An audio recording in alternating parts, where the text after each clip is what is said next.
try to creep like ice. Oh, now I be don't bite me. Kill gone out, ignite my horns aglow. Little vet rubber bullet through your buttonhole. You're making me uncomfortable. Slumber down my cavalry. Stand man, point you down to me. That's right, make the rest is atrophy. According to me, I got a quote. I do smoke rings, no hot rollers. Brought your forecast and a shovel. Bubbles buried in this jungle. Bubbles buried in this jungle. Bubbles buried in this jungle. Polar jungle, frozen butters. All my sculptures look so blessed. Those what I did, go get your boss. Hurricane turn green, cause I never lost. Fuck everything over up the guard. Black pen through my index, push bars. No, you can't talk, I'm smearing you. Don't have shit locked, I hear the proof. Betty from London, but amusing me. Look if I ever let a bitch get used to me. Look if I ever let a bitch get used to me. Look if I ever let a bitch get used to me. What's going on, everybody? I hope everyone's having a fantastic evening, fantastic afternoon, fantastic pre-noon, no matter where you are in the world. I'm Hassan Piker, and this is the HasanAbi broadcast coming to you live from sunny California, Los Angeles, folks. We're live and alive, and I hope all the boys, I hope all the girls, and I hope all the MBs are having a fantastic one, because today is a beautiful day. It's a wonderful day. It's yet another sunny day here in California, Los Angeles. 72 degrees and sunny here in Los Angeles, California. That's right. It's Wednesday, October 11th, 2023, 11:10 a.m. And I am right on time, maybe even early by certain people's standards. That's right. It's Wednesday. We are, of course, going to be continuing on with our coverage, the ongoing coverage of the ongoing conflict in and the mass bombing campaign that many would call ethnic cleansing in the Gaza Strip. That's right. But before we get into that, of course, it's the part of the broadcast where I tell you a little bit about my personal news, about what's going on in my life. In between the time period where I press the stop streaming button and press the start streaming button. The reality, of course, is that I don't have anything that has happened in that time frame. I've just been actively watching everything, reading, writing, trying to figure out good avenues of criticism. Discord is down, so there's no Discord notification. I know.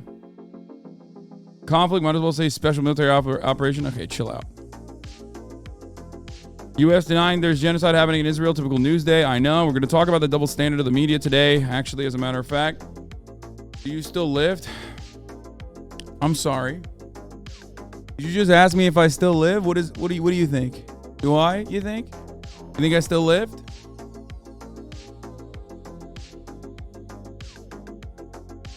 What do you think? Yeah, I still lived.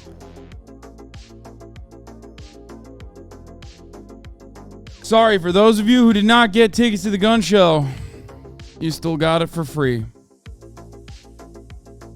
I was watching a Jeff Nippert video today, and he was wearing one of your shirts. Yeah, I've been, Jeff is a big-time HasanAbi head. I'm a big-time Jeff Nippert head, so.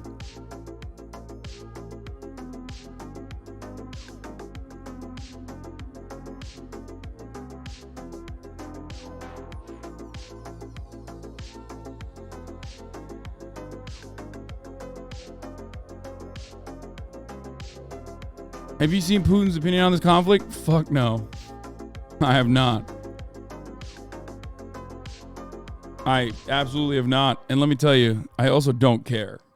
Because if you think that Vladimir Putin...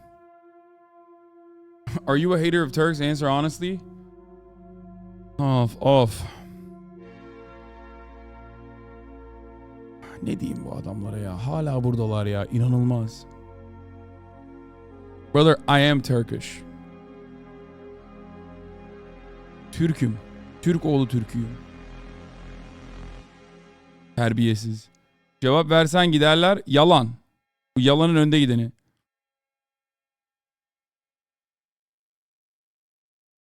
How does it feel to consistently have the best analysis? How do you wake up being so based? I wake up knowing my enemies hate me. Every day. And it reinforces my opinion that my cause is just. I wake up every morning.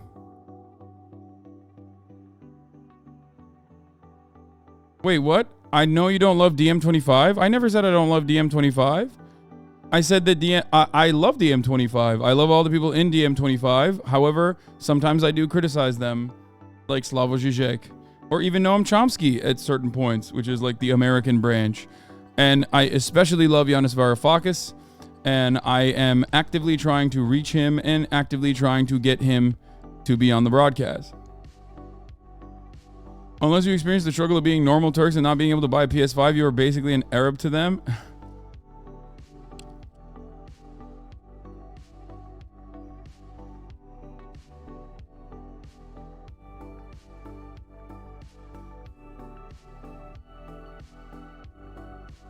Egypt now denying they supplied intel to Israel a day after Israel admitted they received intel from Egypt. I wonder why that might be. No, I do not believe Hezbollah has officially joined the war. Have you seen Casey Neistat's video on the matter? I have not. There has never been a moment where I'm like, what does Casey Neistat have to say about the Israeli-Palestinian ongoing ethnic cleansing occurring in the region? Like, I've never.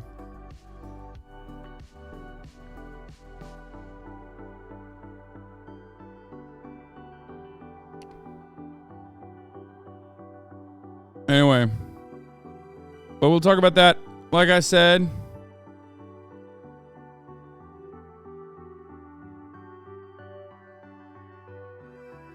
we will get into everything in a brief moment. Last night I ended the broadcast late, and what did I do? Well, Chris and I have been going through Oliver Stone's what is it, like the secret history of the U.S. or whatever. What's the like the untold history of the United States? That's what we've been watching, my buddy Chris and I, alongside my mom, and we usually start it. It's an episode that is supposed to be like 60 minutes, and I keep pausing and giving him additional commentary. So one episode that we're supposed to watch ends up being 3.5 fucking hours. Okay. And I've been doing that nonstop, but I think it's like good. It's informative. It's like address every single dumb tweet your acquaintances have ever made. What? Why? What does that come from? The untold history of the United States is pretty good, pretty solid. Obviously, Oliver Stone has his moments. He obviously has his he obviously has his biases, I would say. But, you know, he's great overall. Oliver Stone and historian Peter Kuznick, director of American University's Nuclear Studies Institute, began working on the project in 2008. It is a documentary series created, directed, and produced and narrated by Oliver Stone about the reasons behind the Cold War, the decision to drop atomic bombs on Japan, and changes in America's role since the fall of communism. The only thing I will say for Oliver Stone is that he's too much of a JFK dick rider. Like, I feel like he is such a classic old school JFK loving Democrat. Like, he's just ridiculous. He is so nutty with it. Like, I don't know. I always, he did make the JFK thing. What? You know nothing about Jewish history. You don't care. We have been trying to go back for 2,000 years and have faced persecution while doing so. Look up Sabtai Zevi. Okay, brother. Consistently persecuted in the Middle East for 2,000 years. Yeah, I know.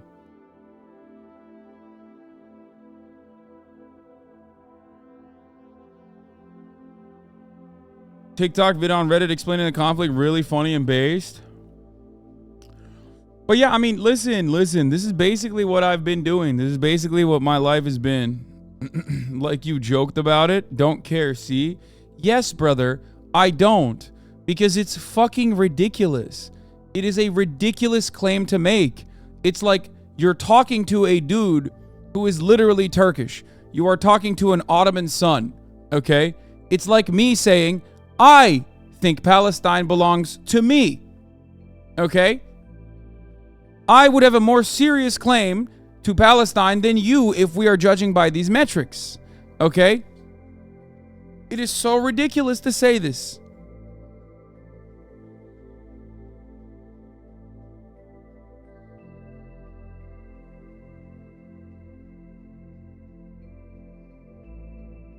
If the Turks could understand the English language right now, the ultra-nationalist Turks coming in here to shit on me, if they could understand English right now, they would be so proud of what I just said, even in jest. But of course, they do not. They do not know English, and that is precisely the reason why they are chirping in the chat. Please talk about how the police in Berlin have forbidden to wear the Nakba and have also forbidden a lot of pro-Palestinian demonstration with the reason that there might be anti-Israel sentiments. Yeah, I know. They are fucking nutty. All the Western world is showing their ass once again. It doesn't stop. It will never stop. It is the absolute fucking worst. We'll get into all of that.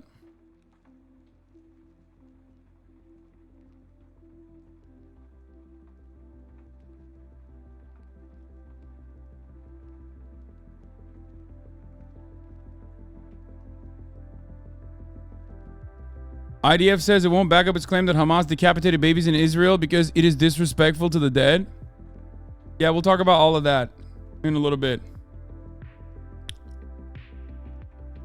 This is Zoomers learning about how it felt after 9/11. You know what's crazy? You're not wrong. It is kind of like that, except this time it's like not even America. America is just at this point bloodthirsty for the sake of bloodthirst, you know? We're just in it because we got the dog in us. You know what I mean? America is going 9/11 mode. The Western world in general is going 9/11 mode right now.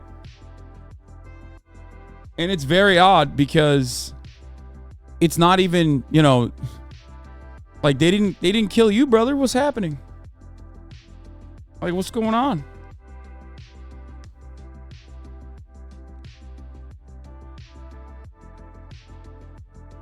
So here's the thing, though.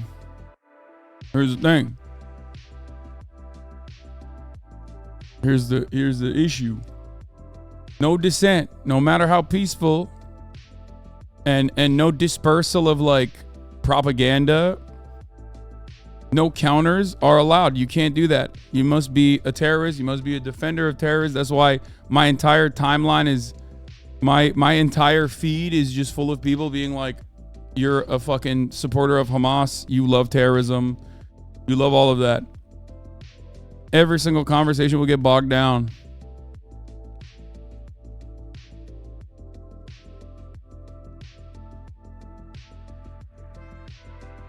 It's gross. It's disgusting. It's been done before, and it will be done again. This is funny. New York Times issues apology for reporting Palestinian deaths.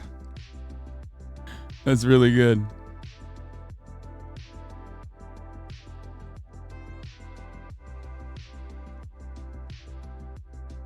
So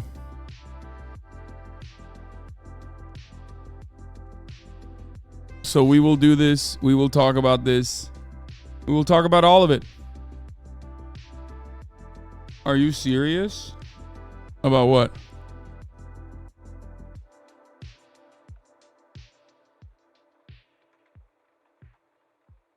What did I say? What did you think of Casey Neistat's video? Why do you think I watched Casey Neistat's video? I have no fucking clue what he said.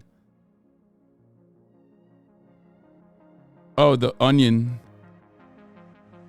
Okay, I've been listening to what you said about during this Israel-Hamas Palestinian tragedy, and has helped me a lot when watching and listening to other news outlets. Thank you.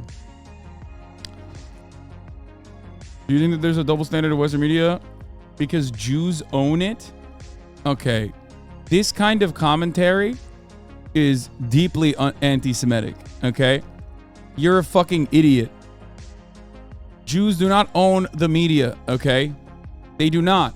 It's not even American Jews that are as supportive of Israel as is the ultra-Zionist evangelical Americans. Please stop with this nonsensical anti-Semitic bullshit, okay? Don't do it. Get the fuck out of here, dude. Get the absolute fuck out of here. Jews do not own the media.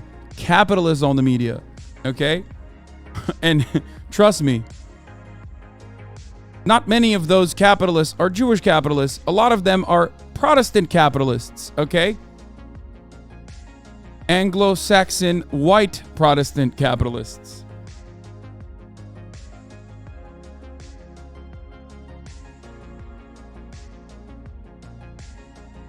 Anyway.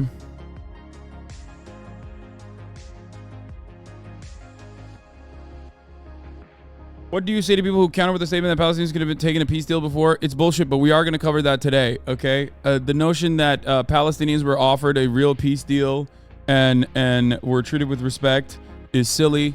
Just ask them what the fuck is going on in the West Bank since 1948. I feel like half of these unhinged seeming comments have to be people trying to trap you. Yeah, I think a lot of people come in here to like say some unhinged, disrespectful, oftentimes anti-Semitic things, specifically so they can clip it and be like, wow, in a sea of like hundreds of thousands of comments, this anti-Semitic comment that I just clipped, Hasan didn't see, and it seems like he must agree with it. It's because they cannot criticize things that I am saying. Pretty sure incorrect on this, Chief. Don't worry. I will have Noah Kulwin on to address a lot of the most common Hasbara talking points, specifically looking at the Hasbara Handbook, Promoting Israel on Campus. Okay, this is published and produced by the WUJS, the World Union of Jewish Students. Later today, we will be looking at this. A lot of those talking points are very clearly laid out here, very clearly defined here, and you will be able to understand and you will be able to combat misinformation more effectively. Okay? We will also be taking a look at the PragerU shit, because it also is the same talking points for the most part.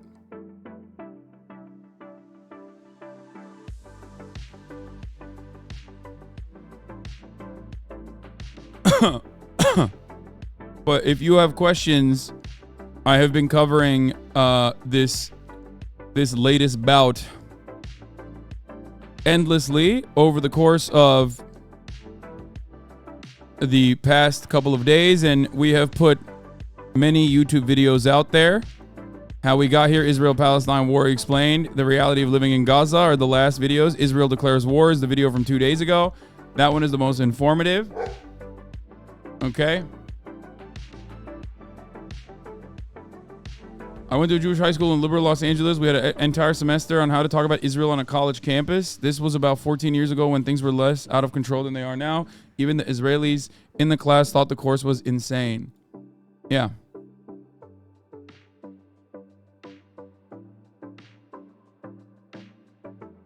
Also, of course, things are actively heating up in the occupied West Bank, which is not surprising. I've been telling you that that was going to happen. This is my Lebanese grandfather was very pro-Palestine, often writing letters to the POTUS in his criticism of the state of Israel. I stand with my grandfather, says Austin Show. This motherfucker will never stop, bro. He's just trying to farm. Look at him.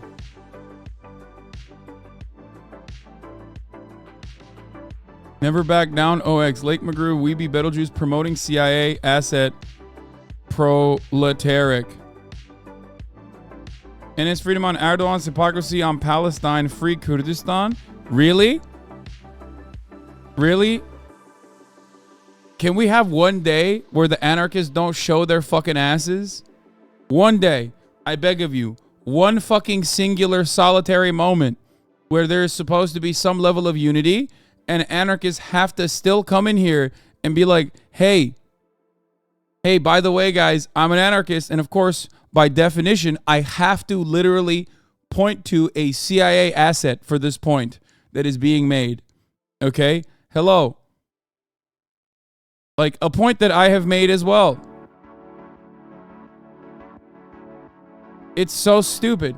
Immediately, he's like, let's look The only time I will ever bring up that piece of shit Enes Kanter, who is a Fethullah Gulen supporter and a CIA asset, okay? The only time I will ever bring it up is to make fun of the Turks, who are completely in agreement.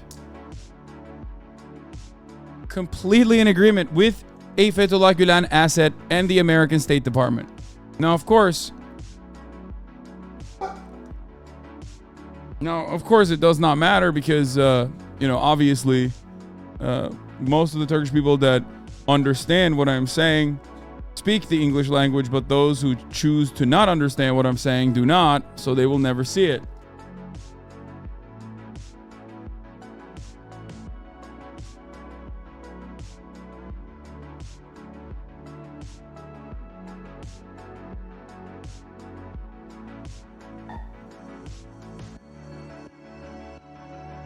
Anyway.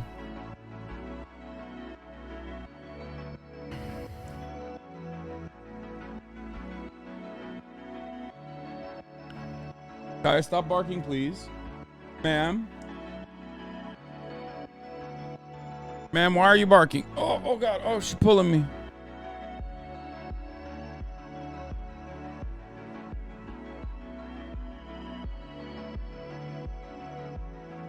What the fuck? Bro, what the fuck are we doing? Pearl Harbor exclusive collection. We can do it Hawaii Hello Kitty. I love that.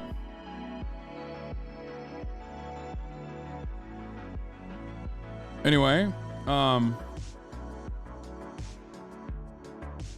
where was I? Oh, okay. Let's blast off and let's get started.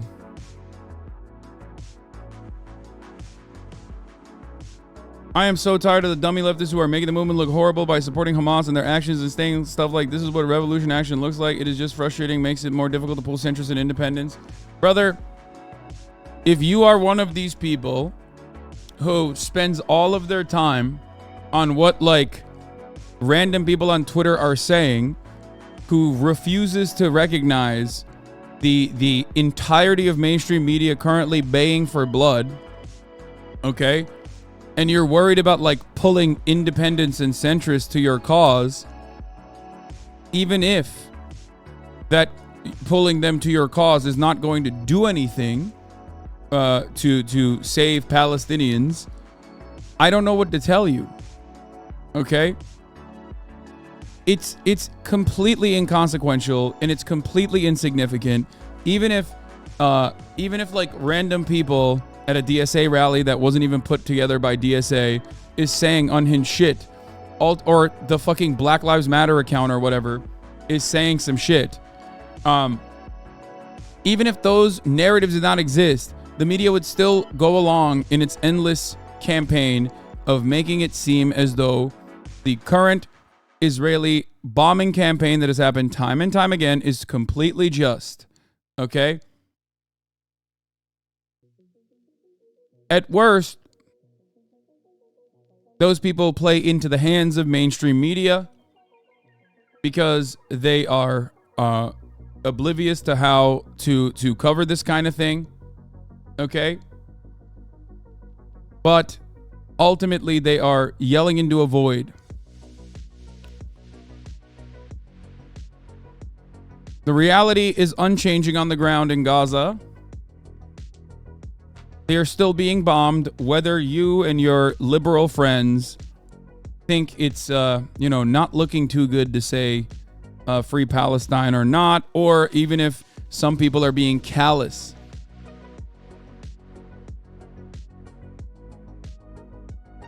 I do not care. Leftists are scared of you because you're a socialist communist, lol. That's not the fault of online leftists. Blame Red Scare for that.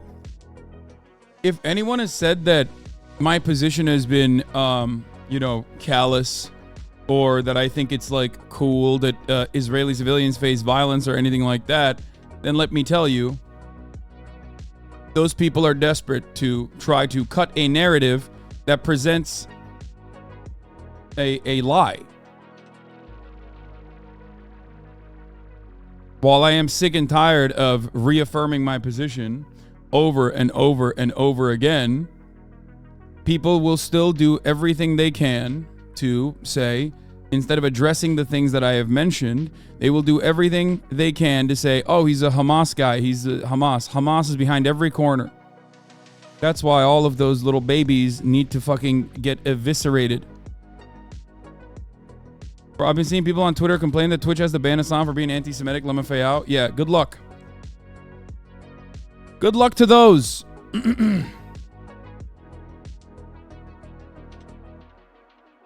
When I talk about Palestinian liberation, when I talk about Palestinian emancipation, when I talk about human rights for Palestinians, okay, I am guided, motivated by my Jewish brothers and sisters who also are desperately engaging in the emancipatory act of defending anti-Zionism. Okay? Not only that, but when I talk about contemporary Israeli politics, half the time my position is identical to literal Zionist publications like Haaretz or many others. It is also a endless security issue for Israeli citizens.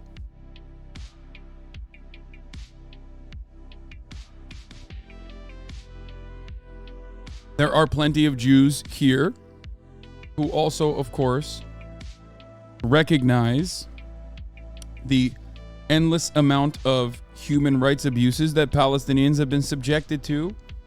Jewish people have a long history of anti-fascist action. Jewish people have always been at the forefront of emancipatory action. Jewish people, understandably, have been at the forefront of anti-fascist action. Jewish people have also been in the crosshairs historically through pogroms, through the Holocaust, and many more circumstances. It is silly to claim that the interests of the far-right Israeli government align with the interests of even the citizens inside of Israel, let alone the entire Jewish community globally. It is ridiculous.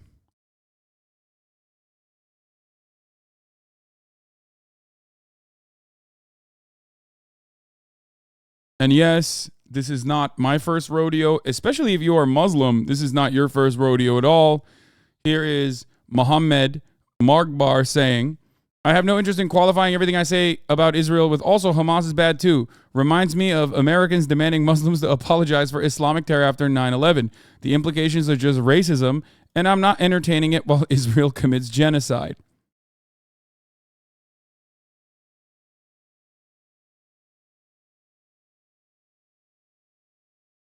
Exactly.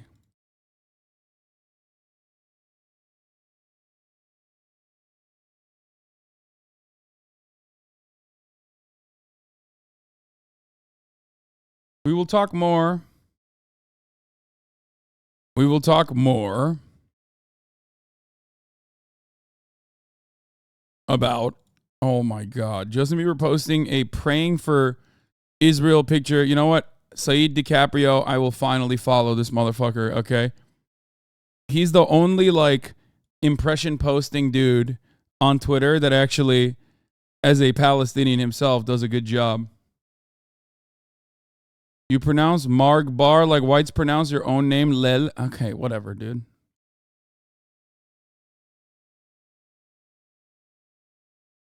Yeah. My man Justin Biebs says, praying for Israel. What does he know? He's like, this is Israel proper, baby. Israel is bombing itself. It's really fucked up.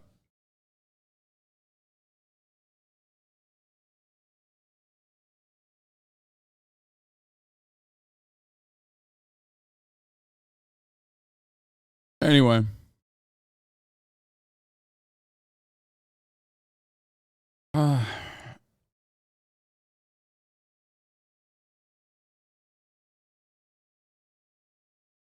Justin Bieber says one state. but not in the good direction, but in the bad one.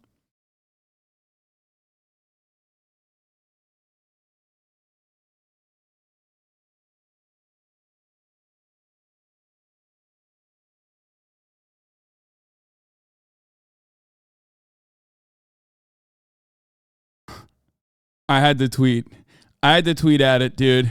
I just quote tweeted it.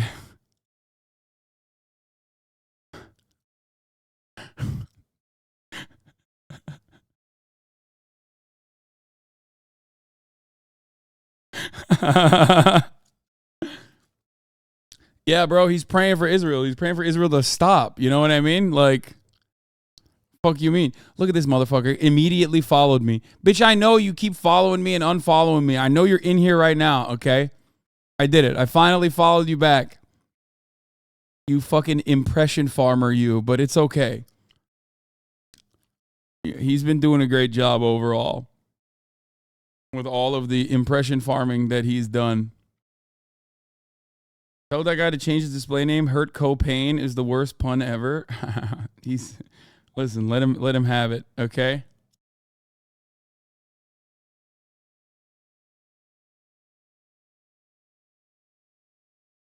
I think, why does he unfollow you? Because I don't follow him back. I had a policy of never following. I had a policy, despite always offering support, I had a policy of never following any fucking Twitter impression farmers with the exception of Korn. And today I've broken that policy, okay? This is like the Oslo Accords.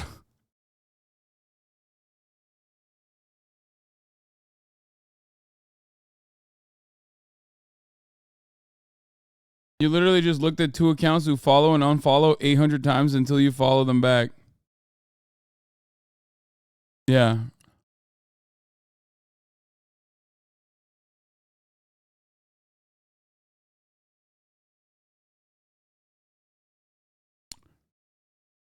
So,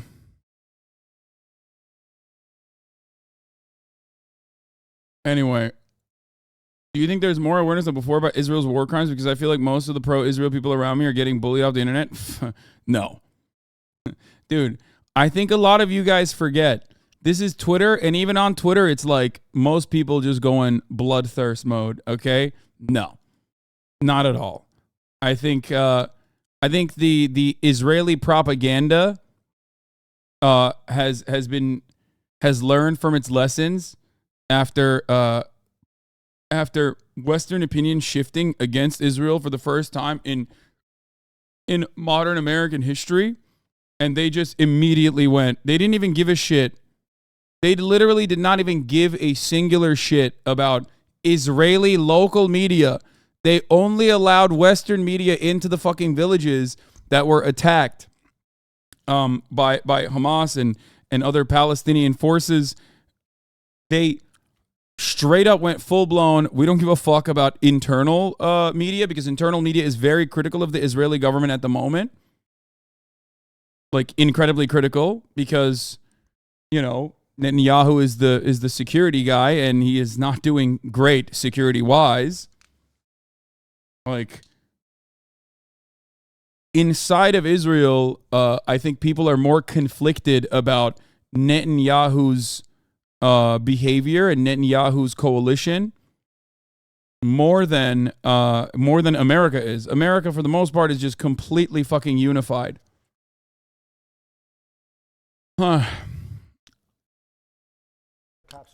So, you're blowing up on Reddit after dark TikTok? Look at this guy. You know what shouldn't happen? Killing 260 people at a music festival. No, you're right, man. That just happened on its own because, like, bad guys wanted to do bad things. You're right. If they fucking subjugated you to a open-air prison your whole fucking life, you're going to break out eventually when you realize that there's no other way to get out of it. Do you think that this happened out of nowhere? Do you think this happened out of thin air? Are you fucking stupid? Do you think the Israeli state was just, like, peacefully coexisting? Don't say fuck off, dude. They didn't deserve it, you fucking idiot. My goal is solutions. Your goal is the continuation of violence. You want way more than 260 people dying so that you can build another fucking theme park in Gaza. How do you think this happens? You think it happens out of nowhere? You think these people are just like, oh, we were violent because we want to be violent? You think that's where violence culminates from? Or do you think it's because you have entrapped them, you have bullied them, you have subjugated them, you have humiliated these fucking people. 2 million people live inside of Gaza. 2 million. The average age is 18 years old. 57% unemployment. They can't even get fucking concrete inside of Gaza so they can build fucking water salination plants because 97% of their water is toxic. They're dying of mass starvation. You cannot push people into a fucking corner their whole lives and not expect them to fight back at a certain point. You and others like you who turn a blind eye to apartheid, genocide, and ethnic cleansing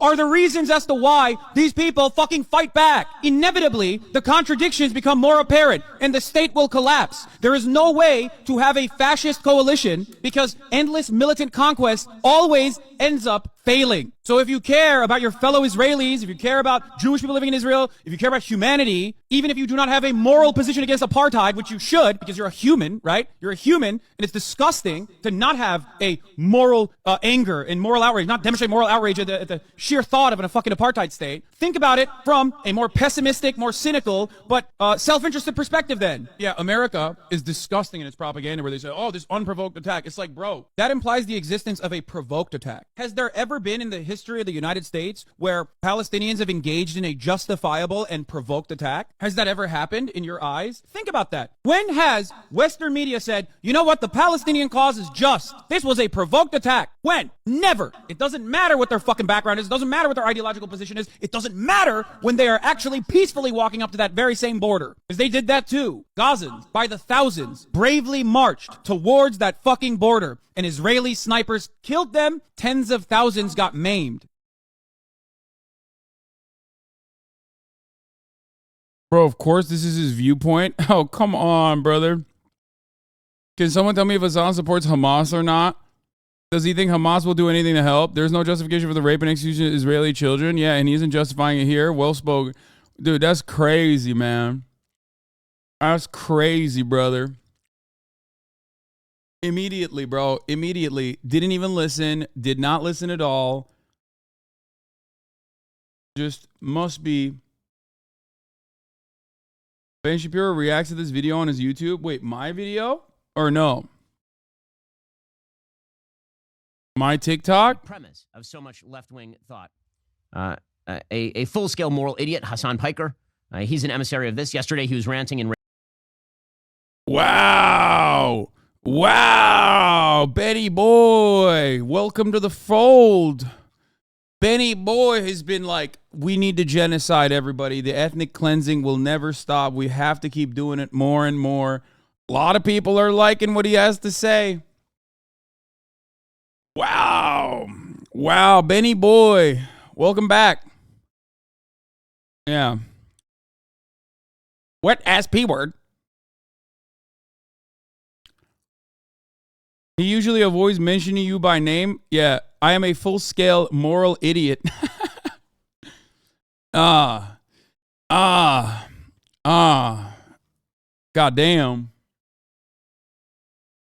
It's so crazy that everyone's putting you and Ethan against each other and acting like y'all agree on opposite sides because you're both not angry enough at the other side. Is so silly. We can all agree innocent people shouldn't die both sides.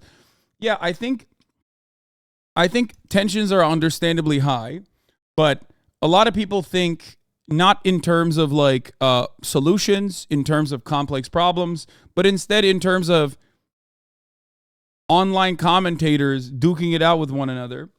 It's always odd. Especially because Ethan and I are in mostly agreement, okay?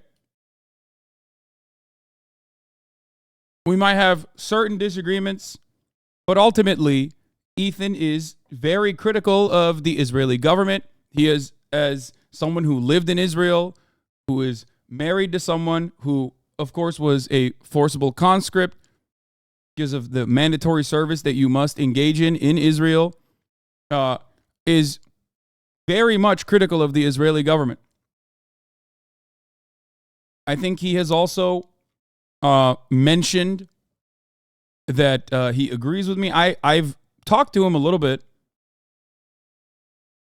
about it as well. And it's just ridiculous. It's ridiculous to immediately go, oh, this is he's passionate, he's upset, And he personally thinks that saying whatever, what was it? Like, I think he said, like, right now, if you say free Palestine, like, you're supporting Hamas or whatever. Like, I don't agree. I don't think that that is correct. I have not stopped saying free Palestine. However, I think that Ethan and myself are mostly in alignment. We are in agreement.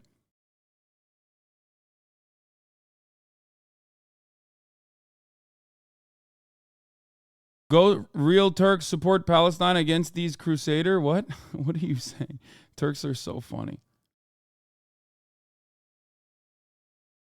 My friend keeps saying Palestinians deny Jewish right to existence. What does that mean? Yeah, it's a ridiculous cope utilizing the 1988 Hamas charter and not even looking at the new charter. But even if you don't believe in the new charter of Hamas in 2017, which, you know, I don't really think is legit either, is completely neglecting to mention all of the many atrocities committed against Palestinians that are not Hamas at all.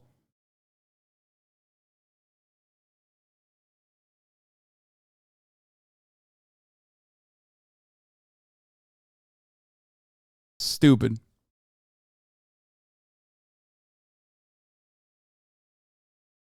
He's focused solely on the hyper online people actually saying Hamas is doing good, ignoring that most everyone else condemns their violence. Yeah. Anyway. I saw earlier today they were salivating on this being these times he burns his bridge with you. Yeah, I wrote something in the Discord about this. I don't know where it is. Hold on. Let me see if I can find it. Oh, fuck. My Discord is broken, actually. God damn it. Does anyone have it? There are a lot of people who very quickly moved away from analyzing the conflict or looking at the situation objectively and immediately moved on to their real goals, right? Their secondary goal, which is to, I don't know, weaponize the talking points that are out there specifically for their own weaponize the talking points out there specifically for their own personal pet projects. Like, notice how most people immediately went to actually, sweetie, what about BLM? What about this? What about that? It's stupid as fuck. It's dumb.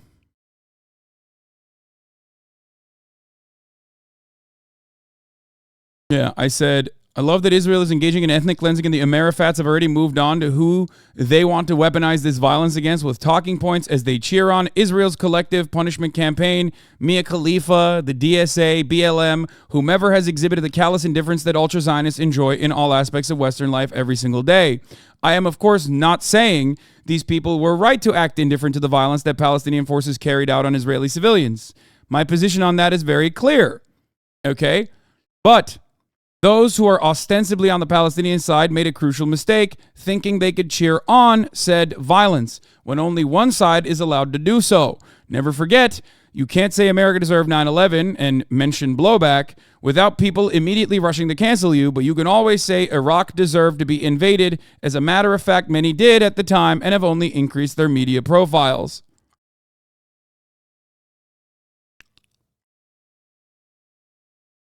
Several lawyers are having job offers rescinded for supporting Palestine. Yeah, I know. There's a lot of that happening as well. I didn't blast off yet. I will now. Yeah, I know. Educator Momentum had a really good take on this as well. He's been kind of popping on this a little bit, and he and I are aligned on this, of course.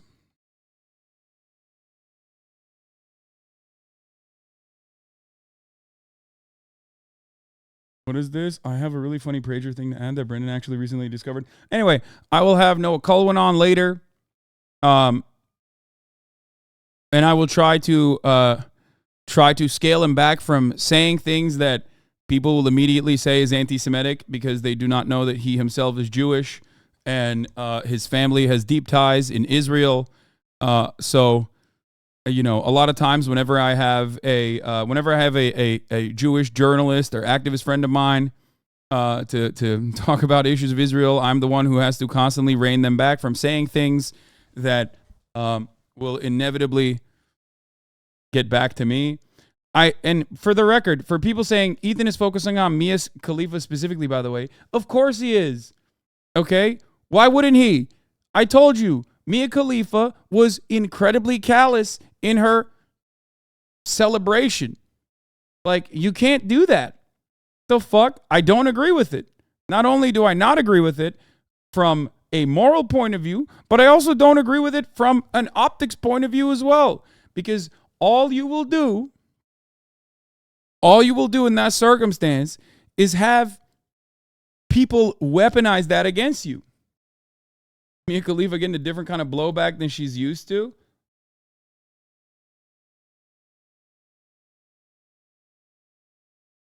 And of course he's going to react that way. Bro, come on. This man lived in Israel. His in-laws still live in Israel. Okay. He is certainly extremely critical of the Israeli state in general. I will have we've already talked offline, but we will talk tomorrow. We're leftovers tomorrow. All most people online care about is just simply online commentators fighting one another.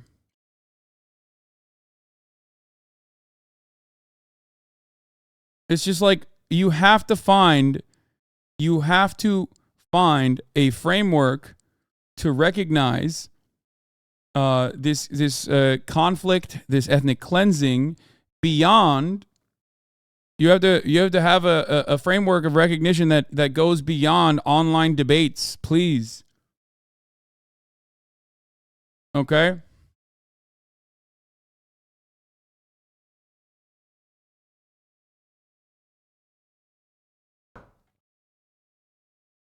And it's so odd. Everybody always is like it's the saddest, most pathetic thing to have.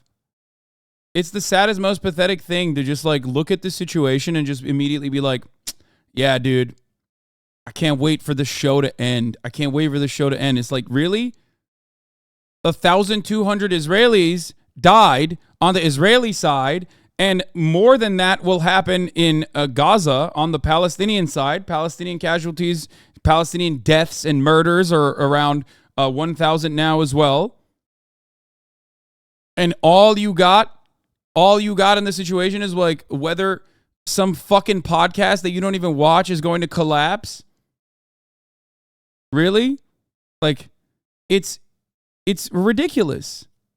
This is an entirely, incredibly fucking ridiculous and unserious way to analyze something, and it immediately betrays the supposed moral high ground that you are trying to demonstrate.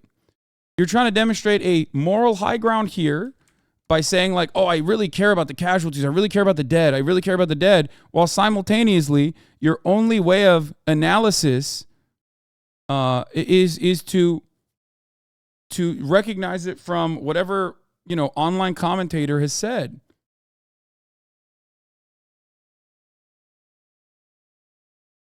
It's really, really silly.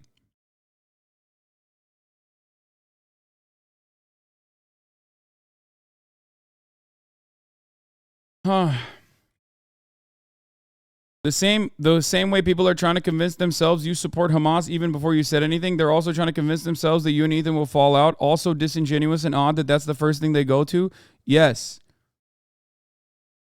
Exactly. And they're doing that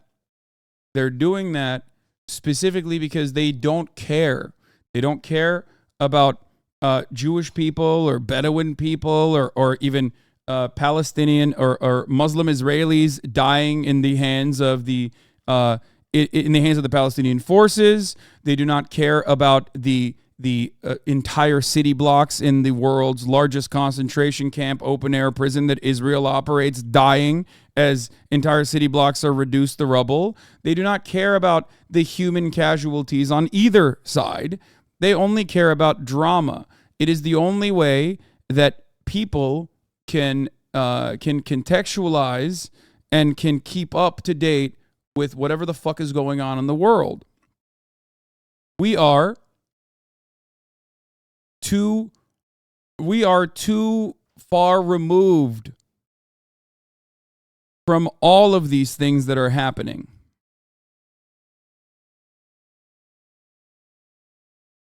Okay?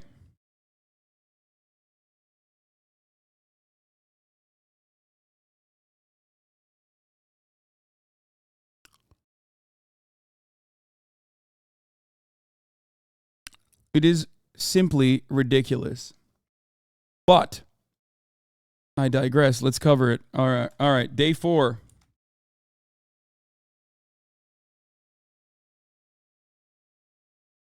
Panic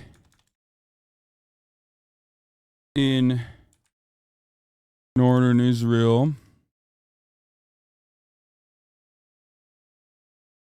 What else was I'm like fucking forgetting what I was going to say today.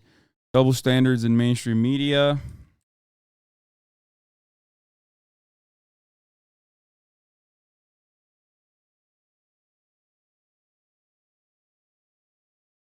Countering Hasbara talking points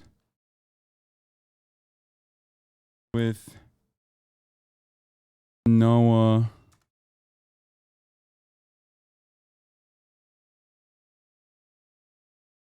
later. Get in now.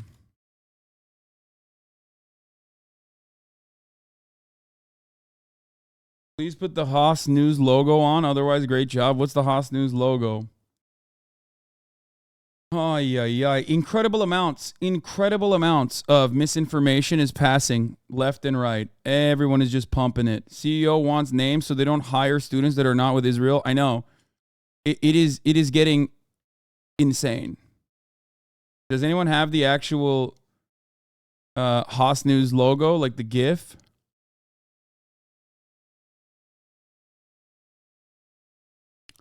No banana suits. Thank you for the 5 gifted subs. Oh, Ben Shapiro too. Oh, that's sick. I forgot about that. Where the fuck is it? Where the fuck? I also have to pee. Ay.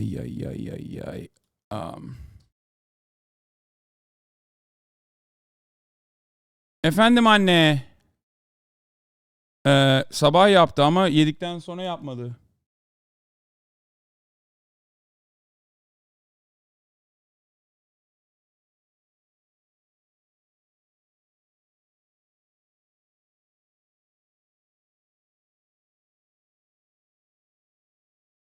Anyway. Maybe it's best that we just forget Ben Shapiro, please. No, we will not. We will not forget Ben Shapiro. We will be talking about Ben Shapiro as well. Here it is. Let the people know Discord has been broken for a while now. So, of course, it's important for people to, important for people to know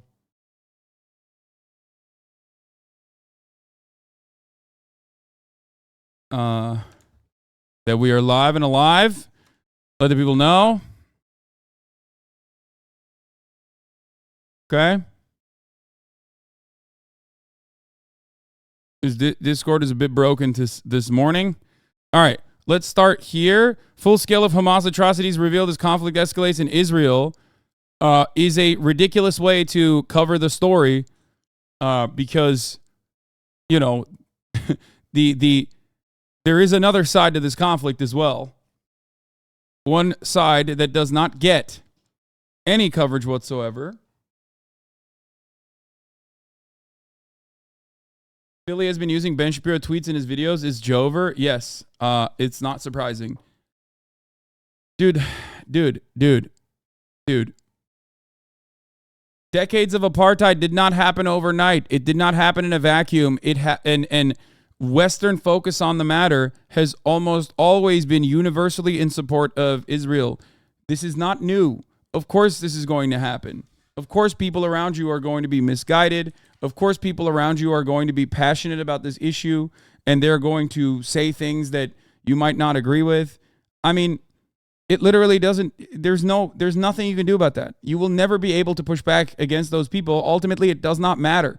It doesn't matter what we say.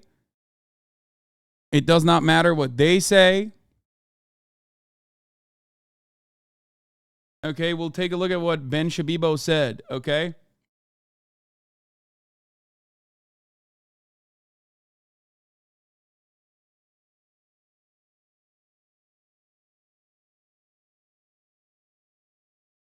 This is, if you are around, at least alive during the justification for the Iraq War, post 9/11 America,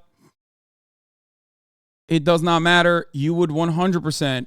It was the exact same thing. People were literally looking for any kind of person that they consider to be any kind of person that's Muslim. They were literally going to beat your head over it. They were like, you have to immediately address terrorism. Why did you do terrorism? Why are you doing terrorism? All this shit. BO3 of 95. Thank you for the 10 gifted subs.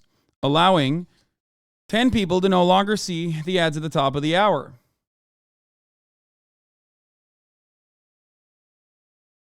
The Intercept put out a great article an hour ago. TikTok, Instagram, Target outlet covering Israel-Palestine amid siege on Gaza.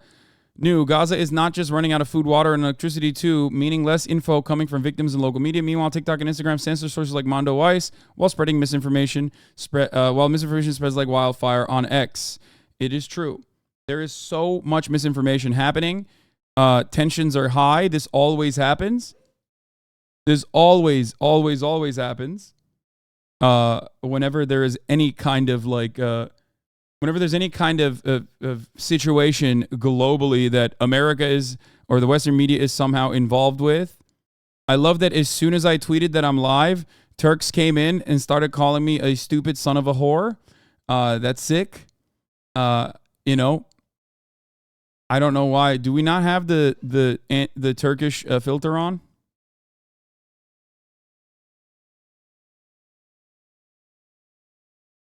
Twitter situation with Elon Musk is different. It's not. Twitter always has been a place for misinformation. It's just gotten worse. Different because it's gotten worse. We're going to talk about Ben Shapiro in a second here. The war in the Middle East, the full scope of the savagery and devastation is becoming even more clear on day 5. President Biden said we must be crystal clear in support of Israel in the most visceral speech of his presidency, condemning the sheer evil of Hamas. Overnight, new accounts coming in from our reporters in Israel about the harrowing and heartbreaking moments on the ground during the terror attack. Now, like, this stuff is real. Your own people hating on you, yes. This stuff is real. This is this is very real. I wish that the media would also cover the Gazan side of the situation, like the Palestinian babies that are being eviscerated, entire city blocks wiped out. Unfortunately, not much of that coverage happens in the United States or in the Western media in general.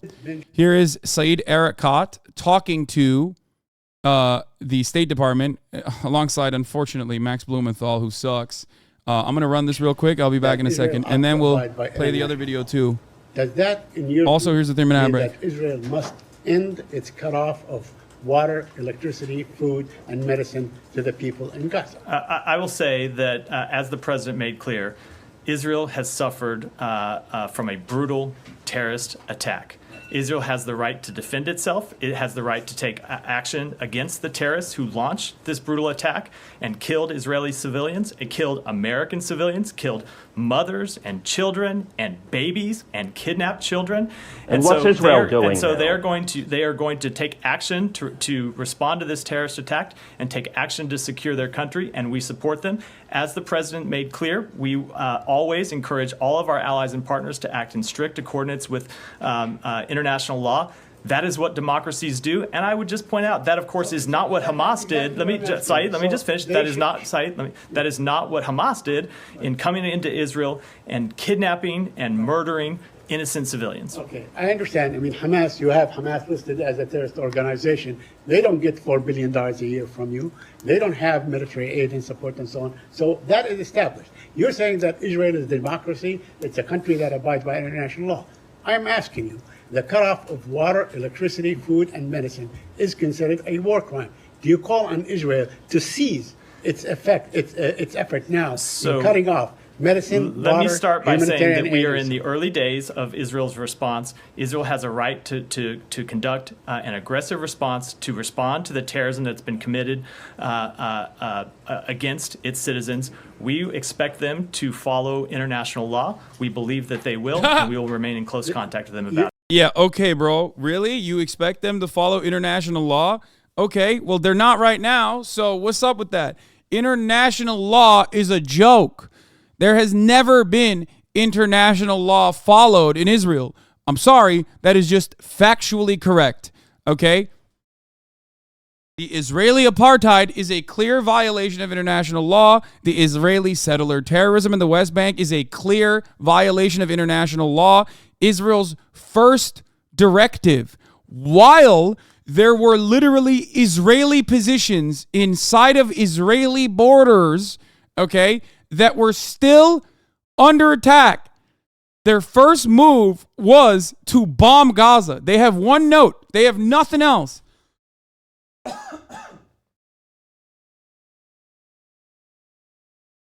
You cannot say Israel can do a little genocide as a treat, do a little violation of international law as a treat. International law is a joke anyway. It doesn't fucking matter. Not a single person has ever followed it. Not a single person who is a Western nation or aligned with Western nations has ever had to fucking follow international law. That's not a thing. International law is only used against.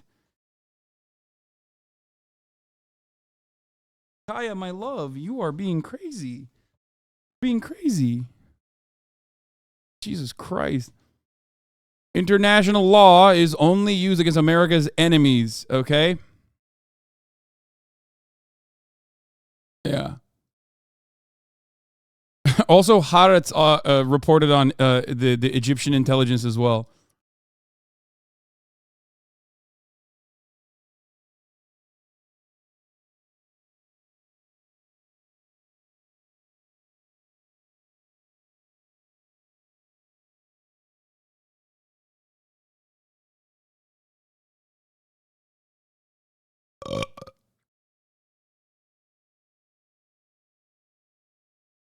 My Bourbon Gamer, thank you for the 5, get the subs. You believe they should not intentionally target civilians.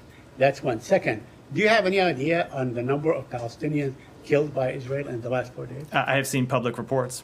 What are these? I am not going to speak to Saeed, I'm going to speak to what the U.S. government can verify, which I've done with a number of U.S. citizens. I will let Israel speak to the number of Israeli citizens that have killed, as well as the. Do you think this war was really happening because some radical Jewish man entered in a mask and killed Muslims on prayer? No, there's one of many different instances of extremist violence that Palestinians were subjected to. It's only one instance. He's talking about Baruch Goldstein, okay, and his supporters and defenders. But that was only one aspect of it. It's a very understandable aspect of it, by the way. It is all a part of operating an apartheid state. That's how it works. Yeah. I feel like Israel just bombs them first because they're afraid of having a ground invasion when they aren't at their weakest. They know Palestinian willpower is greater. There's a couple different competing factors here. The reason why there's violence on both sides. Yes, man, you got it. Yeah, it's 75 years of maintaining an apartheid state. There's violence on both sides. You're right. You got it out. Are you happy? Now, can we talk about actually solving this conflict? Or can we even analyze where this conflict began, where this war began? As I've said probably 1 million times over the course of the past couple of days, the violence is asymmetrical. There are many invisible forms of violence that people turn a blind eye to in the maintenance of settler colonial apartheid state that Israel is. Okay? Then there's the visible forms of violence that demonstrate the asymmetry when you look at the number of Palestinian casualties versus the number of Israeli casualties, even since 2000, you will recognize that one numbers in 6,000, the other is 200, 300. Okay?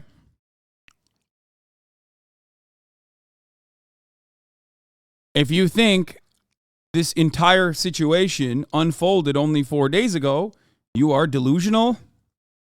It is ahistorical. And you have been misguided. I do not want to maintain the belief that you are misguided because you are cynical and one-sided. I want to maintain the charitability and assume that, of course, you are misguided due to how much misinformation has been presented over and over again. You don't know shit about the conflict historically. Yes, totally. Like when I talk about the West Bank being partitioned, I don't say it was a necessity for Israeli security to do so. That's what someone that says you don't know shit about the conflict historically means when they say that. Okay?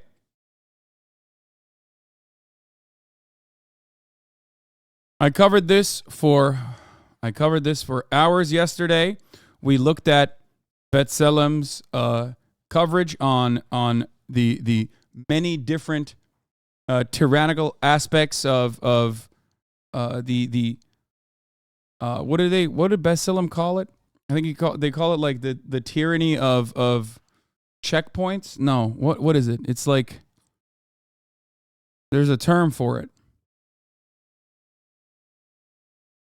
Hold on.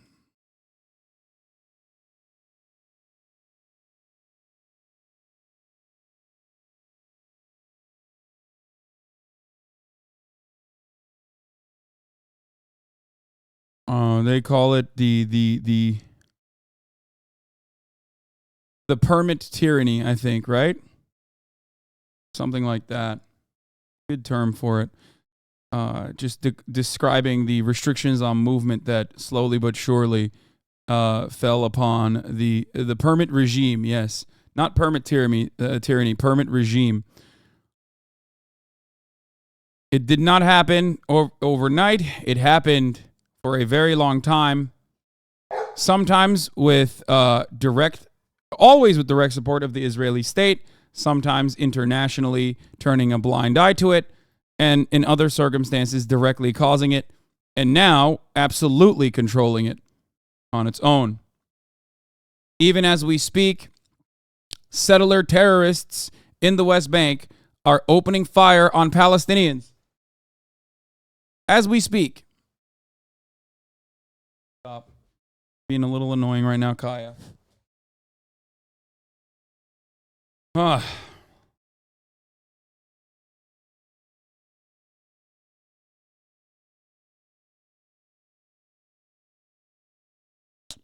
Please don't make me, moment of prayer for the 250 innocent festival goers slaughtered by Hamas. Please don't make me defend Ben Shapiro. Why did they kidnap babies?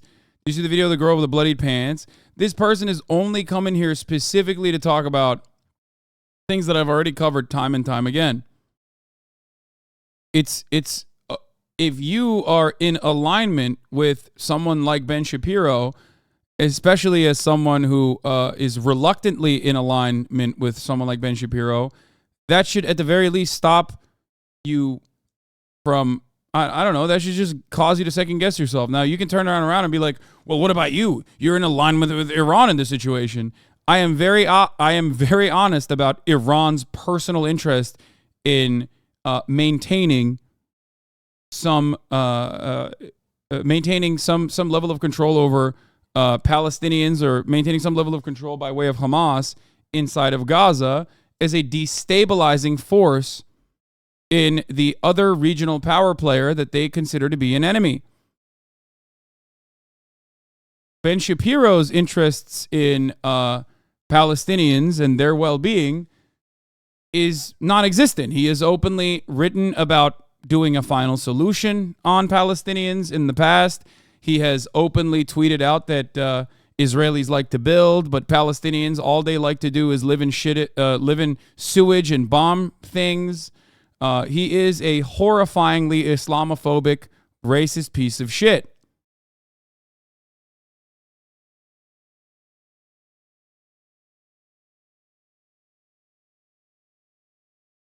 And if you find yourself in agreement with him, you should probably re-examine your perspective.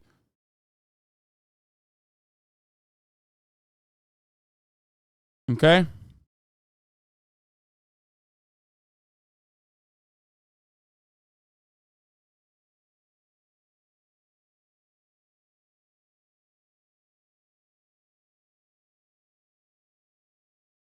Anyway, before we get to what's going on in northern Israel, southern Lebanon, and all that stuff, and Ben Shapiro getting very upset at me. I guess he found one thing, the clip chimp, I assume.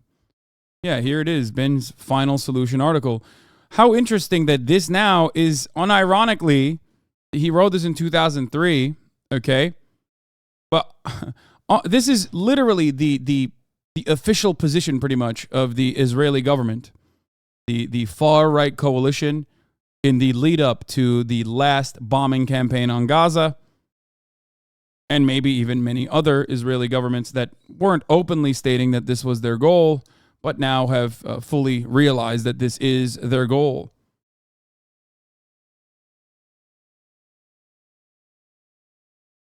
Ben Shapiro has never been a serious person, especially as it pertains to Israel. Ben Shapiro has defended Ann Coulter when she has said incredibly anti-Semitic things, and has said exactly why he defends Ann Coulter. He defends her because she is a supporter of Israel. Israelis like to build, Arabs like to bomb crap and live in open sewage. This is not a difficult issue. Settlements rock.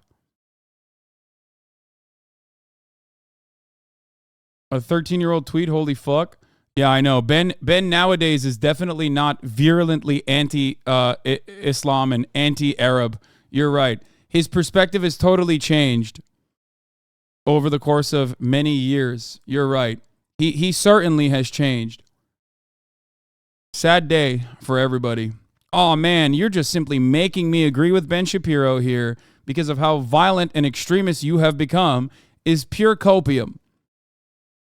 Anyone who moves away from Palestinian emancipation and the end to the occupation and the apartheid state as it currently exists, simply because they saw the BLM Chicago account post a fucking parachute photo, was never in it.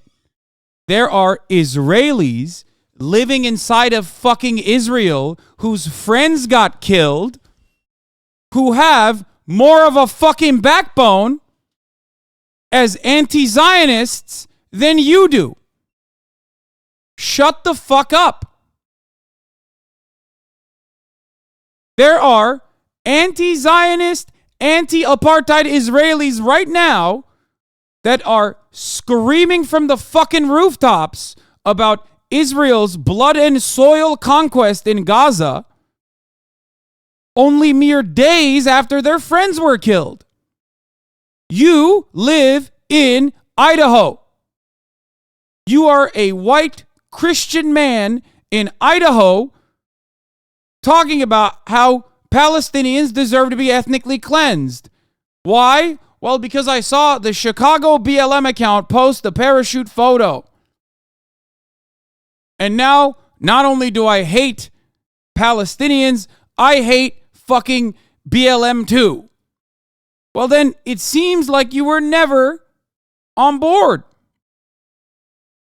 It seems like you had no interest from the jump. It seems like you only had talking points that you were holding on to as long as it was favorable for you.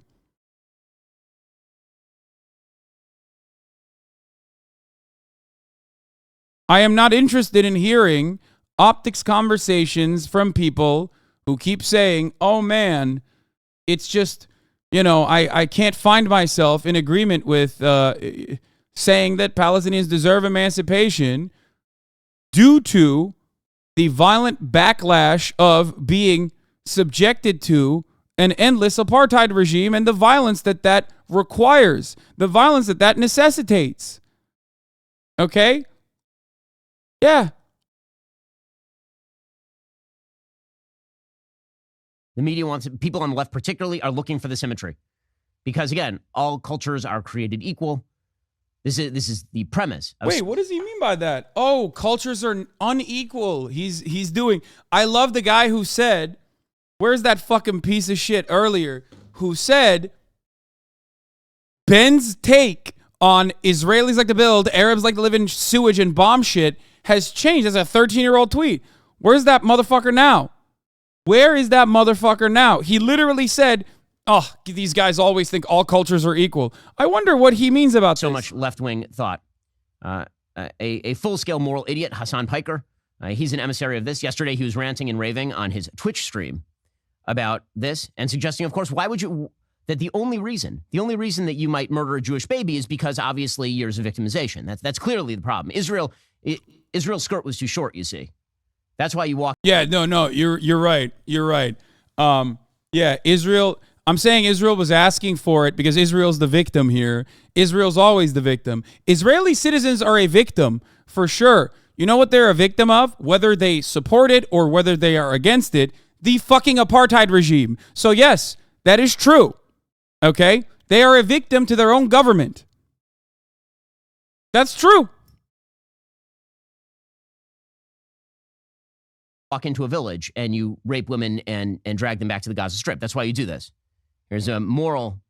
The only thing that I've heard from this, and I am still maintaining the position that this could very well be a reality.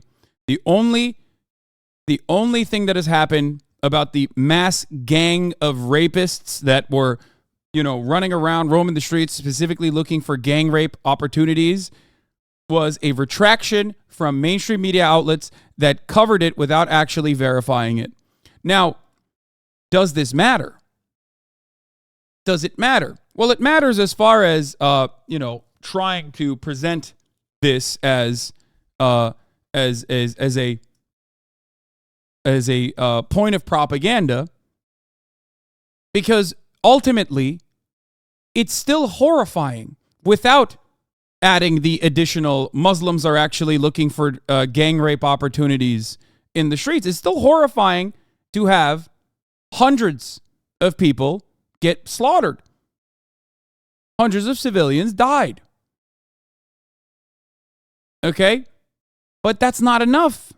You have to add additional shit to that. How do you verify that? Great question, my friend. There are journalists that are allowed everywhere inside of the boundaries of Israel proper. Except the IDF has not really allowed local media, Israeli papers, to actually go to the places where atrocities happened.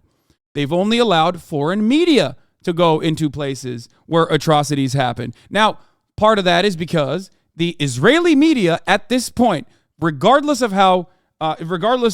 their position on being Zionists, are infinitely more critical of the Netanyahu government than Western media is. That's it.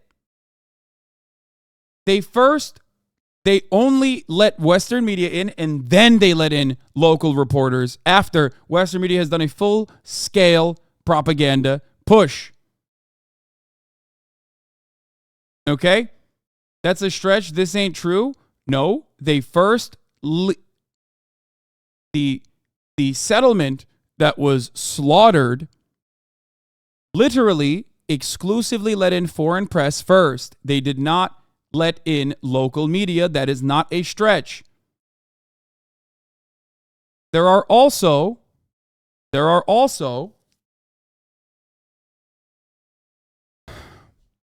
Israeli organizations, NGOs, people dedicated to tracking and covering the ongoing catastrophe inside of Israel and outside in Gaza as well. The notion that it is impossible to get adequate coverage, the notion that you can get correct coverage, especially in Israel, is incorrect. You can get biased coverage, certainly, but there are plenty of organizations, NGOs, and press that is allowed to report on everything that is going on.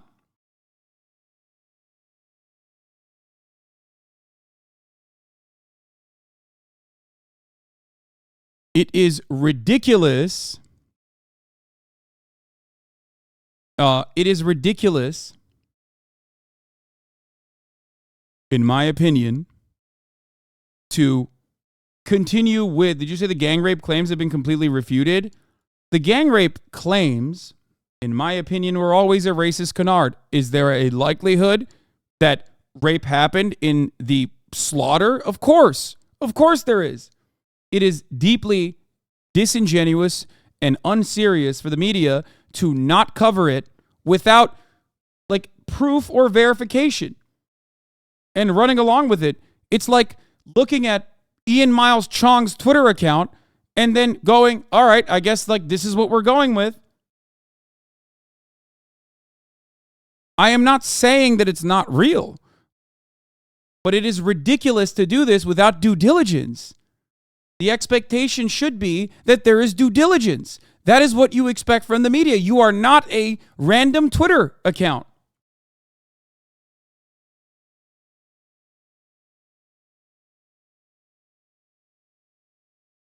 I have never said that this did not happen. I never said it. Many people will try to go, oh, dude, well, look at you, denying rape, in an effort to, try to assume the moral high ground in this circumstance. I have always maintained the position that there is a likelihood that it could have happened. But simply asking the media to do exactly what the fuck they are supposed to, which is verify reports, is not a ridiculous thing to expect or demand. You are not the Rap TV account. You are not the Daily Loud account. You are fucking CNN. What the fuck are you doing? You are not Ian Miles Chong. You are the New York Times. You are CNN. You are MSNBC. You are not Dexerto. Do your fucking job. Here.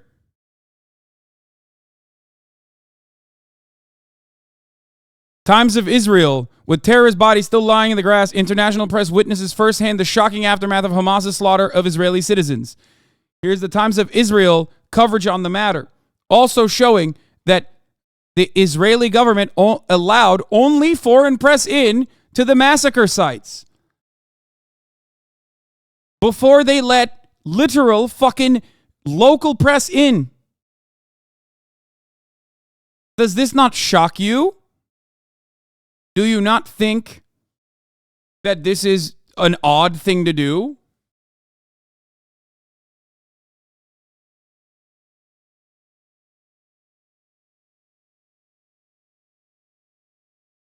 And the other part of this is, and this is important, there you mean the likelihood or possibility of rape gangs? No, of course not. Of course not. Not rape gangs, but rape happening, okay?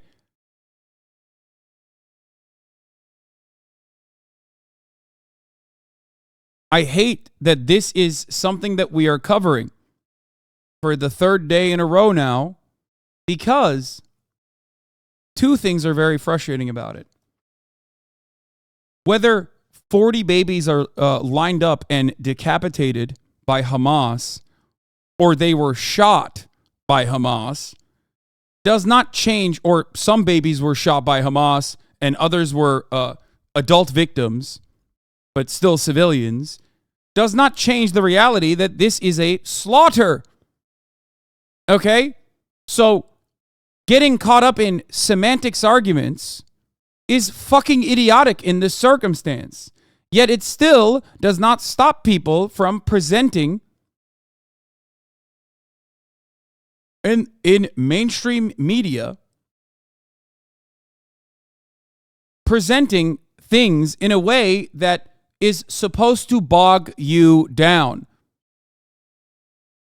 Calling the hippie rave on the border of Gaza a peace rave does not change the reality that plenty of civilians were slaughtered in said rave. Okay? Don't get bogged down by these distinctions. Do not think that this is a victory when you recognize that these people who are reporting on the matters are incorrect. The main journalist that said the decapitated babies line said, I just want to clarify, I did not tweet 40 babies had been beheaded. I tweeted that the foreign media had been told women and children had been decapitated, but we had not been shown bodies, which was my response to the reports which had gone viral about the 40 babies. I realized the way my tweets was written was too short to explain the full context, so I deleted it. That, of course, did not stop people from going along with it. And yes, here is the IDF. IDF says it won't back up its claim that Hamas decapitated babies in Israel because it's disrespectful to the dead. But it doesn't matter because babies still died in this circumstance. Do you understand? Holy shit. Hold on. There was a tweet that I saw about this particular issue that I think was very good from an American anti-Zionist account. Let me see if I can find it really quickly. That basically said something along the lines of like having these constant back. It wasn't Eli. I think it might have been Eli. Eli Valley said some stuff too.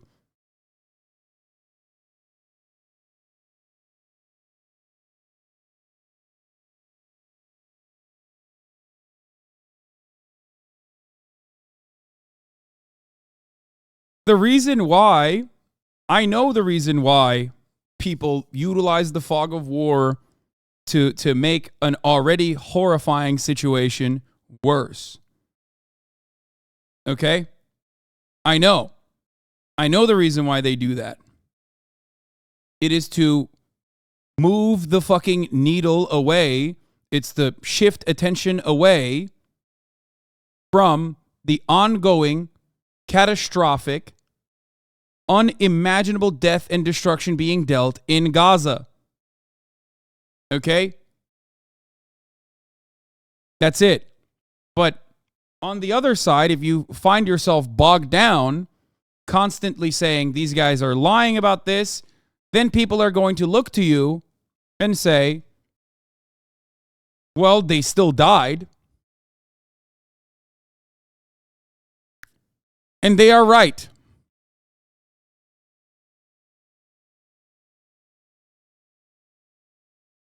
People are confusing the two things here. Moral distinction, clearly not. Propaganda distinction, clearly yes. The story led the front page of every tabloid in the UK and US and is used to animate calls for indiscriminate bombing. Extremely weird to act like the latter isn't what's at play here. I agree. I care about this from the aspect of propaganda. It is the classic baby incubator line in Kuwait. And that propaganda extended far beyond simply just someone reporting it and retracting it. That propaganda led to investigations, led to a false, a fake witness and fake eyewitness testimony. But the reality is, back then, you simply needed. Here, in 1990, a Kuwaiti girl named Naira testified in Congress that she saw Iraqi troops throwing babies out of incubators. Amnesty corroborated her story. This is why I always mention, like, Amnesty in and of itself is a cutout of the American State Department. So if they are the ones saying Israel is an apartheid state, you fucking bet your ass it is undeniable. The atrocities must be unfucking deniable for NGOs like Amnesty International or NGOs like the Human Rights Watch to turn around and recognize Israel as an apartheid state. Please. Understand, us having this conversation does not mean that atrocities did not happen. This is not denial of atrocities. This is propaganda, how it works, why it's done, and what you should do about it. Okay? Because make no mistake, if we're looking at baby murder, there is a much more effective baby murder machine on the other side if you look at simply the numbers. And that side, of course, is the Israeli apartheid state. It's not like when buildings are reduced to rubble, the babies inside don't have their heads decapitated from their bodies. They get pulverized nonetheless. They get pulverized all the same. His fingernails and applied electric shock to sensitive private parts of his body.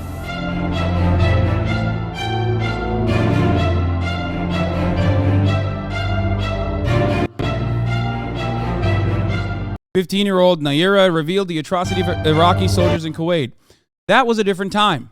America needed to do more PR and more propaganda at the time to justify its actions. Maybe they didn't even need to do so, but they did it nonetheless. Now, nowadays, it's definitely different. I do not believe that Israel even needs to beef up their argument when they engage in endless blood and soil bombing campaigns that they call mowing the lawn. They do not need approval from the international community. They get it anyway. This is the point that I need to get across.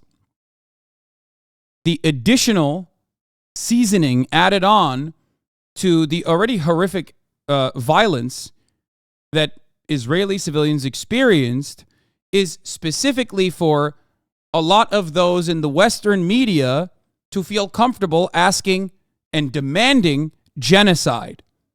Okay? And the reality is that, on the one hand, atrocities did, of course, occur. Western media doesn't even need to add that additional seasoning, and they do it anyway. Even though they don't need to for approval from the public. I saw the Iraqi soldiers come into the hospital with guns. They took the babies out of the incubators. Took the incubators and left the children to die on the cold floor.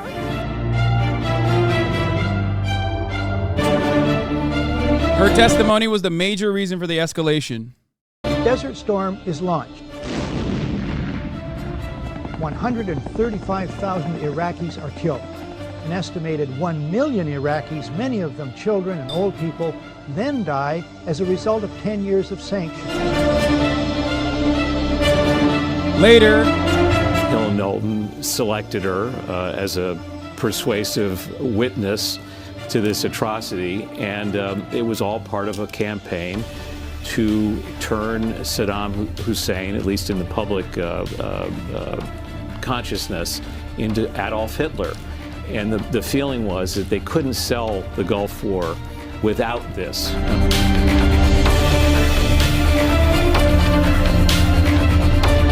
Soon after we arrived in Kuwait, 2 weeks after the liberation, it became apparent that the story was a complete hoax.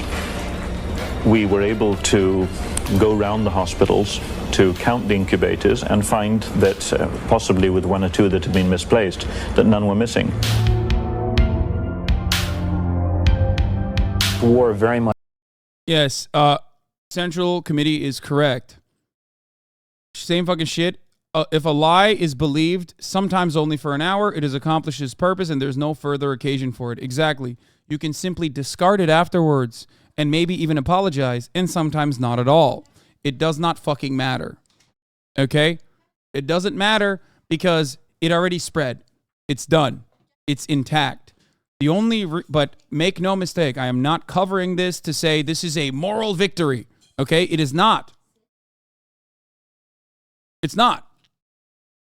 This is simply to show you how propaganda works, how propaganda spreads, how propaganda is utilized by those very same institutions like Amnesty or even mainstream media that you are supposed to rely on for accurate coverage. Much had to be sold to the American people in order to convince them to intervene militarily. Instead, we're still living with the consequences of our having placed troops in Saudi Arabia, because that's what sets off bin Laden finally. Anyway, so far on X, the unconfirmed report about 40 murdered babies at least 44 million impressions, 300K likes, over 100K reposts, retweets. The key propagators of the story were I-24 News, EN, and Israel. The story was based on a report by Nicole Zedek. The original report never claimed 40 babies were decapitated. Zedek reported that soldiers told her that up to 40 babies and children were killed and 40 babies were taken on gurneys. She also stated on X that some babies' heads had been cut off. However, those reports, which came from an IDF soldier, have in some cases morphed and gone viral. Some outlets reporting 40 babies killed or 40 babies beheaded, while some are reporting 40 babies killed, some beheaded. Neither of the 40 babies being killed and or beheaded has been independently verified. Indeed, Sky News have said that the IDF have refused to confirm the news. Meanwhile, some highly influential people are continuing to spread the news, including J.K. Rowling, Ben Shapiro being one of them. But narratives around slaughtered babies are particularly emotive and useful in propaganda and jingoism, historically from World War I to false information around the invasion of Iraq in 1990. A reminder to be careful of what you share, especially during live reporting. Regardless of how you frame this, there is clearly misleading information around two things. Ages killed, Zedek said babies and children. How they were killed, some/all beheaded. The lack or clarity and consistency, singular sourcing, is enough to indicate caution with the story. It is terrifying how quickly these things get spread and become an active part of the strategy to justify more bloodshed. It's terrifying. We saw this happen in the invasion of Ukraine, okay, on the Russian side, and even on the Ukrainian side as well. This is a mainstay of warring nations, or a mainstay of conflict, except this time it's even more asymmetrical than Ukrainians justifiably trying to defend their land from Russian invasion, which I have always maintained the position is a just cause. For those of you who want to come in here and fucking, make ridiculous claims.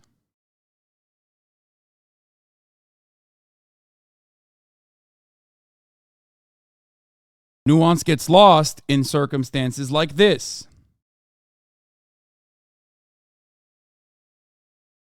Back in the day, a lie like this. Yeah, yesterday when chatters were linking you white phosphorus claims, you refused to give it oxygen. It's the same work and attention against bad propaganda. Exactly. Is there a likelihood that Israel has used white phosphorus in Gaza? Well, historically speaking, I believe there has been instances, so there is a likelihood. However, these claims, as it stands currently, are unverified. They are unsubstantiated. I am not going to go on videos. Stop saying there are videos. You literally have no idea what you are talking about. It could be true, but in most circumstances, before these things are verified, running along with it only causes further confusion. Especially when Israel doesn't even need to use white phosphorus to fucking destroy every single Gazan enclave. Some small arms are so powerful that they can mutilate corpses even if the killing wasn't intentional. It was a firefight in this town between IDF militia against Hamas militants. We don't even know if the killing of the children was intentional or accidental. This is all propaganda designed to get us support to Israeli attacks on Gaza, which I posit is not even a necessity. Stop saying there's footage. Do you know where the footage comes from? Do you know if it's actually Gaza? Do you know if it's actually Gaza from yesterday? You don't know. These things have not been verified. That's why you need independent verification before running along with footage. Okay? Same goes in either direction. I am extremely careful when covering news of this sort This is a big part of what my job is, what I try to do as best as I can.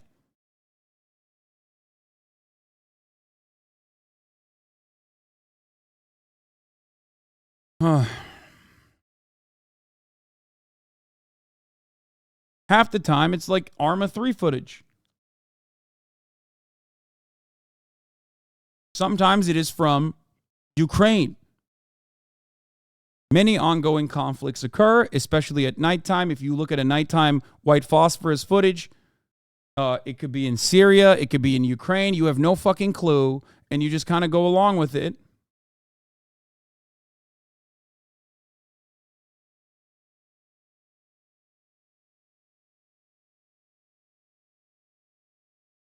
It's also worth noting that some people are contributing to the narrative by trying to denounce it as propaganda, misrepresenting the original reporting by claiming Zedek explicitly said all 40 babies were beheaded. In terms of methods for the analytics, I downloaded all the tweets. Oh, this was a good, I think this was good analysis from 972 Mag. I'm getting a lot of questions about the reports of Hamas beheaded babies that were published after the media tour in the village. During the tour, we didn't see any evidence of this, and the army spokesperson or commanders also didn't mention any such incidents. During the tour, journalists were allowed to speak to the hundreds of soldiers on site without the supervision of the army spokesperson team. I-24 reporter said she heard it from soldiers. Soldiers I spoke to in the Kfar Aza yesterday didn't mention beheaded babies, the army spokesperson stated. We cannot confirm this at this point. We are aware of the heinous acts Hamas is capable of. This doesn't mean that war crimes were not committed. Scene in Kfar Aza was horrific, with dozens of bodies of Israelis murdered in their homes. Okay? Sadly, Israel will now use these false claims to escalate the bombing of Gaza and to justify its war crimes here. Update, this story is still unfolding and information is still coming in that needs to be verified. I will update when I have more.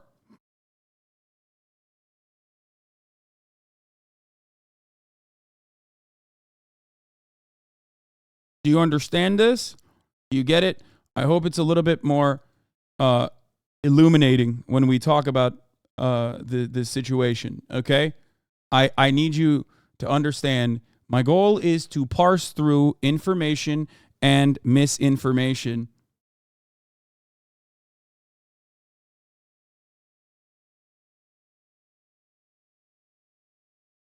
So much misinformation is spreading right now. And the worst part about it isn't necessarily that misinformation spreads online. Of course, misinformation is going to spread online. The worst part about it is American media has dropped the ball entirely. Western media has dropped the ball entirely. They are completely oblivious or very cynically reporting on misinformation in an effort to further justify blood and fucking soil propaganda and the bombing campaign attached to it in Gaza.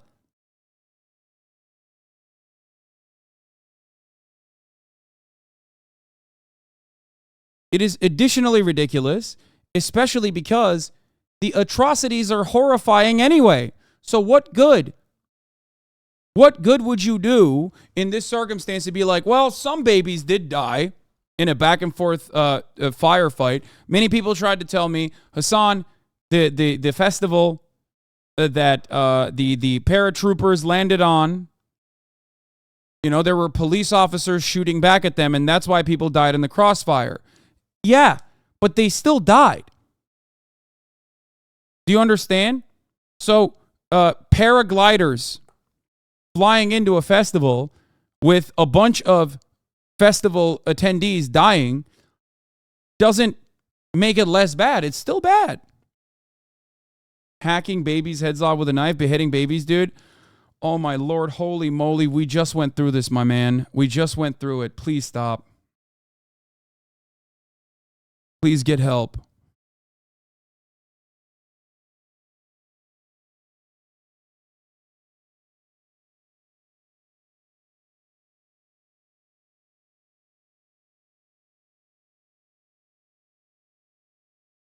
How would something like the usage of white phosphorus be verified, though? There are still people on the ground who can independently verify the usage of white phosphorus. There will be an assessment made later as well not immediately, but later as well. Unfortunately, a lot of people see this. Will see this as you being a Hamas apologist. Yes, I do not care. Okay, I do not care. I do not care if people say, Hasan, you're a Hamas apologist for this. Okay. I want the media to do its due diligence. That is insane.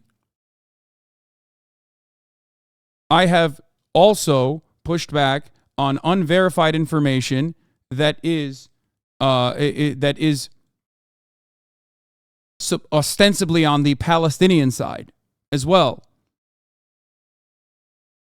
This is what I always do. Ridiculous. Hamas apologists would be nicer than what he's being called now. Yes, of course. Of course. People have no capacity to look at the situation and maybe apply their own morality or their own moral compass. So they have to fucking go for whatever piffy talking point that they can glom onto, that they can grab onto. That's it. Yeah, in the 90s and 2000s, I would have been called a Saddam supporter. I mean, in 2019, I was called a fucking Al-Qaeda supporter when I was criticizing Al-Qaeda. So what?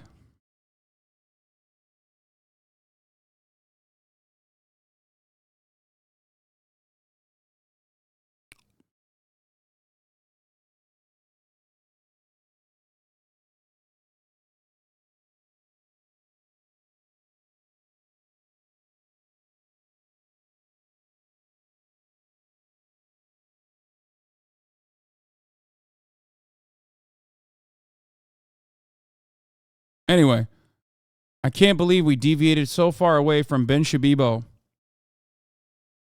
and got so lost in the sauce. History will absolve me. Okay? History will absolve me. Not that it matters. I will be long gone by then, but it doesn't matter. I know what I'm doing is correct. If people do not care about the nuance of the circumstance, then there is nothing I can do about it.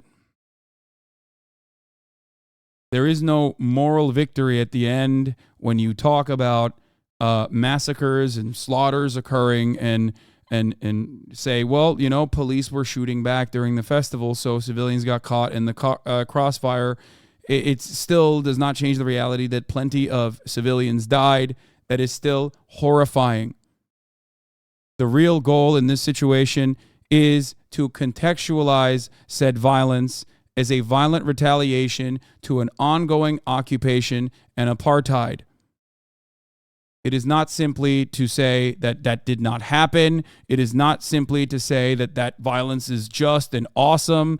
It is to analyze that violence, look at it within a framework that is accurate, look at it as a reaction to an inherently violent apartheid regime, violence being a primary factor of the maintenance of said apartheid regime.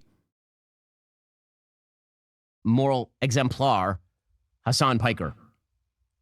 They didn't deserve it, you idiot. My goal is solutions. Your goal is the continuation of violence. You want way more than 260 people dying.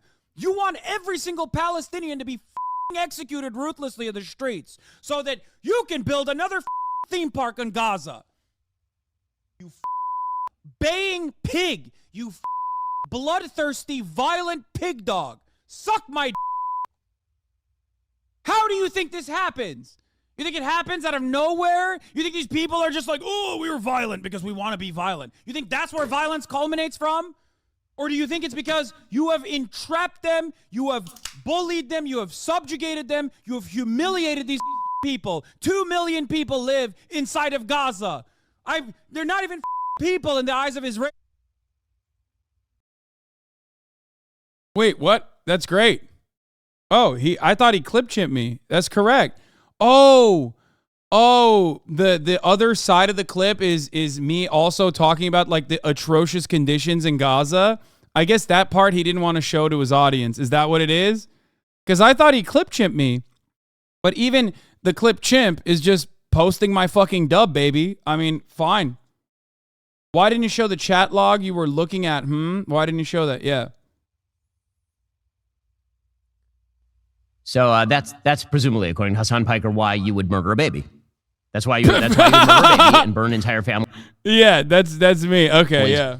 In their homes, in peaceful villages. That's why you would do that.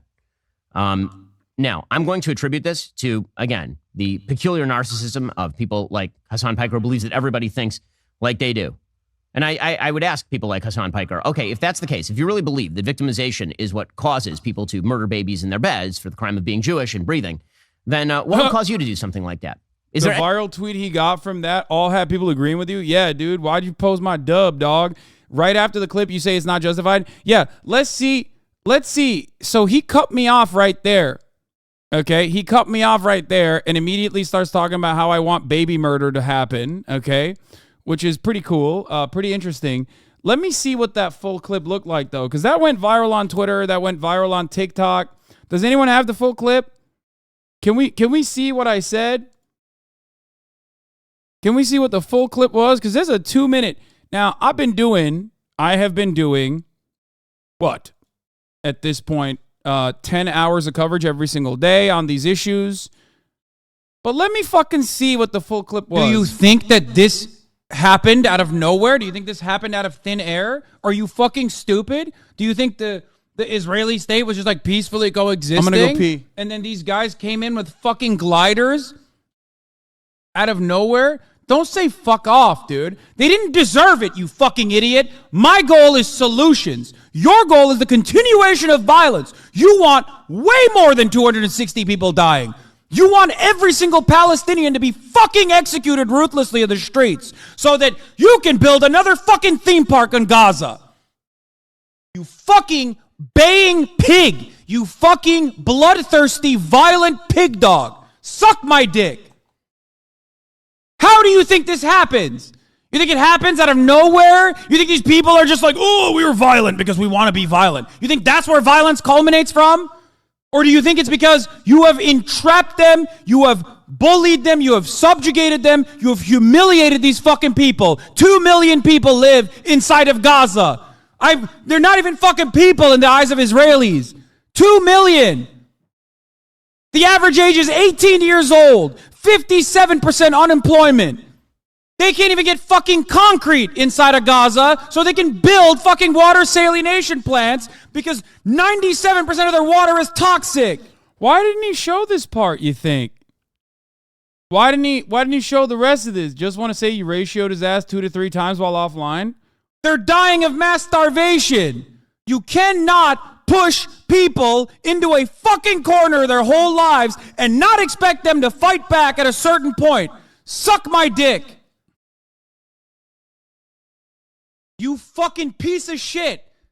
You and others like you who turn a blind eye to apartheid, genocide, and ethnic cleansing are the reasons as to why these people fucking fight back. So much so that you fucking cackling hyenas sit around and think, oh yeah, we're doing this in the West Bank too. That's the peaceful coexistence project. Look at the West Bank. You're doing it in the West Bank so fucking hard now that you left your ass out in the open in the southern fucking border of Israel. Think?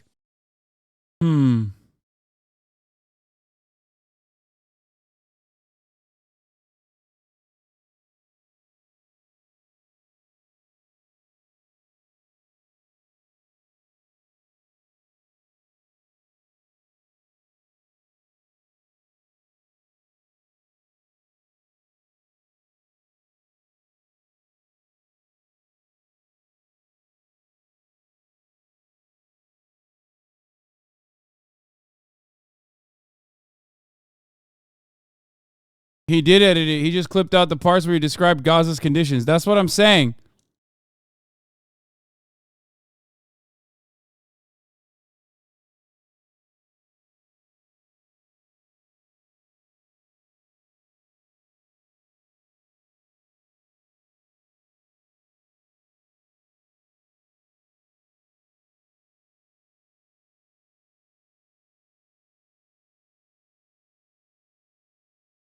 Open air prison. Apartheid in and the apartheid in the West Bank. Wonder why he chose to cut those parts out.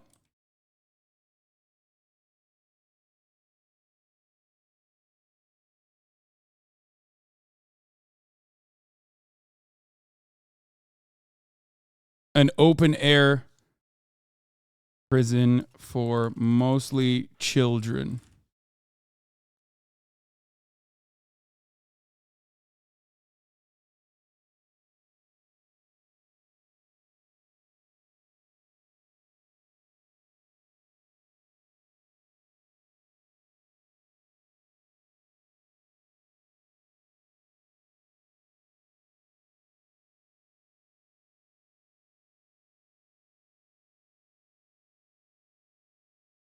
Along with me. Oh, this guy has not stopped asking me, do you think South Africa's government should be supporting Palestine? It also seems like most South Africans are very pro-Palestine, probably because of our apartheid past. Yes, brother, yes. Really okay with beheading babies? This is not an argument. You are not giving me an argument, okay? Of course I'm not okay with beheading babies. What the fuck are you talking about?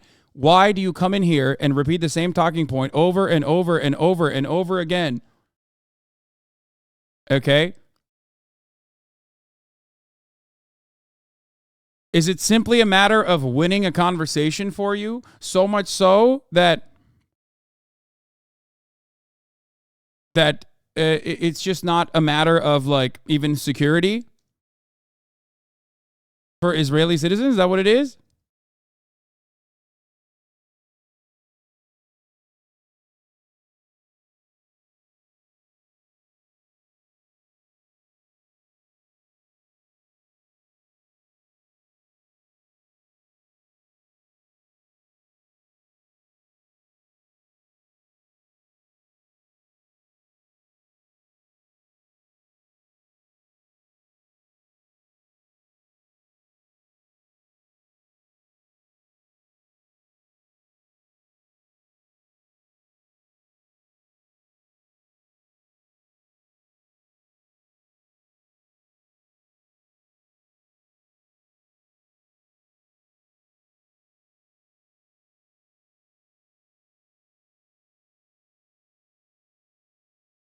Anytime motherfuckers are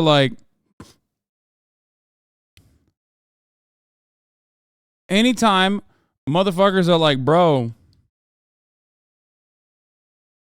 I guess you're on board with beheading babies or whatever the fuck. Anytime you come in here and say idiotic things like that, you're not winning a moral victory at all. You're just talking past me and showing every single person, at least in this fairly robust community, that at the top of the hour, there's a 3-minute ad break and you're oblivious to that. Okay? You're oblivious to that. This is also part of the reason why I don't want to talk about the narrative and whether or not it is unverified, unsubstantiated. Because when you turn around and you address a chatter saying that, they will clip you and they will use you and what you said as though you are defending it or you are saying no atrocities happened. This is a tactical reason as to why people come in here with this position. There is a reason for it. Okay? That's the entire point. And then other people who are supposedly on the radical side of politics or supposedly on the left will see you responding to that and go, oh, wow, I can't believe the left has gone so out of control. I was a dedicated Marxist my whole life. I was interested in Palestinian emancipation until I saw a 30-second clip from some random guy online, and I decided I'm dropping all of that. I no longer believe in the humanity of Palestinians. Okay? These people do not care about the dead Israeli citizens. These people do not care about the dead Palestinian citizens. They only care about winning fucking arguments. Okay? Here is the 3-minute ad break now. Now, we'll get into this conversation with Noah Kulwin of the Blowback podcast now, and then we will move on. First, I want to address some of this stuff with Ben Shapiro, and then I'm going to look at the Hasbara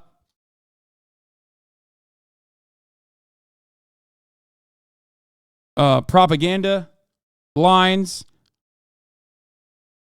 Okay, here, let's start the video call, and let's start it. Let's get right into it. Hold on. Let me deactivate my camera and activate it in the... Hello. 1 second. What's good? Not much, hanging out. Actually, Brendan and I are on a Blowback season 5 planning retreat. Nice. It's good to hear.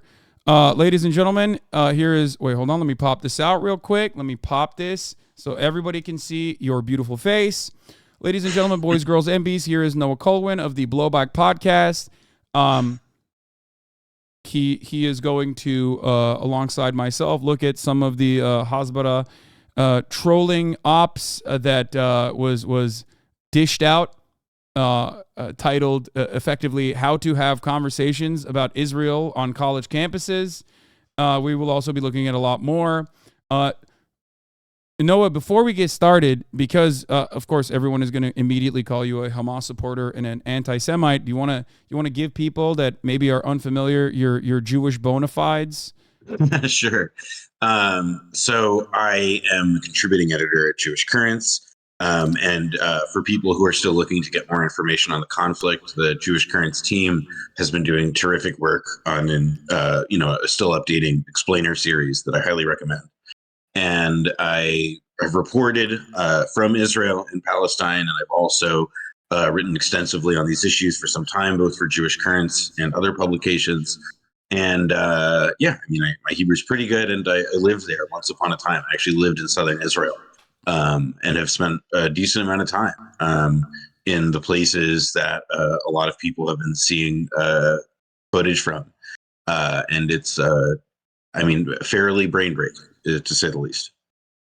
Yeah, a lot of brains have been broken, but then also simultaneously, I feel like American media, Western media has reacted in an incredibly predictable fashion, and I think that is by design. This is part of the reason why we want to look at some of this propaganda, because a lot of people come in here and hit us with talking points. Ben Shapiro, I think I was texting you about this earlier. Ben Shapiro had a very viral TikTok/tweet of mine on his show that he featured, where he said I was a moral idiot or something, and immediately said that I actually personally love decapitating babies, things of that nature. It's pretty basic stuff. Do you have an opinion on the media repeating unverified, unsubstantiated claims without ever, offering a second thought to it? Yeah, absolutely. I mean, I think that there are multiple levels to the phenomenon that you're describing. I think one level that's very, kind of basic and frankly pretty overlooked is that a lot of the reports about, the many real atrocities visited upon Israelis in the last few days, and a lot of the fake ones, they're being described and formatted into, fairly familiar stereotypes, frankly, about Arab savages and brown men raping white women. A racist canard. Exactly. And so I think that is a very easy and familiar framing for people to make sense of what they are, what it is that they're seeing.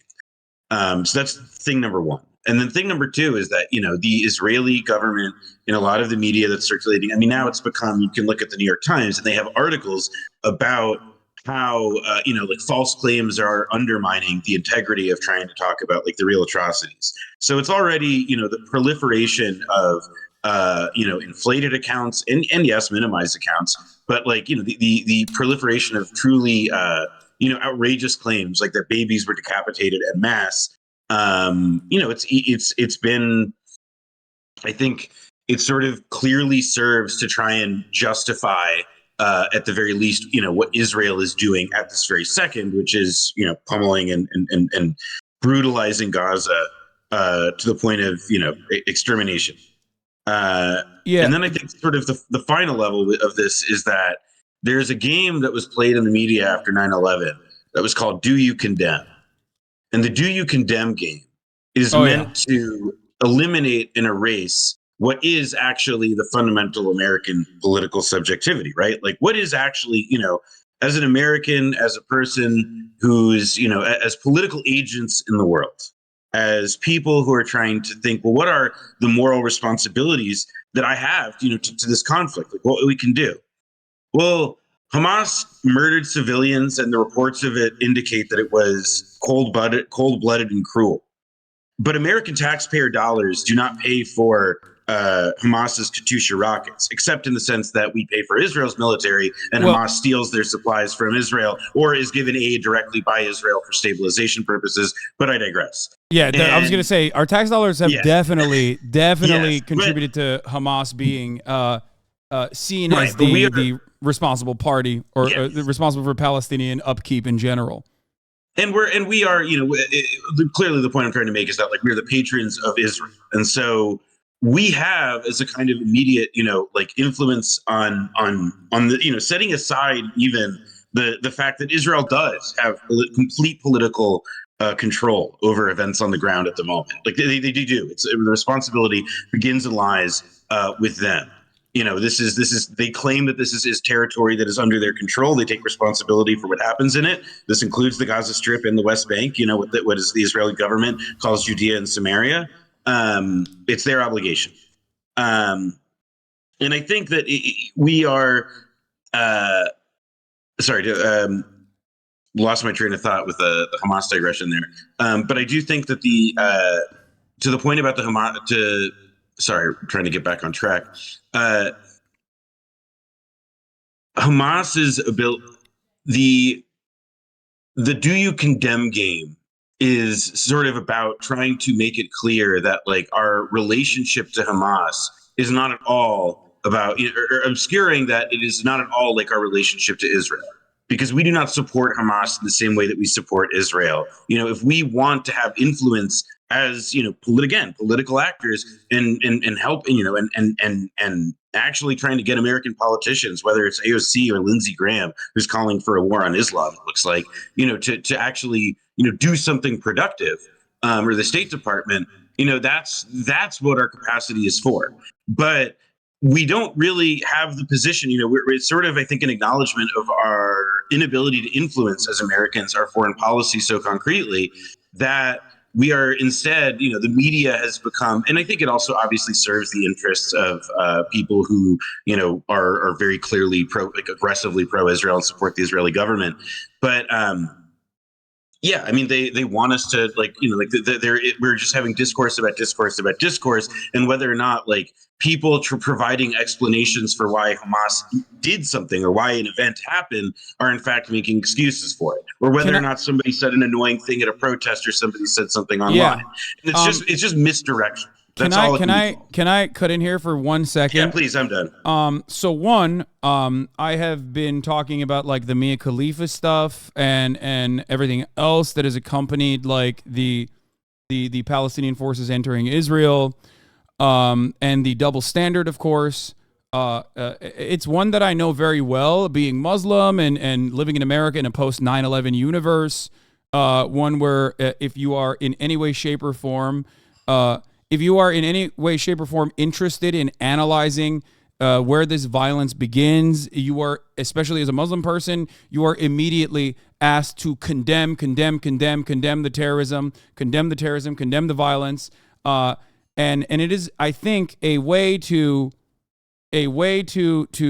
bog down the conversation. It's a way to just shut off the conversation, because a lot of people come in here and say, oh, you love babies being decapitated, it seems. And it's if I sit there and go, this might be a real news story. I am not completely sure, but it is certainly frustrating to me that the IDF refuses to verify said claims, or yada, yada, yada. All of a sudden, I'm in a defensive posture talking about like whether or not babies' heads were chopped off, when in fact like a massacre still occurred, right? Like that part is real. And if your goal is to ensure that Israeli citizens are not being murdered, if your goal is to ensure that Palestinians are not being murdered and ruthlessly being subjects of an apartheid regime that necessitates violence, right? Then you have to look at this from a broader lens and not hyper focus on whether or not whichever way babies were murdered, basically, right? I think Lib Crusher, weird to mention a name like that when we're talking about such serious subject matters, put it aptly here. He said, I don't know where their kids were beheaded, but it seems pretty clear now that there were wholesale massacres near the Gaza border, and I have no reason to doubt kids are among the victims. Doesn't make you a squish on Palestinian liberation to acknowledge it.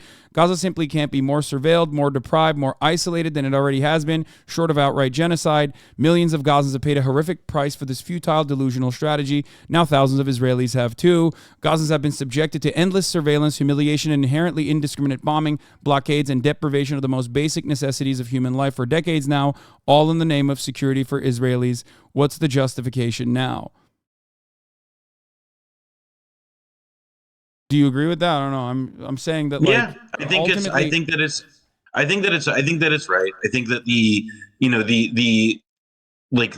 what I just always hesitate about is that, I think that, like, again, after 9/11, the do you condemn game was made to make people answer for, as if that they were, if you support Palestinian resistance, and if you support, like that you are made to answer for, like, the justice of the cause is compromised by the excesses of people for whom you're not accountable for. Yeah. And who don't, whose actions do not undermine the integrity of that cause if you seriously believe it. Exactly. And that's where, I just don't, I agree, like, it doesn't make you a squish, but, like, I do think that there is, it's just disturbing to see how many people's loyalty cards are being demanded to be shown to show that, like, we still have a conscience and that we're actually we condemn the indiscriminate murder of children in spite of what some hotheads said on Twitter. I just don't think that that's, like, it's just like I'm not, and frankly, I'll say this, like, it's a very effective rhetorical tactic at this moment. Yeah, but we don't know a ton about what's happening in Gaza because they have no power. Many people are running out, like, and they get power for the limited number of people that are able to get solar energy during the day that can supply, a very limited amount. So we're on, like, a really limited, we're limited. We have there's a limited amount of information that we are getting about what is going on in Gaza specifically, and I think that means that we are, I don't know, like, it's just difficult for people to even, like, see or acknowledge the, like, like, the vastness of what the Israeli, both what Israel's, what the Israeli operation seems to be underway now, the speech that apparently Benny Gantz, the former general who has been invited into the unity government or war cabinet, if you want to call it that, he's like, he previously ran for prime minister as both, like, the principal opposition to Bibi, but, I'm sure as many of your listeners know or viewers know, he also ran a campaign ad bragging about bombing Gaza back to the Stone Age. Yeah, he literally put his war crimes up. He posted his war crimes to be like, vote for me. Like, I'm no fucking, die in the wool, bleeding heart libtard. I promise. Like, I will also do war crimes, which I was given a medal for. Awesome. Yeah. It's, and look, there are even reports, and it's been a tactic in the past. We saw the murder of Shireen Abu Akleh from Al Jazeera.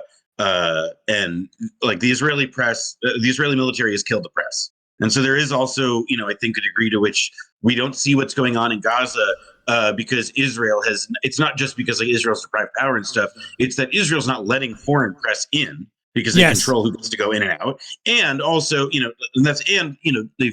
they've racked up a fair number of media bodies themselves. A number of Palestinian journalists in the West Bank, I saw photos of this already, have been protesting the murder of Gazan journalists. It's awful top to bottom. I also think one of the other things, one thing that is worth adding to this is that the Israeli public is pretty shattered in a way that I think is not quite coming through in English language media and in English language Twitter. Oh yeah. The Israeli public is really, it's been very divided and quite polarized for some time. You could argue really since it's like the latest era of Israeli politics was inaugurated in 2009 with the first election, rather the second election of Netanyahu. And I would, I think that there is a, the era of that consensus is possibly cracking within Israel. And it may, create an opening that hasn't existed previously because of the far right's increasing control over so much of the country for this kind of, more geopolitically minded kind of centrist bloc to take control. And that's been a policy drift that's been sort of made impossible within Israel, something that you could be called, let's say, like an accommodationist wing since Rabin was assassinated. Yitzhak Rabin was assassinated in the 1990s. So that's actually the last dovish Israeli prime minister. Yeah. So I do wanna. You bring up a good point about Yitzhak Rabin because I specifically want to talk about something that I find to be particularly interesting. Now, obviously, Yitzhak Rabin was largely hailed as like the last Israeli leader that actually wanted to even negotiate with Palestinians in good faith and like treat them as humans, and yet he still was, of course, a Zionist and absolutely was not genuinely interested in like having to my understanding, having the same amenities for Palestinians, significantly better than the current Israeli position. That would be a major compromise that many Israelis probably would not even agree with at this point, as far as I understand. And yet, what was it? A state minus? What was the sentiment? The idea. Yeah, I mean, the idea was essentially that, like, Rabin is credited, the Oslo process is initiated, and there's this, very like the Oslo process was like a failure, and I think Palestinian activists and scholars and have really argued and sort of completely put to bed any idea that like the Oslo process was anything other than just like arresting the development of Palestinian resistance from the time of the first Intifada, in the early 90s. The thing with Rabin, though, and sort of what his death speaks to, is not so much about like, could Rabin have been, a kind of like, let's say, Israeli Mandela to invert pretty, a former racist. Like, I mean, I think that he could have been maybe more like a de Gaulle kind of figure, because he had founding father credibility from having been a man in uniform at a very young age in the early days of the state.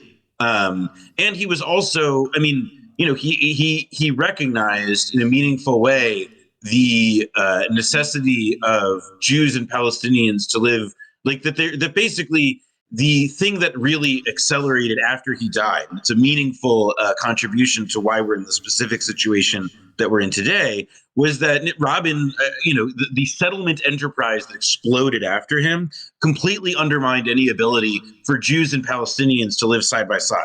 The separation barrier that was erected roughly along the border of the Green Line. I say roughly because it also stole tons of land from Palestinians in a more direct theft than the original 48 theft.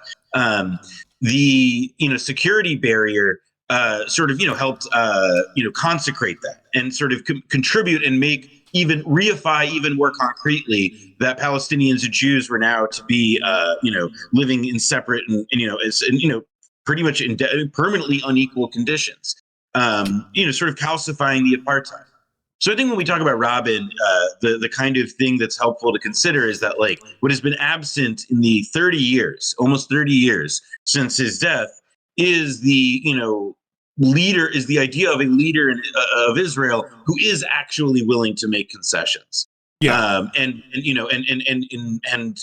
now that the Palestinians have, demonstrated that they can threaten, again, Israel's geopolitical basic calculus, right? Like the Hamas revolt in Gaza, complemented by, the threats from Houthis in Yemen and the, Hezbollah's, the quote unquote Hezbollah menace or threat in southern Lebanon, although it seems pretty clear that Hezbollah has not, as of yet, not gotten involved.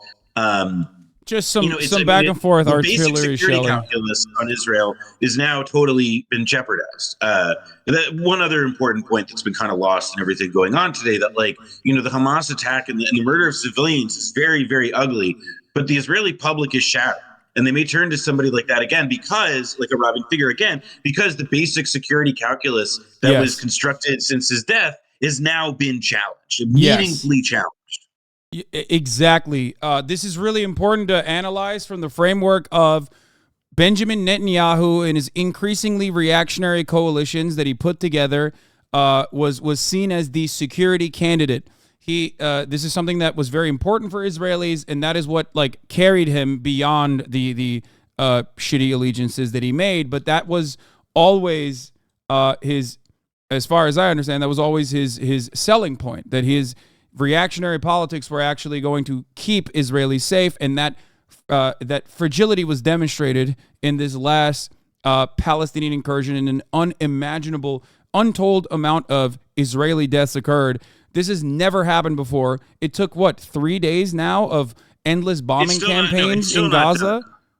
I woke up to seeing videos of these are a lot of, and this is not what I'm saying does not apply universally. This isn't like every Israeli settlement or village is like this, and or town or city. But this you have communities really these are not, and these are also, by the way, not the equivalent of West Bank settlements where they are beyond what we'll call the 67 borders. These are communities within, what would be called I don't want to I don't mean to say this in legitimating the 48 thefts, but just to describe how I say Israel proper. I think everybody understands what you mean when you say that. So Israel proper. And so these town, you have reservists. So in Hebrew, miluim, who are essentially, because everybody in Israel served in the military. And then once you're done with your few years, you have designated reserve duty. And it is, historically speaking, considered more of a chore than it is a particularly, threatening or serious obligation. And so now it's you have reservists, people who probably are not particularly blooded or trained soldiers, who are trying to be, who are appealing for help. And I saw one report that blew me away this morning, where they the army said you're on your own for a while. There's just no you're seeing a degree of breakdown. That is really they may be able to recover from it. Don't get me wrong. I don't want to say that this necessarily means something really dramatic is going to start shifting in the current geopolitical order. But this is the biggest blow that it has taken. Since '73. I think that's the appropriate comparison. So 2 things I want to mention. One thing I knew about, and another I did not. 2 people that were involved in calling for the death of Yitzhak Rabin, who then, of course, did get assassinated, are now, of course, heads of state in Israel. I'm referencing Benjamin Netanyahu and also Ben Gvir, which I did not know. I knew about Ben Gvir. I did not know Netanyahu also facilitated alongside Likud Rabin is a murderer, he's a traitor, and we have to lynch him party, which the chief of internal security, Carmi Gilon, at the time alerted Netanyahu of a plot on Rabin's life and asked him to moderate the protest rhetoric, which Netanyahu declined to do. Ben Gvir also is, directly a Kahanas terrorist, so he's done much worse shit outside of that. But this is something to understand. This is something to consider, that the one dude that maybe was supposedly going to be more definitely going to be more reasonable than the current Israeli government was assassinated, and people have been voting for those who supported his assassination over and over again. And that violent rhetoric and that violence that accompanies Israel's apartheid conditions has only intensified. And I'm sure you've seen this as well, the Shin Bet warnings on internal security, and how the continued occupation or the continued apartheid conditions in the West Bank were actually going to cause security collapse, a warning that Netanyahu's government did not heed and called woke nonsense. It's not like it's not like Shin Bet, in my opinion. Perhaps I'm wrong. You can tell me if I am. It is not exactly a bunch of woke moralists when they say, hey, constantly fucking killing people in the West Bank and constantly killing people in Gaza is only radicalizing Palestinians further, which will inevitably escalate to violence that Israelis may actually see, and not the kind that many are used to, where, like, you know, handmade rockets are being intercepted by our beautiful Iron Dome, but like direct violence like the ones we saw, direct violence that we saw this past weekend. Yeah, I mean, I mean, one thing I am sort of curious, like, about, I guess, with like a lot of the current sort of the American position as it relates to, you know, like, to this ongoing violence. There have been like a lot of, you know, people right now are still reeling from a lot of the images of the massacre in Israel.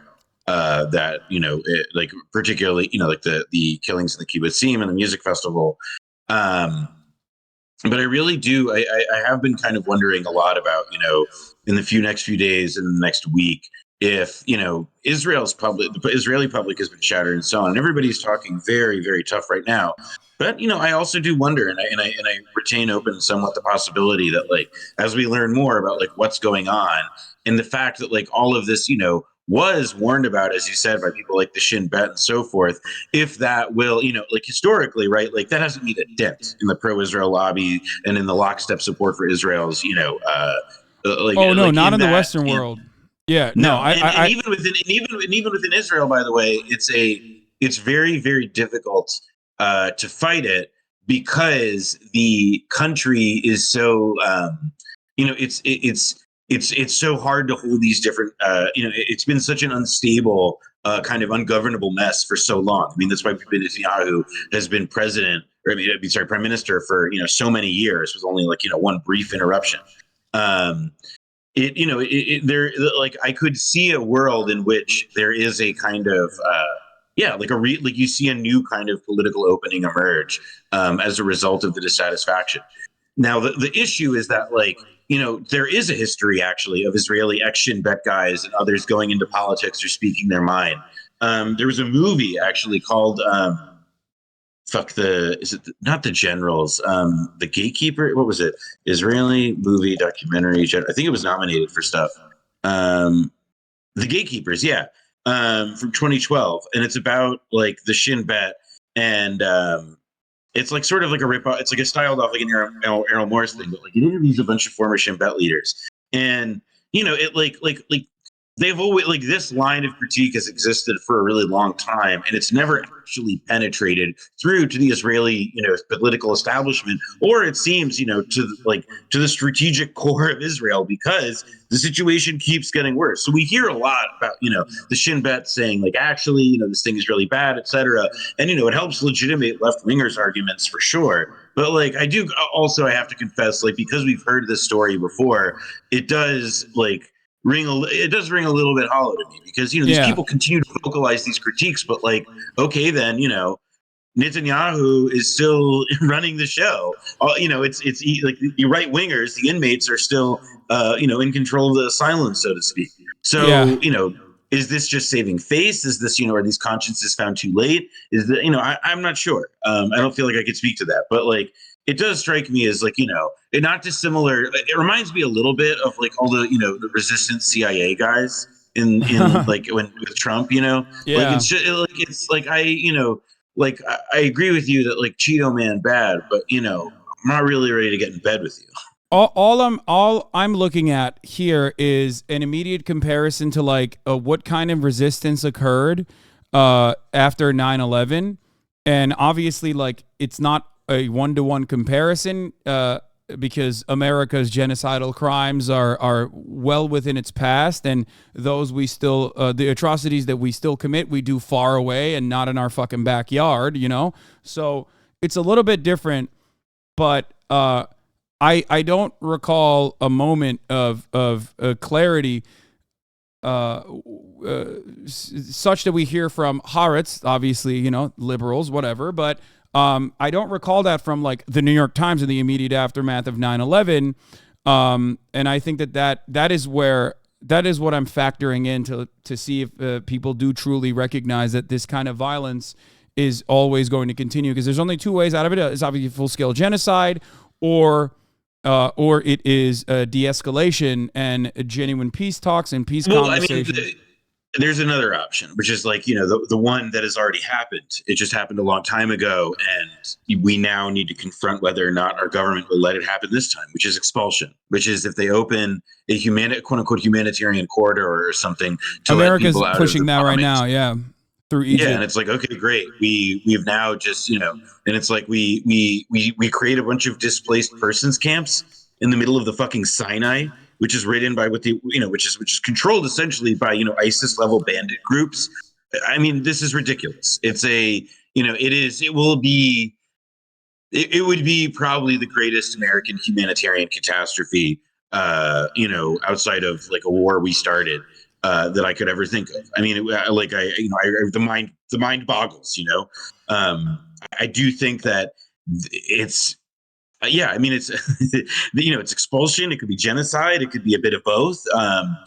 It's hard to say. It could also end up being. Look, it may end up being that like the Israeli government does not have the capacity to carry that out because they set up a humanitarian corridor and they try to expel people, and then all of a sudden Hezbollah has not has not yet entered the fray, but then they could or something. I think that's part of why it's this moment is, I hesitate to draw any strong conclusions about what's about to happen aside, from when people say it, and make it clear, just because you can see, part of what makes this moment so tense, and the reason it's so legitimately tense, and that, that you can tell that existing orders feel threatened by the potential for destabilization, is because it could break so many different potential ways. Yeah.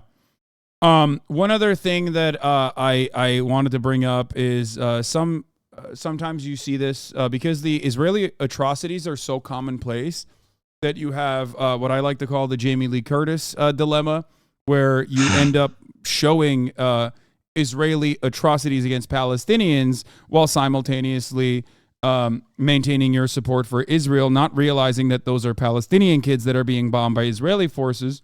I mean, did you see the Justin Bieber thing? Yes, I was going to say. Justin Bieber earlier today posted a photo slash a call to action saying praying for Israel with interlaced with footage of the rubble that is now certain parts of Gaza. I suspect he was not praying for Israel to stop, which is what I thought he may have, I don't know, been pushing for. The other thing I wanted to show is the pregnant woman in southern Israel was found by Hamas terrorists.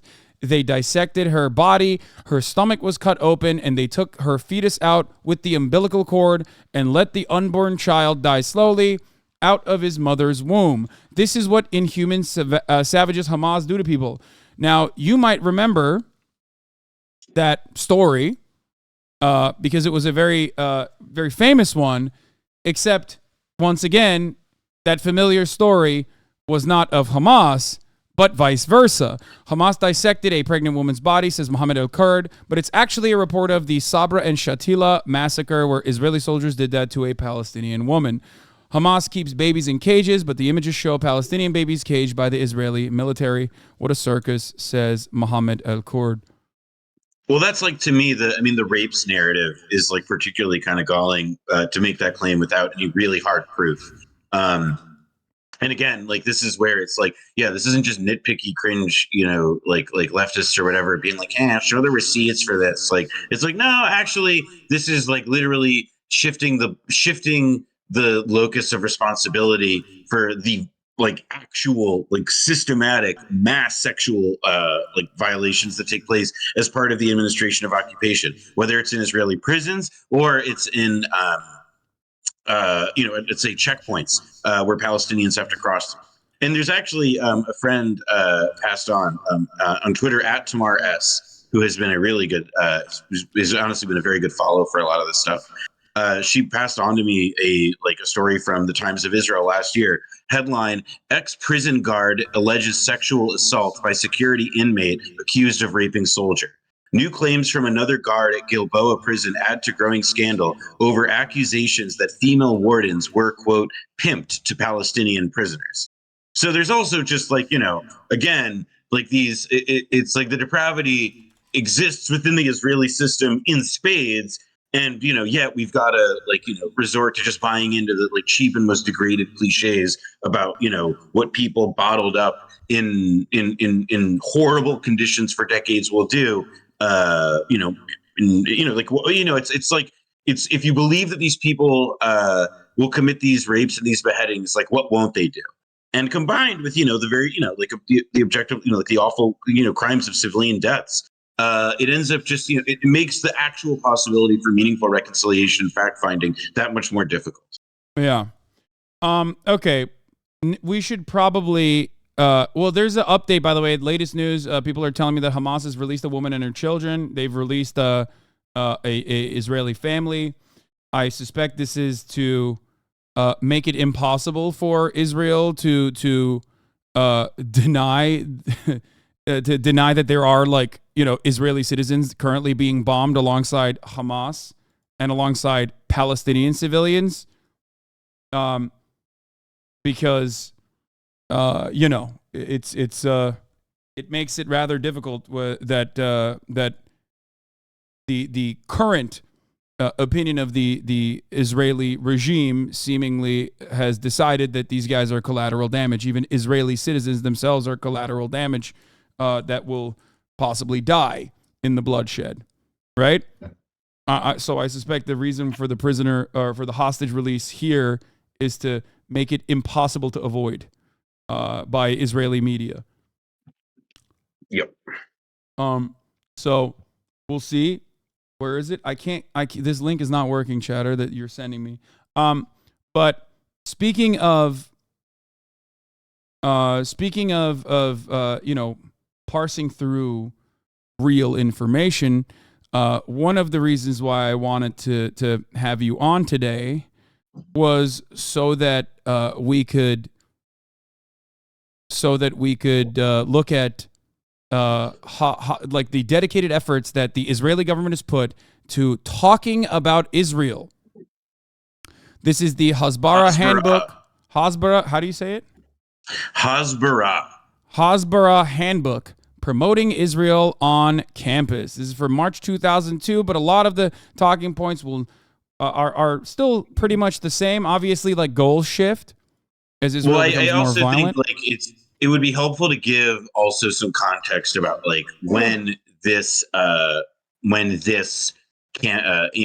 Campus Handbook was produced, because I think that there are two sort of useful historical convergences for people to think about. So March 2002, it's the second Intifada.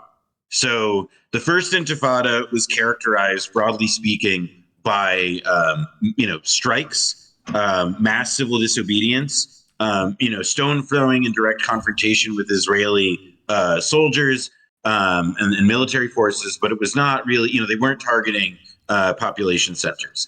And then in the 2000s, after the collapse, it's important to also analyze it within the framework of freedom of movement and accessibility at the time.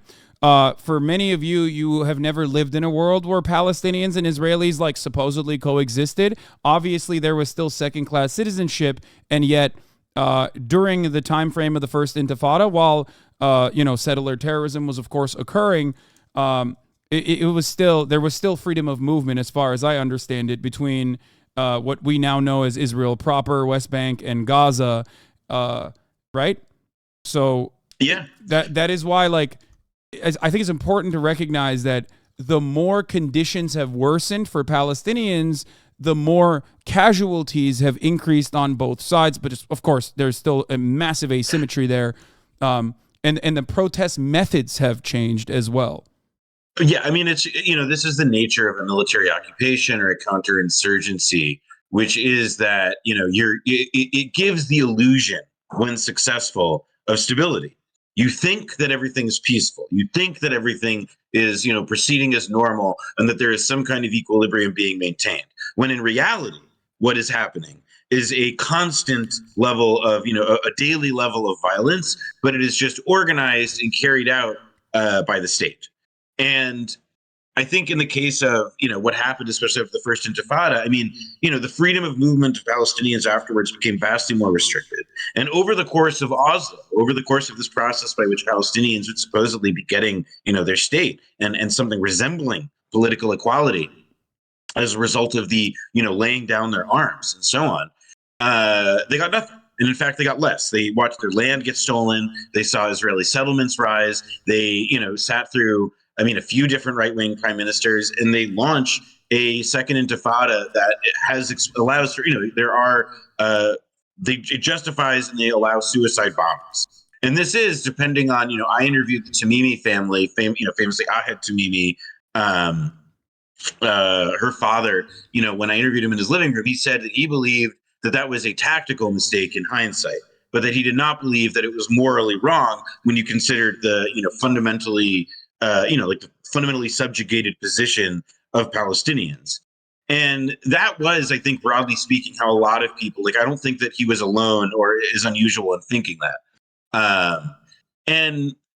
So when this handbook comes out, the second intifada and suicide bombing, really, it's a moment not all that dissimilar to our own right now, because also it's not just the second intifada and trying to explain, well, why are Palestinians blowing up Sbarros in Jerusalem? They were, it was also in the aftermath of 9/11. And there was this, rising, conception, especially in the Western world, that the Islamic threat was, international and something that we, faced all of us. So it was a shared endeavor. So the Hasbara Handbook, I think, is also all of which is to say that, it's a really, I'm glad you sent it to me, just because, it's a good distillation of how in an earlier generation, when in a not totally dissimilar moment, the Israeli government, with a huge number of resources, supported both the Israeli government and also, wealthy Jewish American philanthropists, as it sort of lays out in the intro. It offers a bit of a roadmap for how these people, I think, are going to try and explain the same, to argue against the same kinds of, all the same tropes and all the same shit that they were doing 20 years ago. It's going to be the same thing. This was perfectly illustrated by that professor emeritus at Harvard. I remember we watched it yesterday, Chad. Do you still have it? Where she talks about how Israelis are called to action to serve in the IDF, and American Jews must serve as well, a different kind of battle, a battle online. Do you have the video? I need this video. Yeah, I want to show it to you. It was Mohammed El Kurd posted it. Where is it? Harvard professor blames American Jews for Israel's failures. Oh, here it is. It's a 2-minute video. We can play it real quick. I'll send it to you on Discord. You can watch it on your own end. Yeah. And I'm gonna pee while it plays because I think it perfectly brings us into the thing that we're talking about now. You will say what? You want us to make you look good? Ruth Weiss. That's not my job. Your job is to make us look good. Our job is not to make you look good, American Jews. What do you have to worry about? Your job is to make us look good. And here's how you do it. Every one of us has to serve 3 years in the Army, 2 years in the Army, some of us 5 years, and then for the rest of our lives, you have got to serve 2 or 3 years in the army of words. You've got to learn to fight the political battle, which is even more important at this point than the military battle that we are. We'll fight the military battle. We're not asking you necessarily to come and be lone soldiers, although some of you can. You've got to learn how to fight back on the campuses, how to make the arguments. Now, they keep shifting. You know, the ground keeps shifting under us. They keep changing the language. Intersectionality wasn't even a word 10 years ago. Now suddenly it's intersectionality. You've got to stay on top of it. And you know how we train for the Army? We don't train for defensive warfare. If the war against Israel ever had to be fought on Israeli soil, do I have to tell you? It's an impossibility. So it's the same thing. Don't let the war of words ever be fought about Israel's nature. Let it be fought about why you can't accept Israel, why you have to single out this tiny people. Try to find Israel on the map. It's hardly there. You know, we used to play this game, Where's Waldo? Where is Waldo on the map? Are you going to really tell me that this is the country you want to blame? Push them, teach them how to defend by attacking. Teach them really what one says as in fencing. You've got to do that. You've got to make demands on them. They've got to serve for 3 years in the army of words. In the army of words, they got to serve for 3 years. And that's how that ends. So this is a continuation of that, or rather just another moment where that has never stopped, the war of words, rather. And I think that it's been relatively successful. Obviously, we shouldn't give the impression. So Ruth, she's a literature scholar, and she's like she has dined out on having worked at Harvard for like her entire life. And she's like a total crank, like a total right-wing nutter. And I'm kind of glad that people are discovering, because there's a whole bunch of kind of great grandmotherly right-winger Jews. Like Lucy Davidovitz is a famous one. Midge Decter, who is the mother of noted street boy John Podhoretz. It's actually quite a fantastic archetype, in my opinion. But we should get to the Hasbara because there's a whole lot of them. Yeah. So, the reluctance of Jewish students to get behind Israel unconditionally is probably connected to the gradual shift in our generation towards attempting to find personal meaning in Judaism. Very few young Jews will do things merely because a Jewish organization or authority mandates them. We are individuals looking to enrich our lives. This Hasbara Handbook attempts to acknowledge all of this whilst providing Jewish students with the tools to defend Israel as a country in an intelligent and thinking way. It also says, of course Israel's not a perfect nation, right? That's kind of how it starts. Are there any? You looked at this. Is there anything that you want to get started off with? Well, I think there was one thing about that was called point scoring and genuine debate, which I thought was like a really interesting, because I don't know, it seems kind of clear that it's lifted from the rules of formal debate, where they actually score it according to how many points you get it, how many things you're able to say. And whether or not your opponents will have time to rebut them. But it is really, so it's this thing where this chapter, it's, I guess, being proactive and promoting Israel. And then it kind of goes on. It's actually the opening part of this whole pamphlet. And I think it's the most kind of jarring one to me, because the rest of it is really just about how to be annoying. It's just how to be a debate pervert.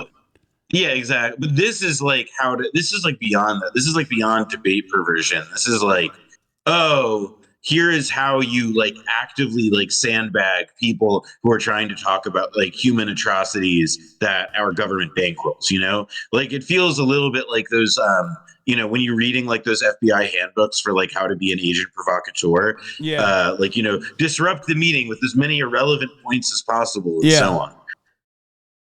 Yeah, exactly. That's why I want to cover it, because it's my favorite thing, because it's so entirely and utterly unproductive, and this basically acknowledges that these sorts of conversations are always going to be unproductive, so you should figure out ways by copy pasting some of these talking points and shift it literally gives you a manual to deflect, which is really interesting. I will say, and I think that's also there's there's a point related there to, I think, about good internet hygiene, which is that you shouldn't just believe that debates and venues for discussion are just places to try and manipulate or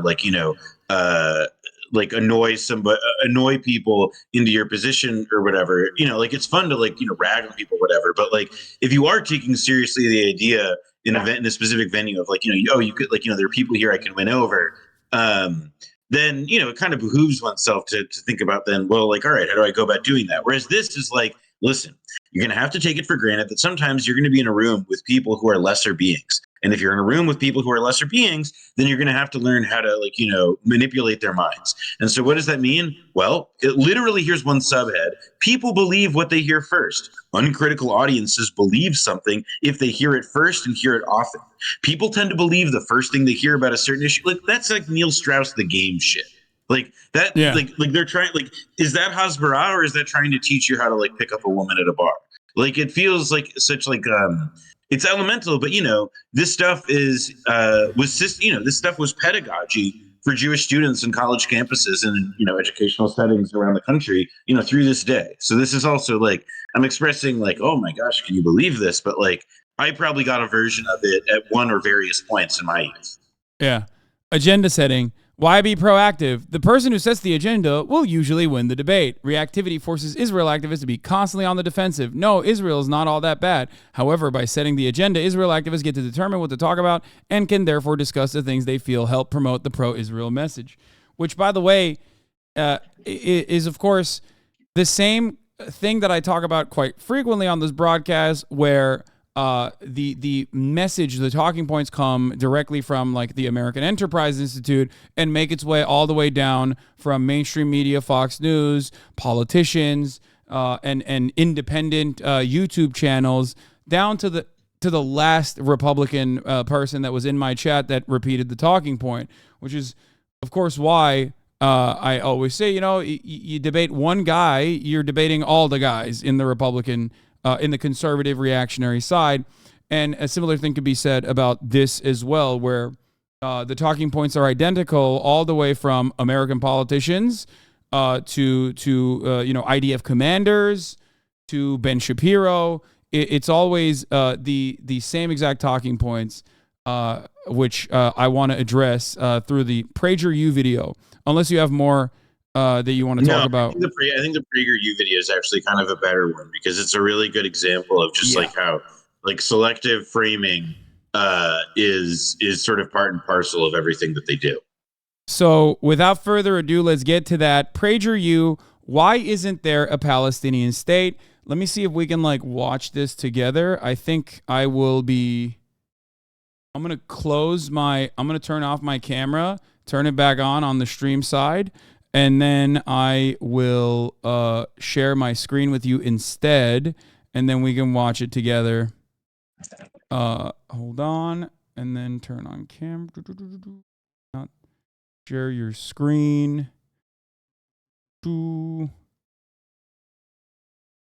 here it is. Hopefully you'll be able to hear it, so let me know if you can. Put you over here.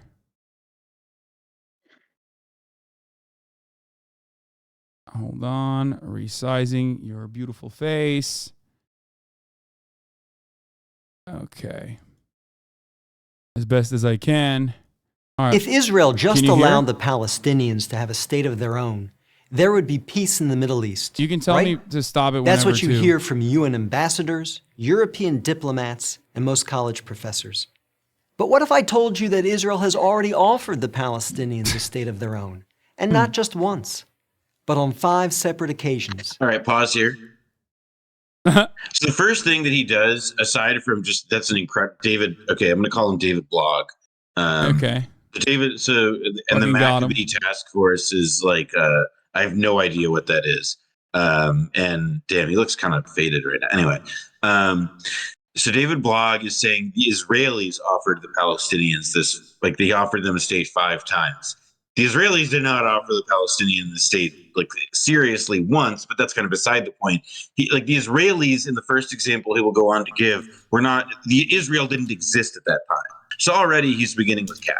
Continue. So yeah, that is a very common talking point that you hear always, is that Palestinians actually never had a state. There was no historic Palestine formation whatsoever, and that it was under Ottoman mandate and then British mandate, and the British offered Israelis the entire area known as Israel, including the West Bank and Gaza. And Israelis actually did a really nice gesture to the Palestinians by giving them Gaza and the West Bank That was the first time Palestinians ever had any kind of autonomy or any kind of government formation. Is like a really cynical way to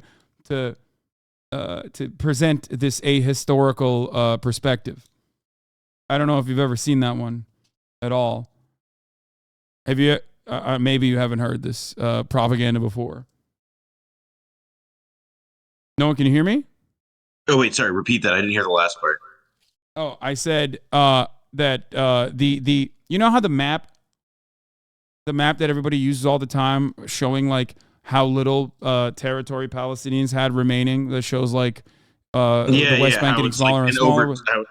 Yeah. The counter to that from the Israeli government is always to claim that Palestinians never had any kind of governmental authority until Israel kindly gave them Gaza and the West Bank in like 2005 when they pulled out of Gaza. And that's the first time Palestinians ever even had a government. And that before that, it was the Ottoman mandate, and then it was the British mandate. And the British gave Israel proper, like the entire Israel land to the Jewish people. Yeah, that's like a little bit like saying that, like, I mean, and this is like a very imperfect analogy, but it really is actually, I think it stands up, which is that, like, yeah, it's like saying, oh yeah, slave owners gave the slaves freedom. Like, it's like, no, that's not like the Israeli government. It gave them limited political authority that they conceded at the negotiating table after administering a military government for many, many years. I think a really good documentary for your listeners is also, the English title of it, it's called The Law in These Parts, and it's all about the military courts that the Israelis ran. Like, I mean, the Palestinians had a government. It's just one where they have no rights. They could be put in prison indefinitely for any reason. And, if their water goes out, or if they can't, if they build in the wrong place, then it'll be an Israeli bulldozer that comes and deals with the fucking problem by just getting rid of the whole thing. I mean, you're not talking about, and from the period of 48 to 67, the Jordanian military wasn't exactly a picnic to deal with either for the Palestinians. I mean, it's not like the counter to that map thing is like a pretty, part of what the map also illustrates, I think, is, like, I mean, we were talking about earlier, just the complete diminishing of Palestinian movement and control over that limited amount of territory. So it's also like, it's not just about how, like, Palestinians have actually lost land, because they already lost that land. It's about how, like, they're allowed to do even less and less and less with the shit that they got. Yeah. The Jewish population after the dissolution of the Ottoman Empire was 11%. What are we talking about here? What do you mean? Yeah, no one says that Jewish people were not coexisting peacefully under historic Palestine alongside Muslims and Christians. That is an objective fact. Yes, Israel, it's in its state formation, or historic Palestine, belongs to the Ottoman Empire. You are correct, Chatter. It was objectively better back then. Okay, let's continue. That's what they need to do. They need to restore. They need to restore Yugoslavia, and they need to restore historic Palestine under Ottoman mandate. Absolutely, that'll fix everything. Yes, and Crimea also belongs to the Ottomans. We're bringing back all the different inter-ethnic republic ideas. Fuck it. Yes. Okay, that's the last time I will mention the Balkans. Okay, let's continue. What David Blog has to say. Don't believe me? Let's review the record. After the breakup of the Ottoman Empire following World War I, Britain took control of most of the Middle East, including the area that constitutes modern Israel. 17 years later, in 1936, the Arabs rebelled against the British and against their Jewish neighbors. All right, you took a deep breath, so I paused it. Well, so the map that he says there. So the first thing is that, like, the Arab revolt, they rebelled against the British and their Jewish neighbors. That's one way of putting it. Another way of putting it is that, like, the Arabs revolted against the British, and then the British counterinsurgency, resulted in, like, the wanton slaughter of many Arabs and Jews, who began increasingly, vying for their own political influence, and the rightists were ascendant during this time through their various gangs. Hannah Arendt describes it very well for Western readers. But I mean, the other thing was this map where it's just like, oh, so they they have a little sliver there that you can see that's like the Gaza Strip, but it's not under this border because it's like treating Gaza as if it's like a foreign place, as opposed to, it's like a very subtle way of saying like, yeah, Israel doesn't have authority over this thing. So, as if it's like alien territory and not like a situation in a place that Israel in its totality pretty much controls. Yeah. That's kind of them. It's kind of them to show the West Bank as well, and partition it. I am sure that like the 30-year-old like design person who used like a magic pen to like draw that dotted line also was really like keeping it fidelity. Do they also? Am I crazy? Is this Golan Heights? Up there at the top with the blue? Yeah, that's the Golan. Wait, isn't Golan Heights just beyond even any borders? Like it's just simply Syrian land that Israel has annexed illegally. And Israel's annexed it. Like I believe, I'm pretty sure now that it's just like it's formally part. I mean, that's part of why, like, unlike Gaza, for example, I mean, like it's kind of funny. You have like 3 different stages of Pokemon here because you have like the Golan Heights, which is just now a part of Israel. And then you have the West Bank, which is kind of a part of Israel and even has 3 different territory designations by itself within the West Bank. And then you have the Gaza Strip, which is just like, fucking is a sort of like okay, like the most extreme kind of policing in a sense, which is to say we're going to choke it off completely, and the only governance that they're going to be allowed to have essentially because of our design will be this like inept Islamist group. Yeah.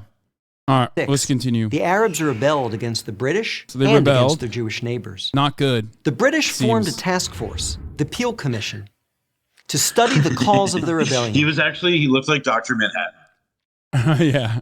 The commission concluded that the reason for the violence was that 2 peoples, Jews and Arabs, wanted to govern the same land. I mean, it's like, I think here's a good article. I'll send you a good link about the Peel partition that I liked a lot. Because that's just your Twitch link. Me back my Twitch stream. Yeah, it's no, wow. And now I'm just sending you the number from the end of this link. All right, there we go. Okay.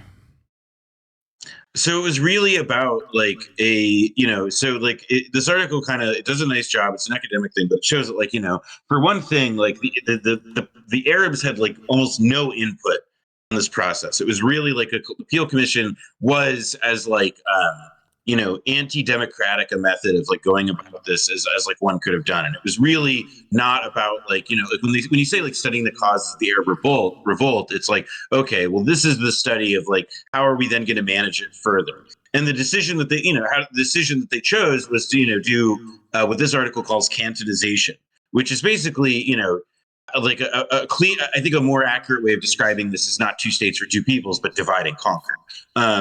Because, this is like the twilight of the British Empire, obviously, but like the British colonial interest was trying to figure out how do we, it was about balance and positioning for what, would ultimately be like, well, if there are states to come about, we want to make sure that they're ones that serve our interests. And it was, extremely classically British to basically, wherever their empire had been, to just leave 2 rival ethnic groups in different, polities that fucking hate each other.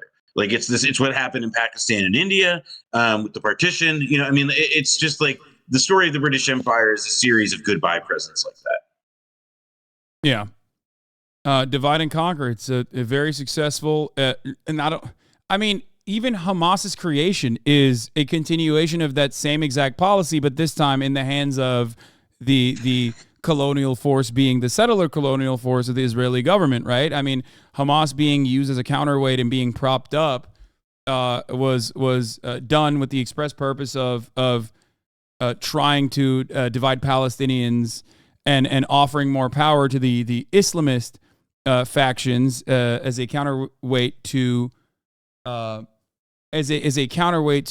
more secular formations, Marxists and the like, to rid the PLO of its influence and power.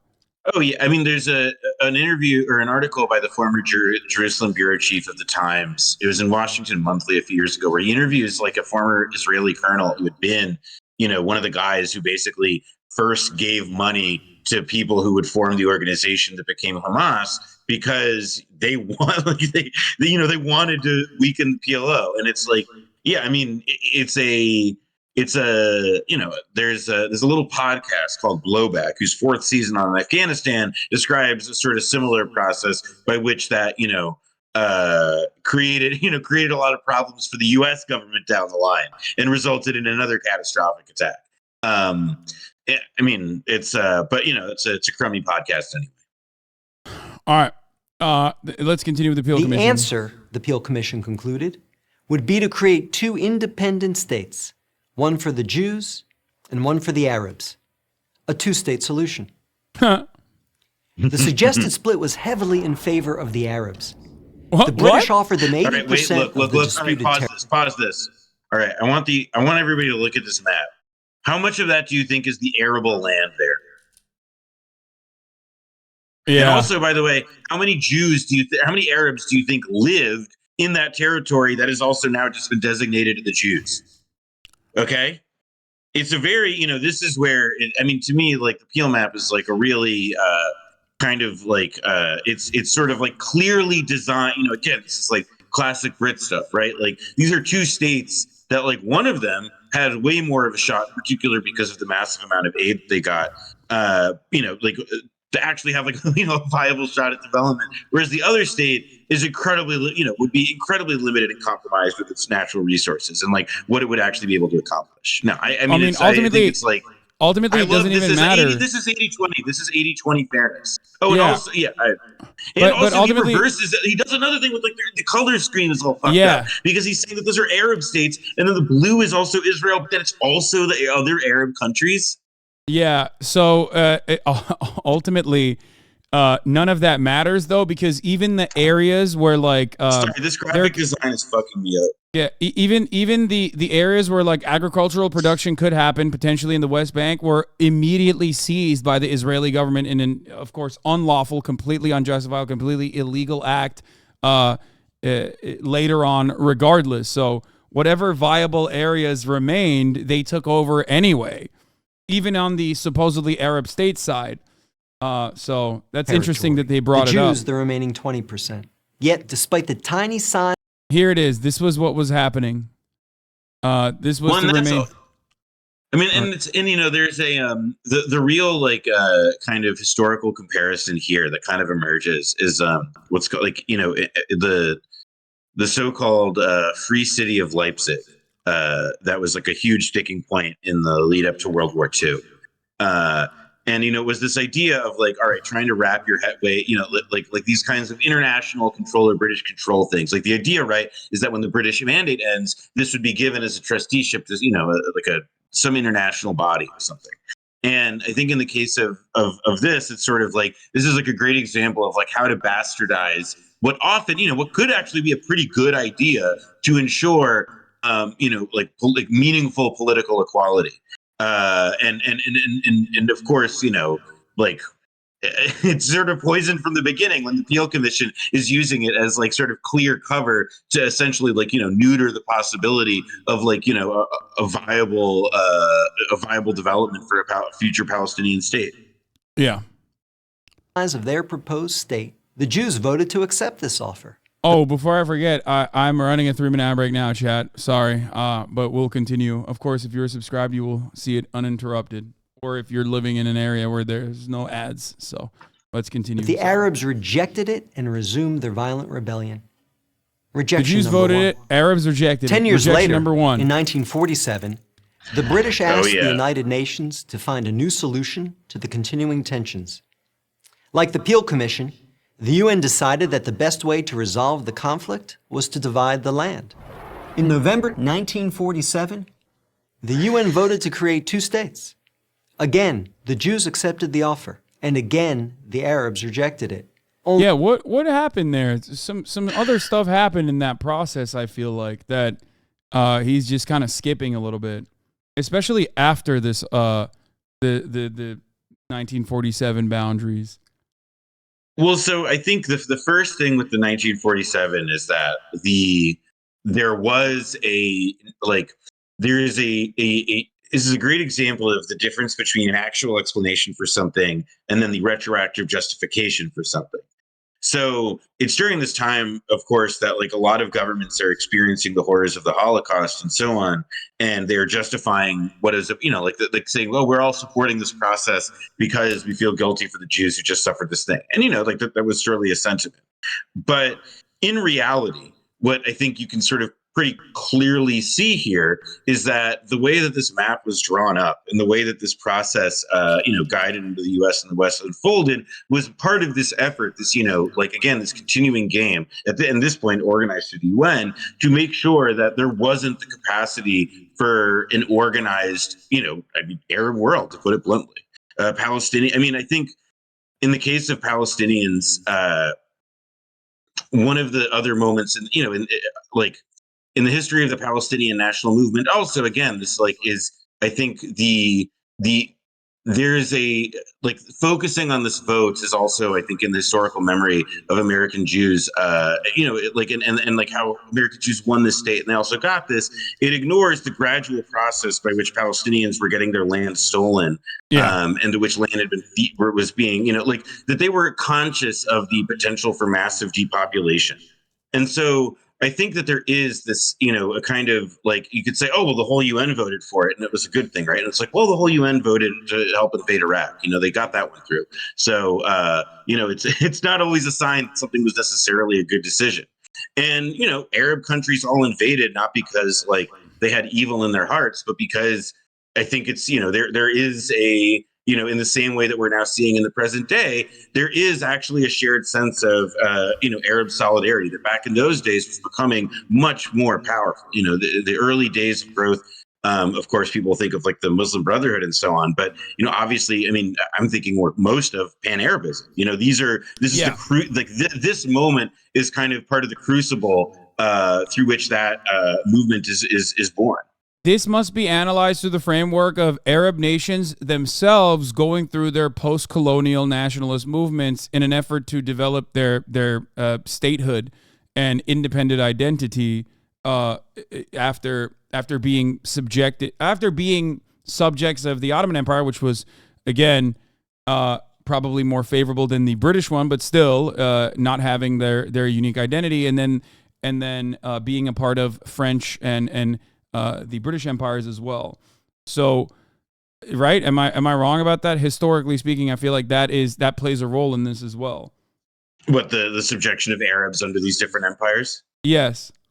Yeah, it's I think that's sort of in Israel-Palestine, the thing that gets lost in a lot of this context is that there is a regional and global game that the Americans were sort of beginning to play as part of Cold War strategy, and that meant picking winners and picking losers.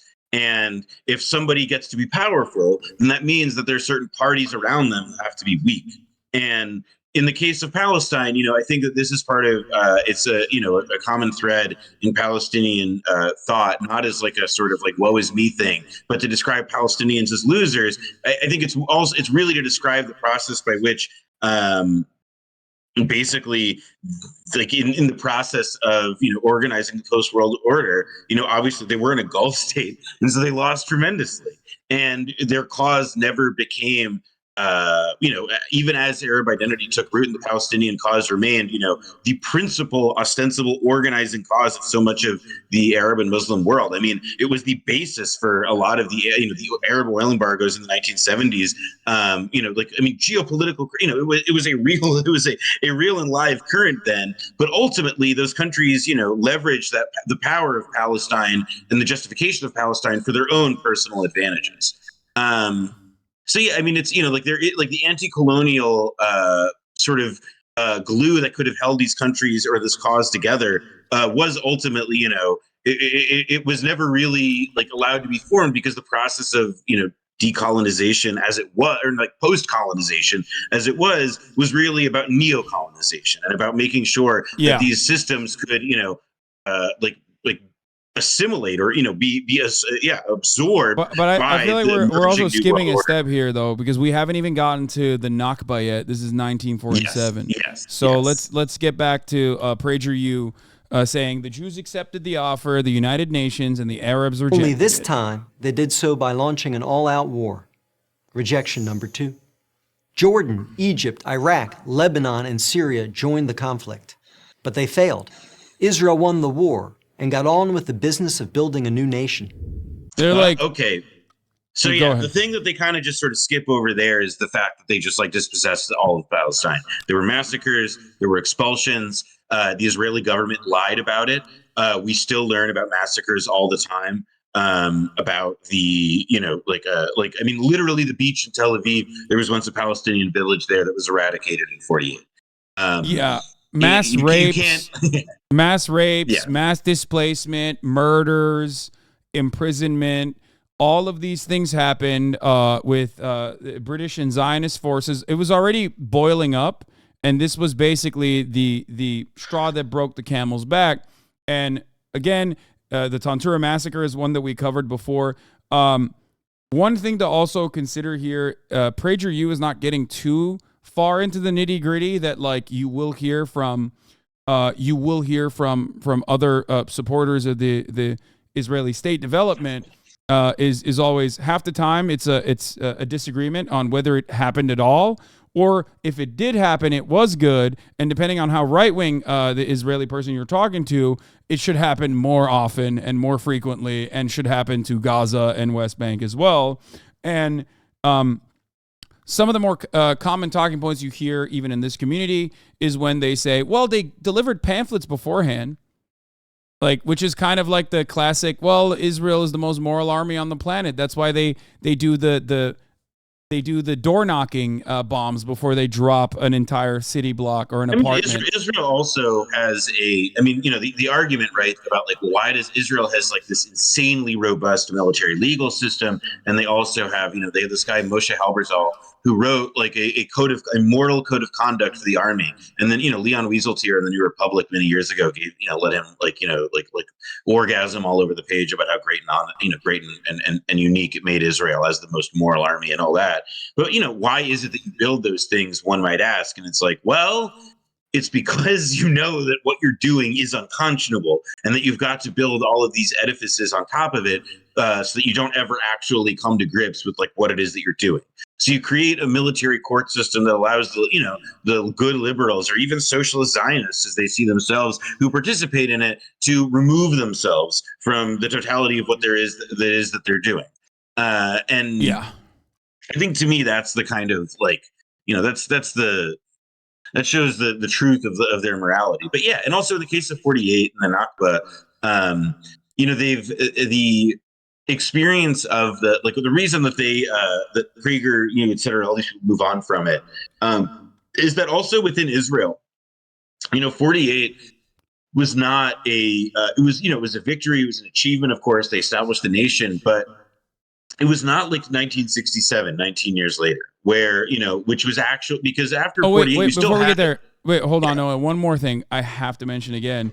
I mentioned the pamphlets. Another talking point also is that these people were voluntarily dispossessed, that they actually chose to leave their homes and, of course, bring their keys with them as well. That is another talking point as well. That is an abject lie, obviously, but it is one that you frequently encounter as well, where like, oh, well, technically you're saying that there was ethnic cleansing here, ethnic displacement, but like Palestinians voluntarily left their homes during the Nakba as well, which is disgusting. It's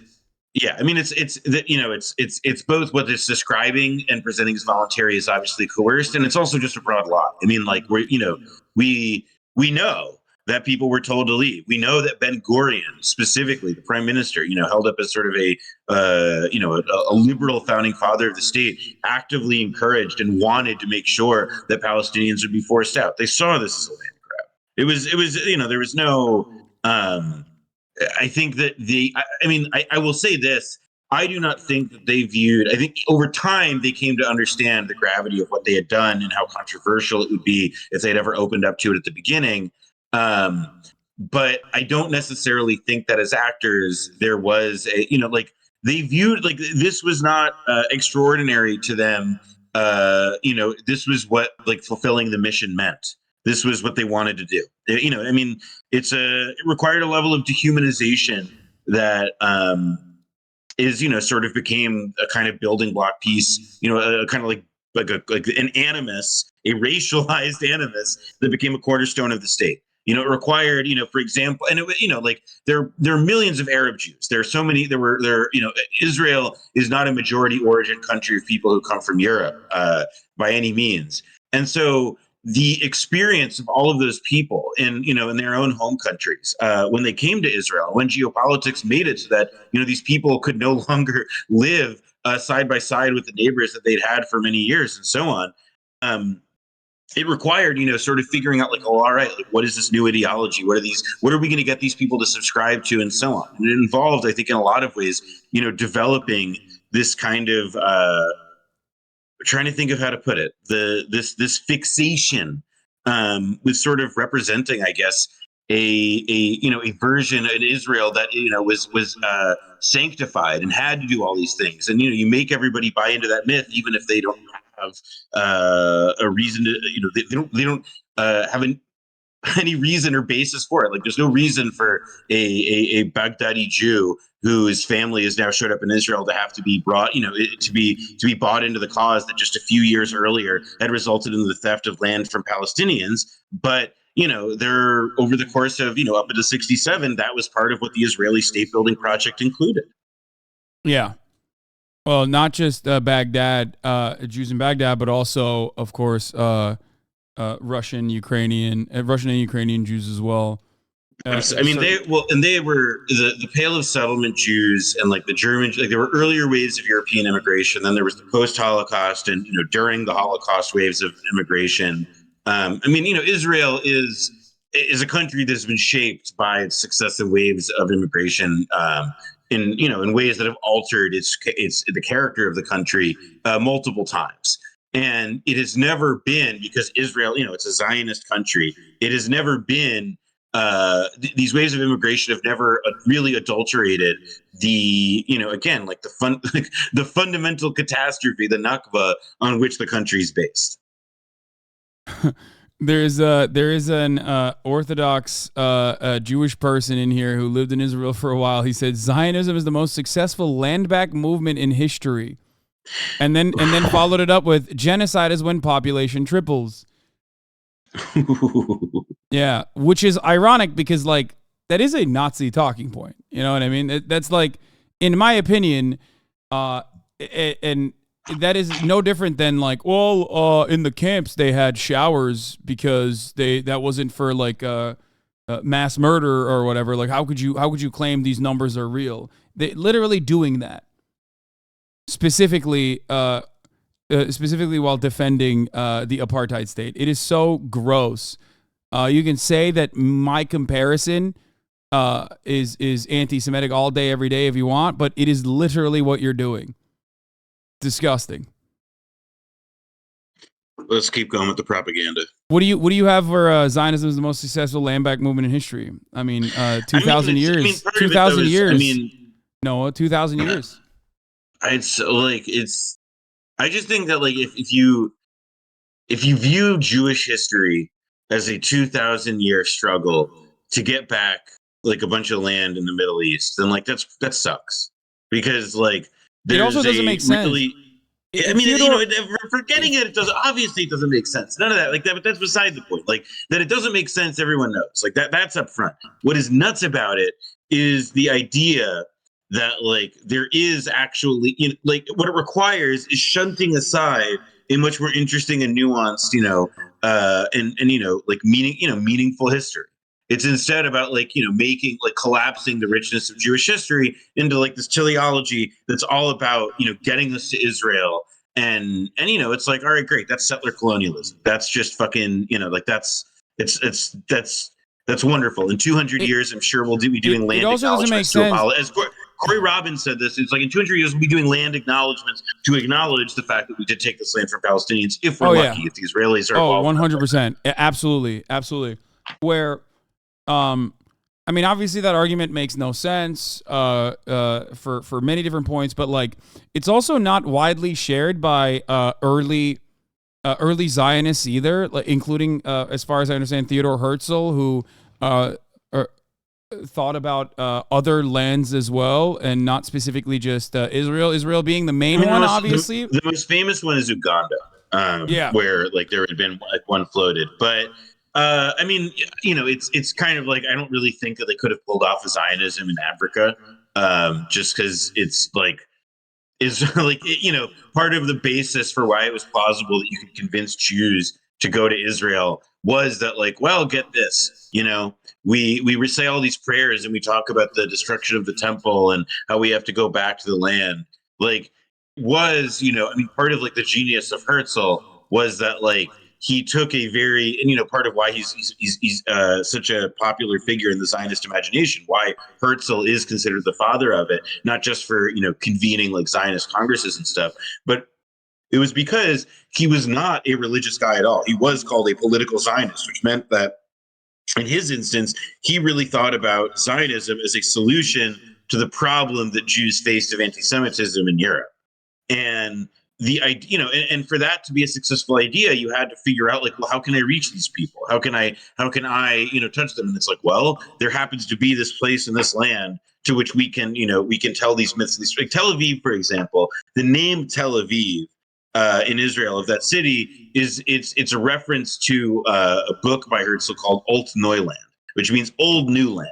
And the whole idea of somebody like him was to be able to like the you could argue the genius or the ultimate fantasy that he provided was to say, look, like we can take this thing that is been disused or whatever, obviously a fundamentally racist assumption, and we can resolve our dilemma by going back to our roots like this. And it was an adaptation of European nationalisms at the time that are saying similar things about the ties between people and their lands, because nationalism was incredibly in vogue then. I think it's to me at least it's the craziness of the 2,000-year story should be something that should be the object of like a really interesting inquiry of like, well, how did the idea become so captivating, rather than just like something that people repeat blandly as like, Israel has I just checked, and the Jewish property deed, the pink slip for Israel is 2,000 years. What's Palestine got? Like that's bullshit. That's not real anyway. So let's just not. It's not even engaged. It's a part of myth making. I think like it's more so a post hoc rationalization, of course. Even though, like you also pointed out, Theodor Herzl and early Zionist leaders routinely recognized that this was supposed to be a colonial project. I read something about I think it was Herzl talking to the founders of Rhodesia, saying like this is a united struggle. That it would be. It would be similar. It's closer to Manifest Destiny than it is a land back movement, certainly. But it's not like people were hiding that the Palestinians were not going to peacefully be dispossessed of their homes and displaced. They were not oblivious. There were many people in the early days of the Zionist movement or of the Israeli state, like the most famous of them being the guy named Judah Magnus, who was the first president of the Hebrew University of Jerusalem, who believed in a binational state. They believed in a singular political entity. American Jews, by and large, until the 6-Day War, because the 6-Day War in the 60s, like sort of Israel's victory there made it to a lot of Americans just seem like, okay, it's here for real. Like it's not going anywhere. They can hold their own. And there were people like Magnus who, like they thought like this isn't a tenable situation. And they lost, unequivocally. And in no small measure, that's not just because of, the people like Ben Gurion who were in power and in the government and so on, but also because a huge chunk of Israeli society that did not get to hold power meaningfully in government until the 1970s were the reactionaries, the right-wingers, the most violent people, the intellectual, and in some cases, literal forefathers of the current right-wingers who are, helping to run the show in Israel now. And these are people who I would argue, I think their influence has definitely continued to be understated here. Yeah. Can't believe how much we strayed away from the main point of contention here, but Israel won the war and got on with the business of building a new nation. Let's see. Most of the land set aside by the UN for an Arab state, the West Bank and East Jerusalem, became occupied territory. Occupied not by Israel, but by Jordan.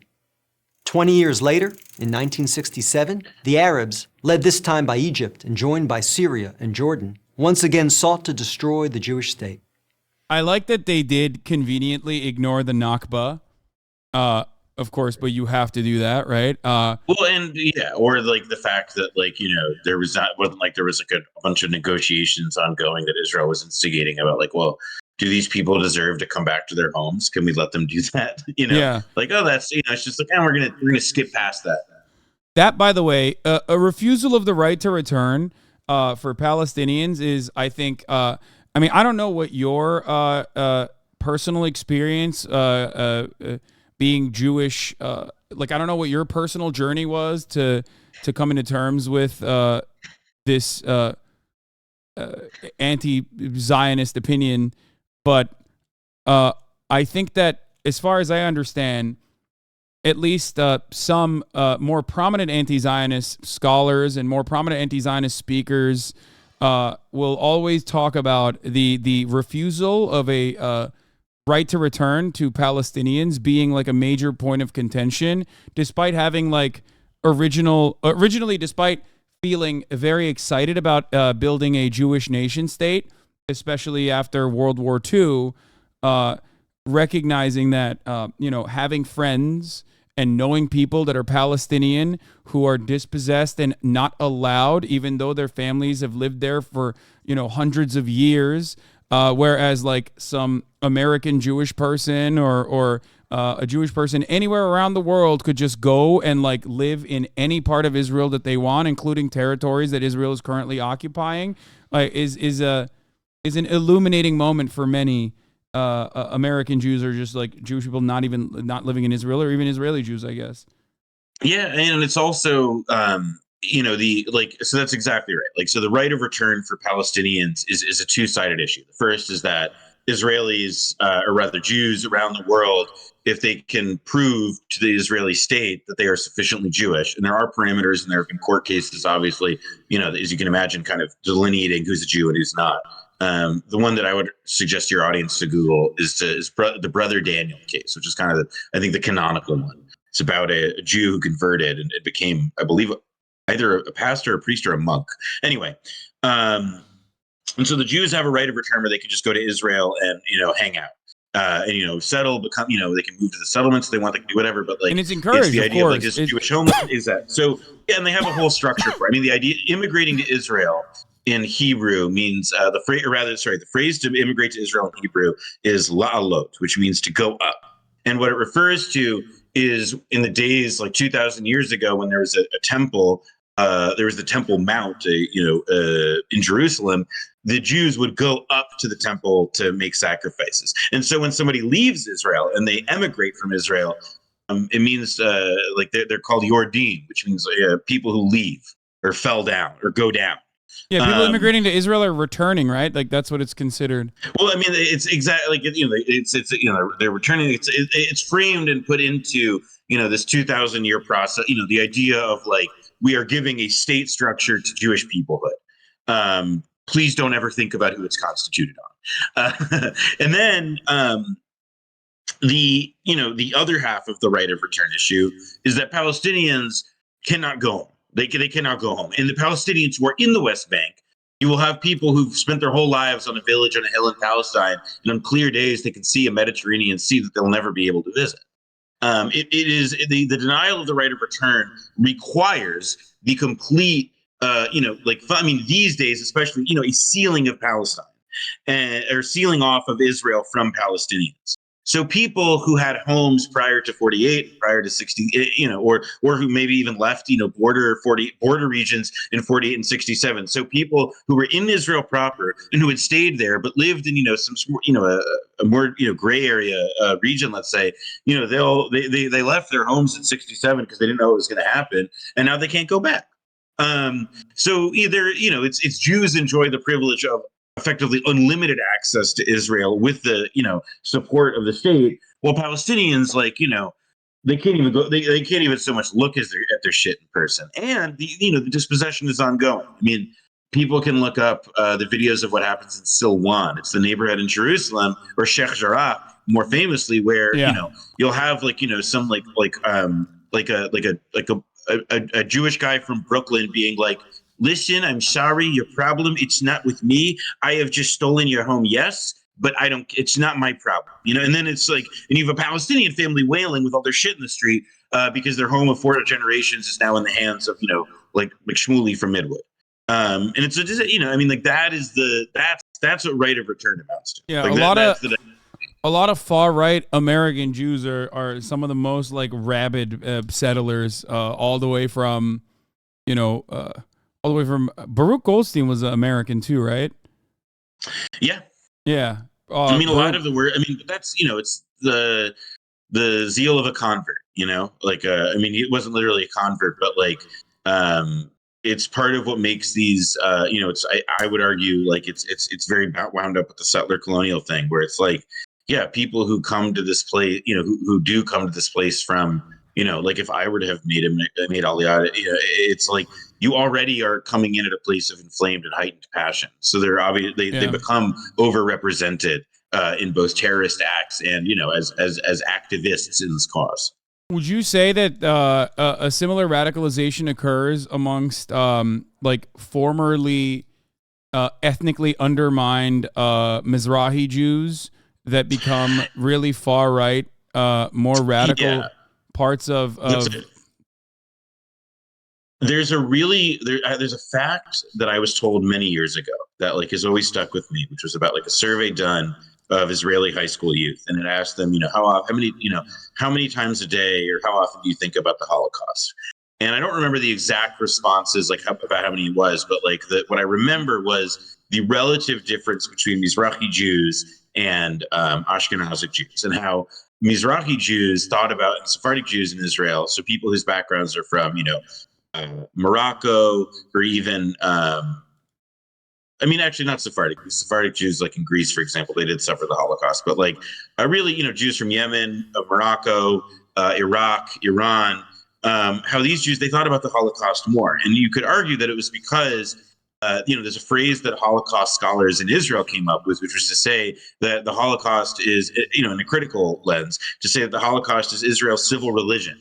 And so, the feeling of having to compensate for not having, experienced the Holocaust yourself, but being subject to this, induction into, again, a civil religion made for Mizrahi Jews, that is the explanation in part for why Mizrahi Jews, think about it or feel the need to prove, themselves that much more to a myth, which was, it is, perhaps somewhat alien to them, not, because it's, they can't relate to that horror or anything like that, but simply because they didn't come to Israel because they, their parents were, caught between Nazis and death, or they had survived Birkenau or something. Survivor's guilt. Yeah, essentially. Well, I've heard this from even the notion of survivor's guilt being experienced by Holocaust survivors as well. That they survive the Holocaust rather than perish alongside their family members. But I don't know how widely spread that opinion is, or if it's more like a spiritual. This is a terrifying event, like a world-changing event. So, it makes sense. It makes sense to have that if you were not, not a part of the Holocaust, if you were not rounded up in concentration camps. Someone said envying the dead. Someone said, envying the dead is not uncommon for Holocaust survivors. There's also, I think, another, I can't believe I'm quoting this guy, but it's a line that stuck with me for many years. I read it as a memoir. But Christopher Hitchens once said that, people on the fringe of an identity cling the most tightly to it. And I think that there's some wisdom in that. In that, if the Israeli, the new Jew, which is, by the way, the image of a muscular kind of Zionist Jew in contrast to the pathetic continental European Jewish weakling that emerges out of, working the land and all this shit in Israel. That's the culture, if that's the Israeli, Gary Cooper or John Wayne, image. And if you are not somebody who resembles that, You know, in the 1950s, a lot of Mizrahi Jews came up in what were called ma'abarot, which were these, and there were movies made about them, even some comedies about the difficulty of adjusting from living life as an Arab Jew in the sense to moving into these essentially these camps where they were going to be trained on how to live as Israelis, and the culture clash was really quite substantial. And, I think that this is kind of, you could view this, sort of like fierce nationalism as part of what they had to inculcate in people as part of the process to assimilate them into this ideal. Exactly. Or to accept this ideal. Yeah, no, that's a perfect, that's a perfect representation, I think, or a perfect way to try to analyze where some of the more radical elements come from, sometimes within Mizrahi Jewish people. Okay, so 1967, Arabs are trying to destroy the Jewish state. The 1967 conflict, known as the Six-Day War, ended in a stunning victory for Israel. Jerusalem and the West Bank, as well as the area known as the Gaza Strip, fell into Israel's hands. Oh, they fell into Israel's hands. They were dropped there by accident. A bird was flying overhead. You don't understand. They had to do it to him. They had to do it to him. They had to do it to him for the one time. Over what to do with this new territory. Yeah. They were split. They were really confused. They Half were like, wanted to return the West Bank to Jordan and Gaza to Egypt in exchange for peace. The other half wanted to give it to the region's Arabs, who had begun referring to themselves as the Palestinians, in the hope that they would ultimately build their own state there. But go on. That's 1967 is the first time people... This is a huge trope. It's still very popular in the right wing. I see it all the time about how Palestinians had no identity, that the Gaza Strip and the West Bank, in Nablus, those Palestinians and Arabs have no connections to one another. In fact, Gazans cared, they retired more to Egypt. So all that's bullshit. That's just right wing revisionist claptrap. That is, writers for Tablet magazine or something repeating stuff that they read in books by people who don't speak the language or have any interest in developing an authority, but obviously just want to make shit up about how Arabs could never have developed, sophisticated European style nationalism, including Jewish people also that lived in historic Palestine. But absolutely, but viewed it's really themselves funny as participating in a culture that was, included Arabs. They perhaps many of them viewed themselves as Jews who were a minority in historic Palestine in what was obviously, an Arab society. Yeah. One funny, but also albeit disgusting way to reframe this is also by the supreme eminence of the intellectual and much smarter, much more superior Jewish state, carefully acknowledged the existence of Palestinians for the first time in 1967. It's very supremacist. It's very disgusting to just analyze it from that framework. But he just drops it in there. It's no different than saying Palestinians have never had self-governance until the Jewish state of Israel gave them self-governance, and look what they've done with that. That's why they live in sewage. The Ben Shapiro line, good stuff. Neither initiative got very far. A few months later, the Arab League met in Sudan and issued its infamous 3 no's. No peace with Israel, no recognition of Israel, no negotiations with Israel. Again, a 2-state solution was dismissed by the Arabs, making this rejection number 3. There wasn't a there's not an there wasn't an offer. No offer. You're just saying it was a preemptive rejection, so you're calling it a rejection, which is not all right, just keep playing. That's all there is to say about that. I'm okay. It's a rhetorical sleight of hand. Yeah. So, throughout this history, the 5 times, which is again very common propaganda talking point, not a single one was a legitimate, genuine offer. It was always done at gunpoint for the most part, or under the auspices of occupation, in an effort to continue said occupation and only make it worse and worse year over year. Especially the closer we get to current present time, the more you recognize that reality, especially when there's a lot of documentation on everything as well. Yeah. In 2000, Israeli Prime Minister Ehud Right Barak there. met at Camp David with Palestinian Liberation Organization Chairman Yasser Arafat to conclude a new two-state plan. Barak offered Arafat a Palestinian state in all of Gaza and 94% of the West Bank. What do you think about this one? All right, 1 second. One moment. I'm pulling up a good link. Okay, I'll pull it up. Yeah. 1 second. 94% of the West Bank. So what happened? So I'm sending you a link. No, I know. I'm saying like, what happened? Where is it? Yeah, right. So there's the books, Camp David: The Tragedy of Errors. So, oh fuck! It's hold on, I'm going to send you the archive, the unpaywall. Let me see if I can. Let me see if I can get through it. Nope, I cannot get through it with. I got you. Ad block. You can with the archive. 1 second. All right, use this one. It's about Robert Malley, it's by Robert Malley, who was recently pushed out of the Biden administration. Okay, while you explain this, by the way, I got to go pee again real quick. Sorry. Yeah. So this article kind of lays out what I think is kind of the definitive perspective from somebody who was, like on the U.S. side, that what really fell, the breakdown in negotiations came from Israel.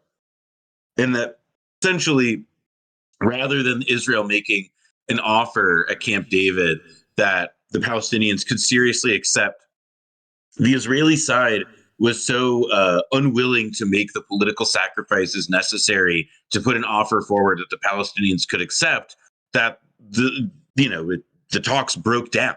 Or rather, the offer came and there was no basis for a path forward.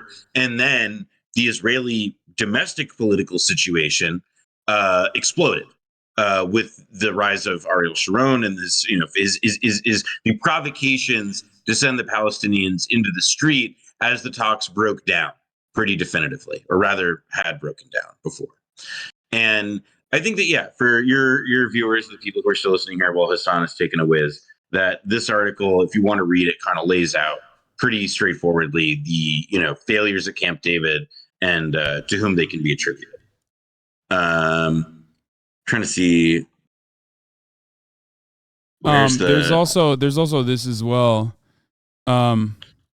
Oh yeah, there we go. This Guardian article talking about Israel spurning Palestinian offer of biggest Yerushalayim in history. Leaked papers reveal negotiators proposed concessions on East Jerusalem settlements, Sheikh Jarrah, and Old City holy sites quietly, and the Palestinian Authority leaders privately discussed giving up part of the Flashpoint Arab neighborhood of Sheikh Jarrah, according to leaked documents, and they proposed a joint committee to take over the Haram al-Sharif Temple Mount holy sites in the Old City of Jerusalem, the highly sensitive issue that, along with refugee rights, sank the Camp David talks in 2000 and triggered the Second Palestinian Intifada. So this is what you're referencing, right? I mean, this is part of what you're referencing, I think, yes. Right? I mean, essentially, yes. And we've gotten the article that I just shared was published in August 2001. So we've learned many, many things since then. But part of the reason I wanted to I shared this link was because it was so fresh at the time, and meaning that like this, this talking point that like, oh, Israel gave Palestinians the deal of the century was like, as you can imagine, a misrepresentation of how talks had broken down, and that the Israelis and Palestinians just had they wanted fundamentally different things at the table, which, by the way, is sort of is really, and I have a pretty good idea of what the next rejections are that the Mr. PragerU goes for, or David Blog goes to explain, because it does just come down to like, if you're going to make an offer that there's no chance of being accepted because it's part of you're operating on cloud nine, and there's no world of concessions that you would ever make that the Palestinians would accept, and there's no world in which what the Palestinians want is something that you would give. You could just say that, every time you don't come to an agreement, it was a rejection. It comes down to framing, really. Like, it is a kind of weasel word sort of thing. But let's go on and see how he tries to. continue spreading this. Do you also? Because the other thing, by the way, these land swaps. Also, I will say he offers it on all the 90% historical, whatever. But left unresolved. In addition to Jerusalem, by the way, and this issue was, right of return, of course, and these other issues. There was not enough progress made in resolving what were the other major political sticking points that were not just the land, which was still, by the way, by itself not resolved. And also, at every single step of this, at every single step of the way, Israel has maintained its occupation, and therefore, in an effort of showing good faith, could have absolutely followed along by force if they wanted to these conditions that were seen as favorable at the time that I guess the Palestinians simply rejected. So that part is also very silly ultimately. There is no saying Palestinians rejected these offers and that's why we just have to continue partitioning the West Bank is idiotic. I think it's ridiculous. Oh, hold on.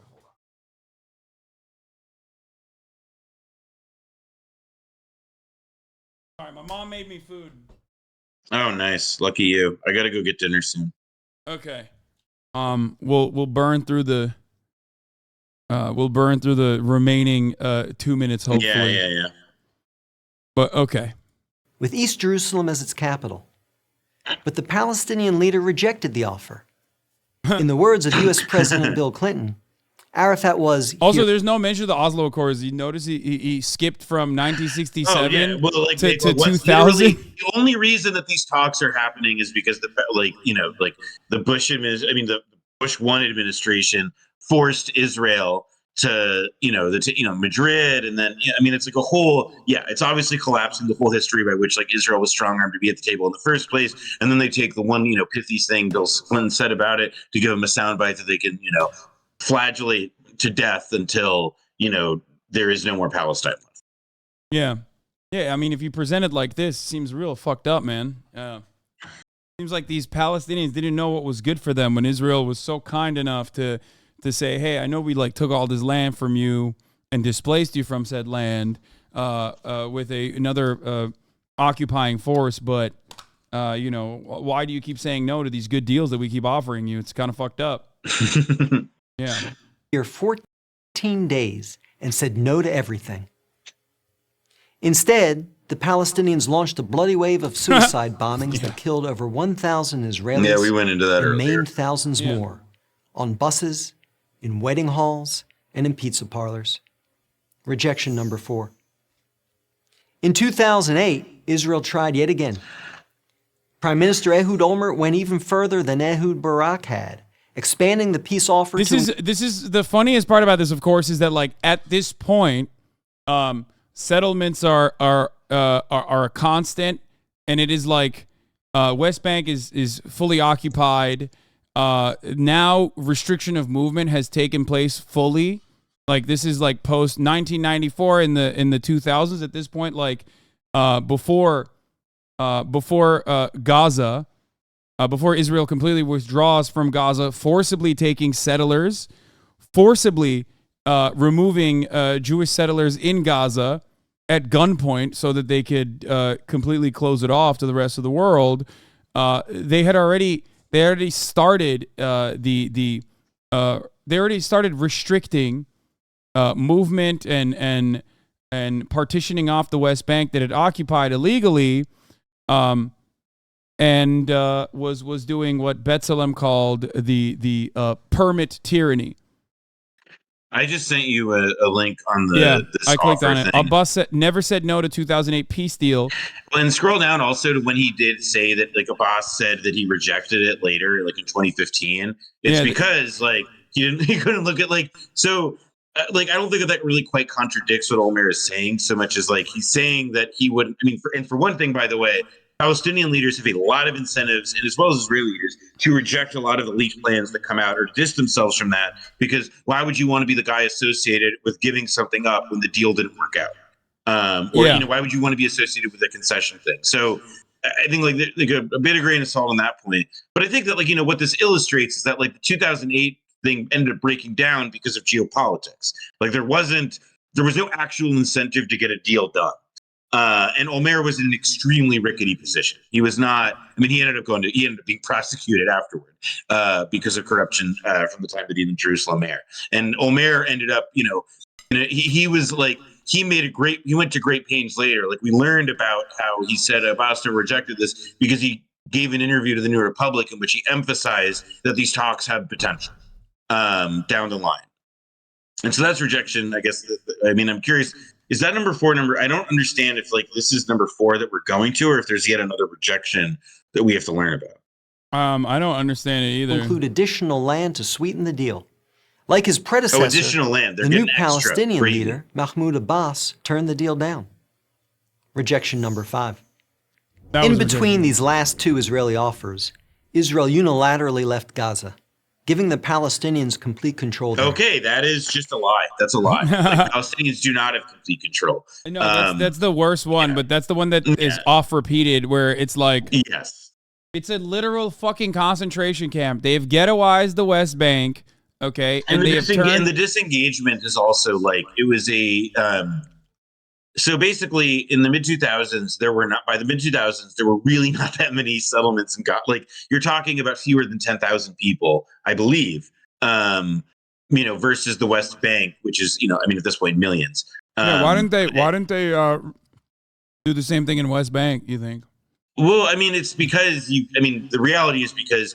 In the West Bank, if you look at like a map and it's like, where do Jews live and where do Arabs live? It's like they're all mixed together. And so the nature of occupation is about maintaining maintaining separation between Jews and Palestinians. Those settlements also deliberately were placed so that the Palestinian land that Palestinians lived in were partitioned off from one another as well. And the roads that were built around it, and then of course the actual walls that were erected specifically were designed in a deliberate way to make sure that there was no contiguity between any of the areas where Arabs lived in the West Bank, which, by the way, for those of you at home, and I cannot stress this enough, is recognized as Palestinian land given to the Palestinians that Israel is currently illegally occupying. This goes beyond the Israel nation-state formation. This is just a complete destruction of international laws in our supposed liberal rule-based order. Absolutely. And in this case, with the disengagement, it's this open air prison and all this other, all these other things, but it enabled, in a sense, what they gave, Ariel Sharon, who was the prime minister at the time that they oversaw it, he was no dummy, and he was extremely not a softie. He had been the defense minister who had been in office at the time in '82 of the murder of the massacres of Sabra and Shatila. So he was a hardliner. And so, this is this maneuver, which everybody said, would go down a disaster. It actually went off, it was very clean. The effect of it is that it essentially allowed Israel to, in response to the election of Hamas, to basically say, whatever goes on there is their problem. And whatever they do to us is their fault. And it basically, it became... it was a huge strategic advance. It was a huge strategic advance. And, it benefits from the fact that, Judea and Samaria, as the Israelis call them, there are more real and quote unquote real, there are biblical references that you could point to about why you want to be in this hilltop or this mountaintop. But Gaza did not have that kind of historical connection. Or not historical, rather biblical connection to Jews, and I think that it was the kind of extreme, almost dorm room level thinking about we'll give the settlers the West Bank, and then we'll let the Arabs run their have their mess in Gaza, and we will continue to as to use the phrase that Netanyahu used in a few years ago in a private meeting. He would just decide how high the flames would get. Oh yeah, that what you're talking about. Also, I brought up before, but it is from a 2019 closed door meeting in Likud where he openly states that any effort to thwart a Palestinian nation-state development must be by using Hamas as the real counterbalance and propping up Hamas as like the equal partner, right? Like all Palestinian nation-state development projects should be pointed back to Hamas, completely neutering the Palestinian Authority, which, you know, at least publicly they were supposedly collaborating with. Yeah. Something along those lines. I paraphrased it a little bit. That was, but that was a deliberate attempt to show Hamas as the singular force for Palestinians, the only group that is to be reckoned with when you are talking about Palestinian rights or Palestinian needs, Palestinian interests. And that was done specifically so that you could show the rest of the world that it is justifiable to continue your bombing campaign and ethnic displacement. Because look, these guys, the only people that they like are these Islamist fundamentalists who look at them. They can't even hold a nation state together. Of course, they're omitting key details there with it being a fucking concentration camp. But, you know, that was by design, which I think has played a role, in my opinion, in getting more and more Palestinians to also start seeing that as the reality that Hamas is the only option remaining. Yes. Because while they were doing that deliberately behind closed door meetings, they were also very openly acting like they were collaborating with the Palestinian Authority while simultaneously undermining the Palestinian Authority. So what did the West Bank, what did the Palestinian Authority have to show for the West Bank? You can't get construction permits. Your land has been partitioned into oblivion. You have more and more checkpoints propping up. You have an apartheid system that is glaringly obvious. You have two different license plates to go through certain roads, and you can't go to where the Israeli roads are, even though that's technically supposed to be your land that Israel is occupying. And of course, the only way to justify that existence was through strict military mandate and have the only form of policing be an occupying force that bullies you, humiliates you, and defends violent settlers who spit on you, throw trash at you, and sometimes even kill you and get away with it. Of course, the people of the Palestinian people who remain in historical Palestine are going to look at that situation and go, why the fuck are we even collaborating with the Israeli state when they've given us zero security assurances and all they've done is stolen our land and partitioned it and made us feel unsafe in our own homes, that some dude from Brooklyn can come in and just like take over on a moment's notice, on a whim. Let's ride this one out so that I can go make some dinner and not lose my appetite. Continue with this one. Instead of developing this territory for the good of its citizens, the Palestinians turned Gaza into a terrorist base from which they have fired thousands of rockets into Israel. Each time Israel has agreed to a Palestinian state, the Palestinians have rejected the offer, often violently. So if you're interested in peace in the Middle East, maybe the answer is not to pressure Israel to make yet another offer of a state to the Palestinians. Maybe the answer is to pressure the Palestinians to finally accept the existence of a Jewish state. I'm David Bragg, Executive Director of the Maccabee Task Force for Prager University. Yeah. It's to let Israel do, the same slow ethnic cleansing campaign and mass displacement campaign that they've engaged in.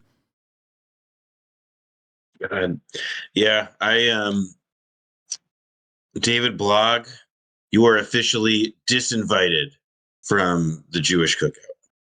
Mm-hmm. You are no longer, do not expect a seat there. You're cooked. You're done. Fucked up. Noah, thank you so much for coming on. This is my pleasure. It felt really good to talk about all this and to do it for your lovely viewers. Before I go, I would like to plug my podcast, Blowback, www.blowback.show. Please sign up and subscribe. You can listen to the first episode right now wherever you get your podcasts. And stay tuned for, I guess I'll try to write an article or something as events unfold. But yeah, I would just make a last appeal to your listeners, if they're able to donate. I'll give a couple names of groups that I think are worthy in a moment. Just pull them up. All right. Palestinian Children's Relief Fund. Yes, that was a Children's Relief Fund, and the also Middle East Children's Alliance, MECA4Peace.org. I think that those are the two links, organizations that I've heard going around that are worth supporting at this time. And yeah, and look, I'll say, as a real last note, just to sign off, this issue is the third rail in American public life for a number of reasons, and it's the issue that I think sort of really shows that on the issues where Americans can have the most impact in the world, on foreign policy and so on, we are the most aggressively demobilized by our media and the political establishment.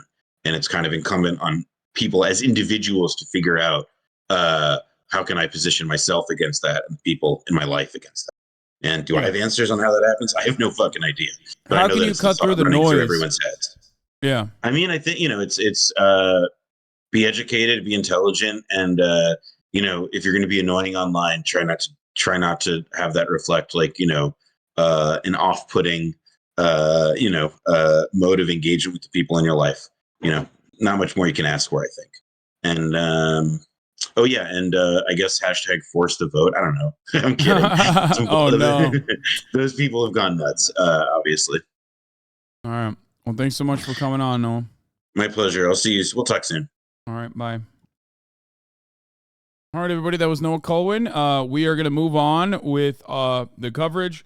I hope that was instructive, informative. I hope that gave you at least some of the tools that you need to combat misinformation around some of the more common talking points that people who defend Israel come to you with in an effort to try and hide the shame and the abject violence that Palestinians are subjected to on a daily basis in the formation of the Israeli nation state and the continuation of the Israeli expansion that is, of course, illegal.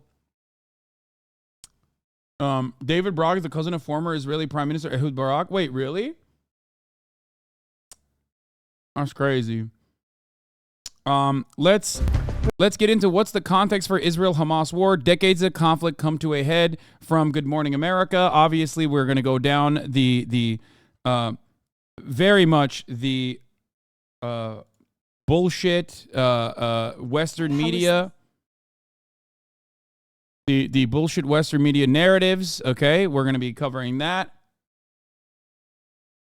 And I will try to disperse. I will try to go through it and effectively dismantle it. Let's take a look. We're back with our GMA cover story, the war in the Middle East. What led to this moment between Israel and Hamas? Chief foreign correspondent Ian Pannell is back with that. Hello, Ian. Yeah, hi there, George. This small, beautiful country, incredibly, still only 75 years old, but it lies at the cross-section of ancient history and three major religions, Judaism, Islam and Christianity. It was created in 1948 from the ashes of the Second World War, and it became a symbol of security and belonging for the Jewish people, especially after... All right off the bat, no. Right off the bat, no. That's bullshit. Motherfucker was like, yeah, dude, they did this in 1948 in the aftermath of World War II. Okay, like there were people there,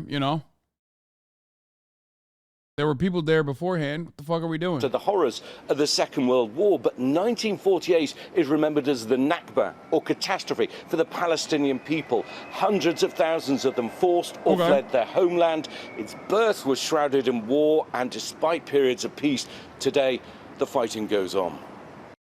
About the size of Philadelphia, the Gaza Strip was handed from British to Egyptian control until 1967, when the Six-Day War erupted.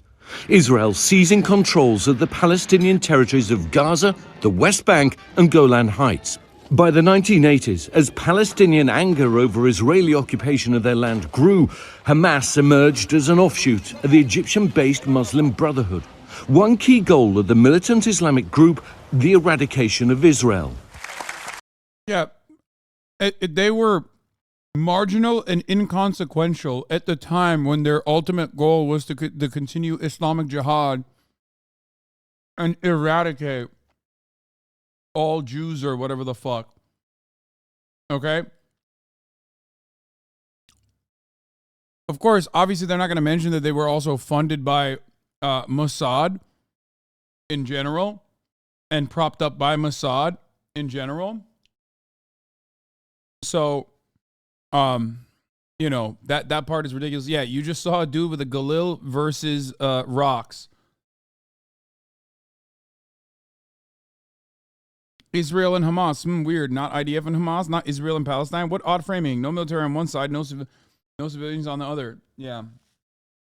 Yes, I've seen Ostenox's fucking thing. I refuse to put that up, okay?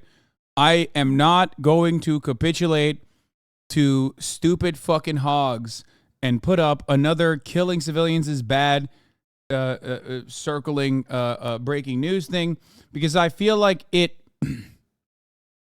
lends credence to those who are not interested in the truth. Okay? It also minimizes the fucking conversation. It's stupid. I don't care. A glimmer of hope for the region came in 1993.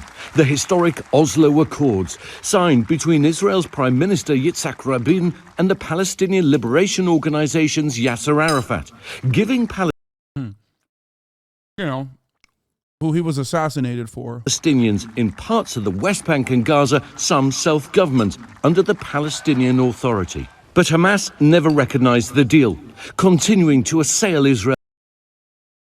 That's crazy.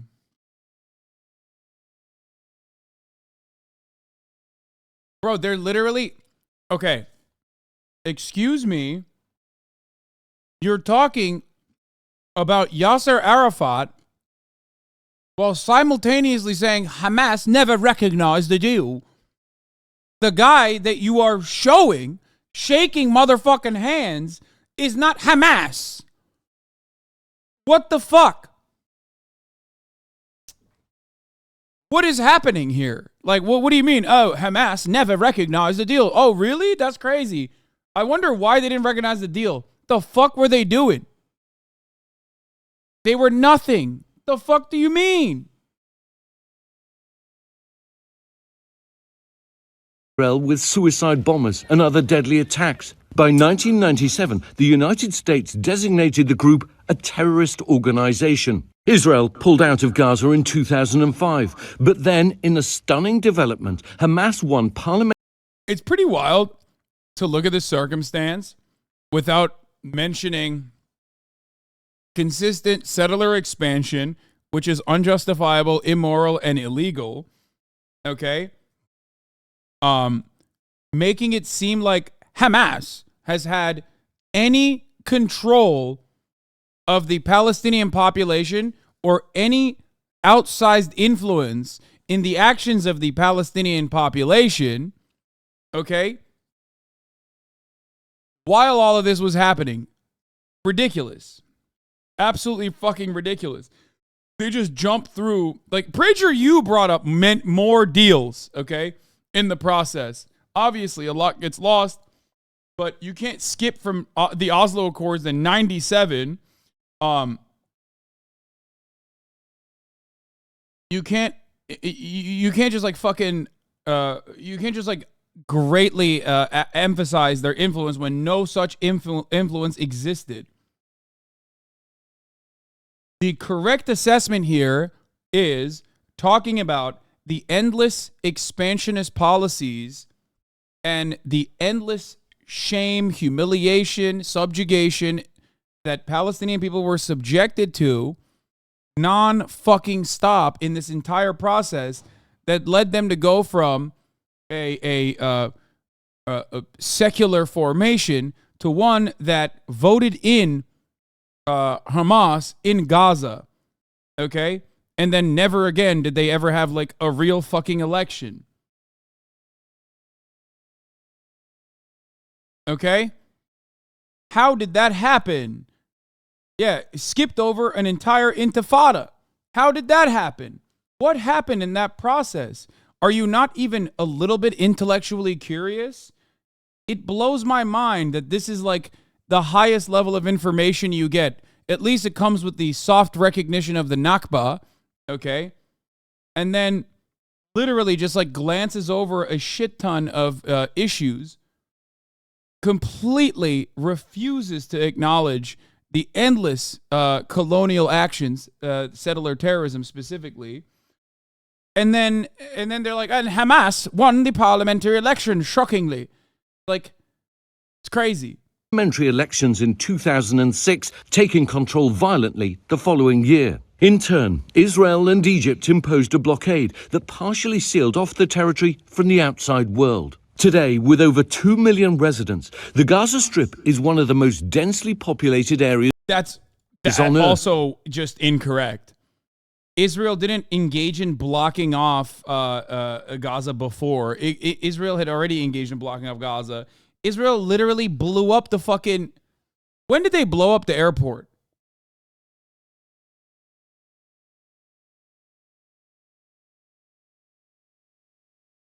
Hasan, you need to chill. Wait, what do you mean?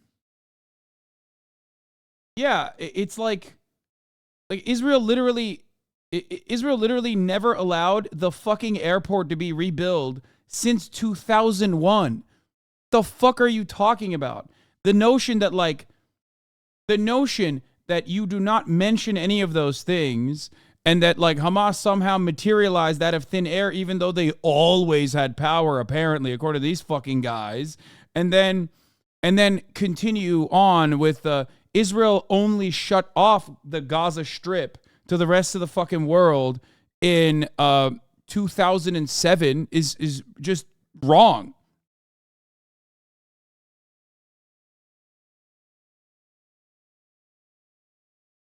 Completely wrong. And the reason why they're bringing up 2/3 of the population under 25 years old is because they don't want to bring up the reality that the majority of the population is 14 and under. Okay? It's to soften the talking point that is all too prescient, important to understand with respect to future considerations. Like, it's to make it seem as though there's enough military-aged men to justify fucking bombing that area, when clearly the reality is that there is not.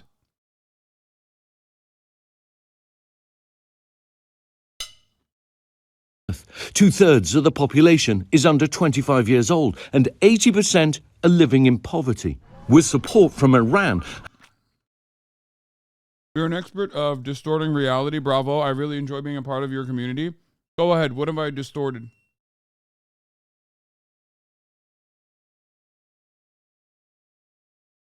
Let's hear it. What have I distorted? I know what he's going to say. Every conversation devolves into someone who just doesn't believe Palestinians are fucking human beings and deserve to be ethnically cleansed, okay? So it's going to be yet another fucking idiotic way to basically say, oh, he just says, I can't compete with you. Got it. Well, you've been given an opportunity to illuminate, to shine a fucking light in front of 35,000 people who have been persuaded otherwise. Do your fucking job. Propagandize right now. I want to hear what you have to say. Because all you got at this point, while we're talking about the developments and how we got to the conditions, all you have in that situation is to say, Hamas, Hamas, Hamas. If I describe to you that like Hamas doesn't exist in the West Bank, for example, and yet they've still been fucked over time and time again, and that the entire global community considers that to be an unjust act, and it is an unjust act, you have nothing to say to that, so you go back to Hamas, Hamas. Because the real reason why Hamas is so prescient, so important to talk about constantly, is because its existence in the eyes of at least some of the most bloodthirsty Israelis, the most far-right Israelis, its existence is good enough reason to ethnically cleanse all of the Palestinian babies that live in Gaza and eventually forcibly expel every single Palestinian that lives in the West Bank.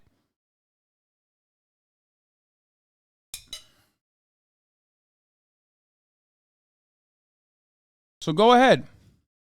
Give it to me.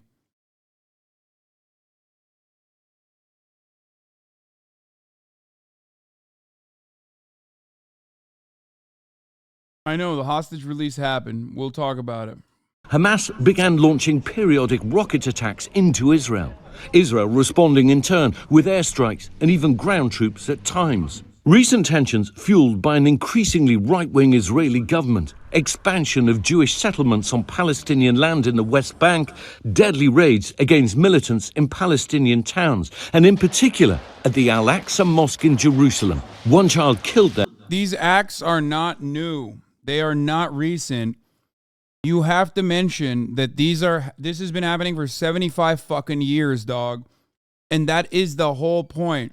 That is the reason why slowly but surely, with the delicate maintenance of a fundamentalist group being propped up as the only fucking governing body that Israel is forced to reckon with, okay? When you do all of that, when you combine all of that, of course, inevitably people are like, well, we have nothing. Would you argue that up until the Six-Day War, there was relative parity between Palestinians and the Israelis? No.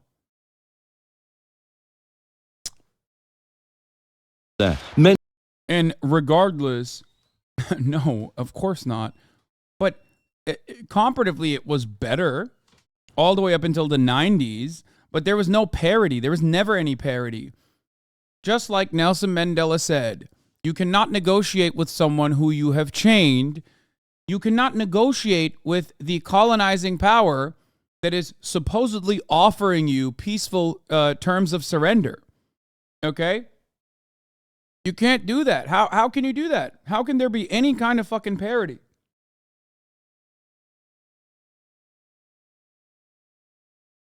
Can't. There is no parity. Many injured, and it sparked outrage. Al-Aqsa is one of the most holy sites in Islam, but also venerated in Judaism as the Temple Mount.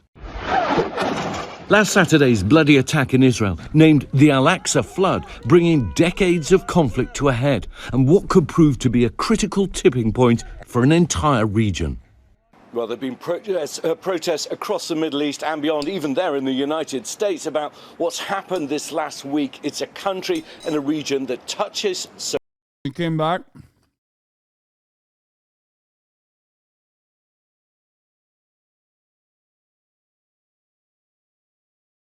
What did he say? The only negotiations that seem to matter are war and later on Indigenous Recognition Day. Yeah.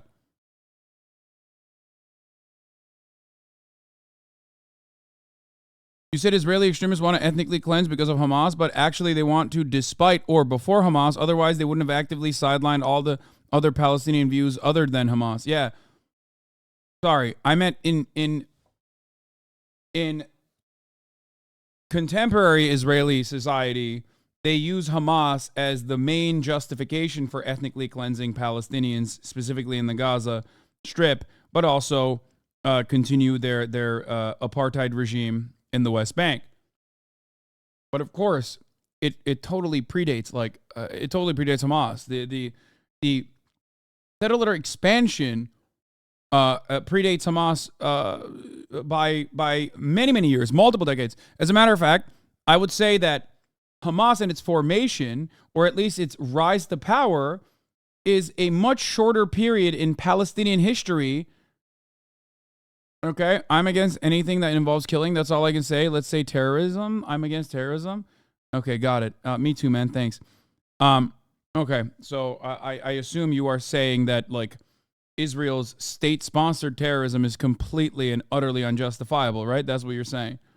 Got it. Okay. The point is, of course, the slow burn of ethnic displacement occurred over the course of a multiple decades long period of time, and it actually happened for a longer time than Hamas has existed, and certainly a much longer time than Hamas has had power, any kind of power, any semblance of power, because that is paired up with like the deliberate attempts at propping up Hamas by the Israeli state as the major power player. The reason for Hamas's existence is that kind of suppression. Violence begets violence. That's it.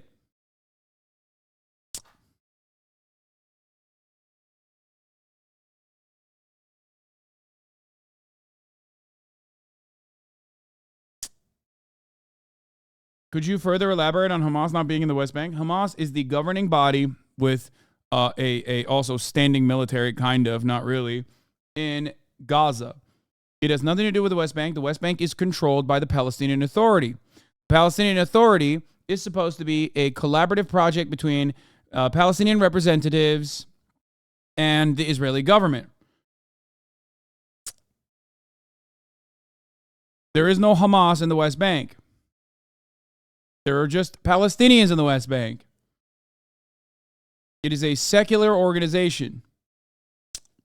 So many and matter so much. George? And I have to say right at the start, that was an incredibly impressive summary of decades of conflict to make it so clear in such a short period of time. You know, there's been this stalemate between Israel and the Palestinians has been simmering for about 2 decades now.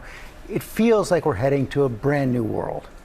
It definitely feels different this time. I mean, it's different for a number of reasons. Clearly, the heinous acts of what happened last Saturday are unprecedented. Certainly in Israel, we've obviously seen similarly barbaric acts elsewhere. And I think for Israelis, it creates that sense that the response has to be different. That you can't just repeat, you know, I've been in Gaza when there have been wars in the past. You can't just do the same because, you know, it doesn't eradicate the problem. Hamas is able to regroup. We know it has Iran as a sponsor. And also the region's changed. This is a country, you know, many of those countries that used to be at war with Israel, it now has peace agreements with, and all of this threatens to unsettle that. There's a real sense here of unity, especially in a country that was deeply divided, and a sense that something must change, something must be different this time, so that what happened on Saturday can never happen again.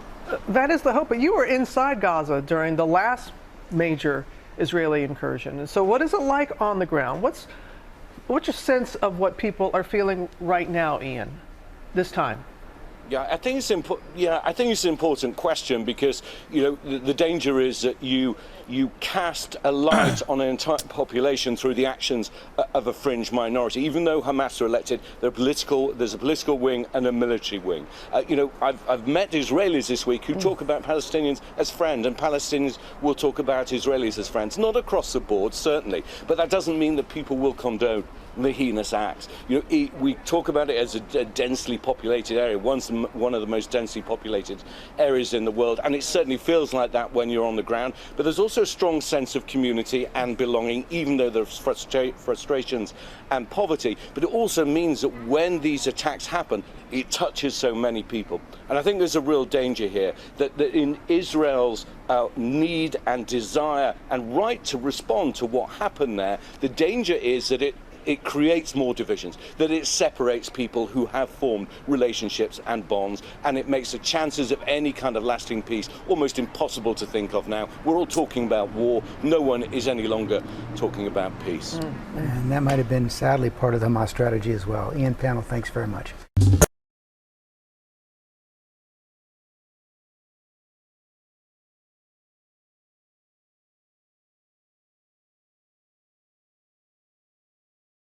Five-minute Now, clip for more on this, we're being joined by Professor Alan Burstyn of a scholar explaining why the attack and hostage situation is so unprecedented. What are we doing here? We got WION.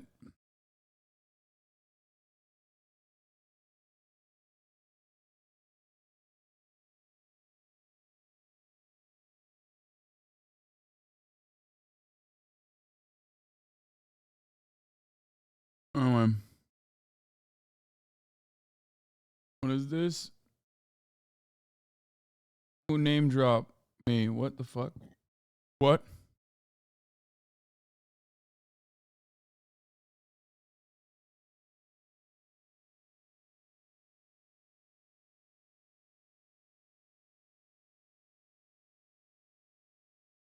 Indian Fox News, let's go. Although this report doesn't go as crazy.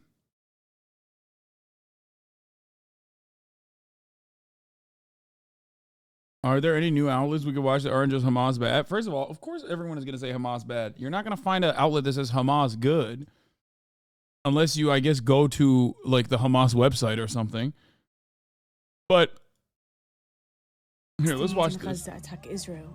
The attack killed more than 1,200 Israelis, many of them civilians. But Hamas said it was a response to decades of daily military invasions, killings, and violent occupation by Israel, not just in Gaza, but across the occupied West Bank and Jerusalem. Yes. Palestinians say their daily suffering has been normalized, and they only get attention when they attack Israel. Settler violence against Palestinians has increased over the past year. The UN has reported 3 attacks per day in the occupied West Bank. And in Gaza, more than 2 million Palestinians live in a state of permanent siege under a 24-hour Israeli blockade in what human rights organizations call the world's largest open-air prison. Here's what life is like in the blockaded Gaza Strip. You're imprisoned in one of the world's most densely populated areas under a land, air, and sea blockade, which means that nothing or no one can leave or enter unless Israel allows it. Israeli Prime Minister Benjamin Netanyahu told residents of Gaza to leave now before they bombard the Strip. But Palestinians in Gaza cannot seek safety because Israel keeps them trapped in the territory. The restriction of movement of people and goods is one way in which Israel collectively punishes Palestinians in Gaza. And most of the population in Gaza are actually refugees. 2/3 of Palestinians were forced out or are descendants of those who were forced out of their homes by Israel's forced expulsion since 1948. Life under blockade also means that Palestinians in need of urgent medical assistance are unable to access medical care, because Israel restricts the medical equipment and medication that can enter Gaza. Gaza's health system remains on the brink of collapse. At least 2 children a day were denied permits to go from Gaza to the occupied West Bank to access healthcare in the first 6 months of 2023. In the months leading up to elections, Israeli politicians have repeatedly attacked Gaza to gain votes. Israel also tests out military equipment on Palestinians in Gaza. Israel also restricts Palestinians' access to water and electricity, not just in Gaza, but across the West Bank too. Layla Warah, a journalist in Palestine, talks about how Israeli settlers living illegally in the West Bank get significantly more water than their Palestinian neighbors. But the problem isn't that there's not enough water. The problem is even our water sources are under occupation, and it's all controlled by the Israeli government and private Israeli corporations. Unemployment in Gaza is among the... I think one of the craziest things is, I think about this a lot, I think the Israeli occupation is so violent, like so permanently violent and so banal in its evil, that when you tell it to people, like when you explain to human beings, like this is what life is like, even in the West Bank, which is supposed to be completely devoid of like Hamas, and Israel does not think that Hamas is there, you know what I mean? People don't believe it. They're like, it's cartoonishly evil. It cannot exist. You're crazy. Because the entire existence is illegal. What's Fox News coverage like? You haven't pulled up Fox News at all? The reason why I haven't looked at Fox News coverage specifically is because you're never going to hear something from Fox News that is any different than any other Western media outlet. And not only that, but there is a mass censorship and suppression campaign in the West right now of any and every outlet that speaks on these issues from a framework that recognizes the humanity of Palestinians. 100%. You are already seeing it in certain places, like in Germany. It is becoming illegal to demonstrate for Palestine. In I think Australia, there was another demonstration that was supposed to be set up that they said they are not allowing, and it's always fears of anti-Semitism. They claim it's fears of anti-Semitism. UK in a similar capacity.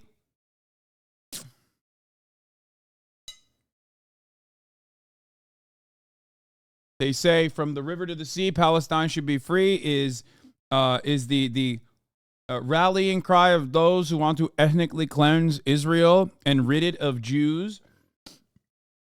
Okay.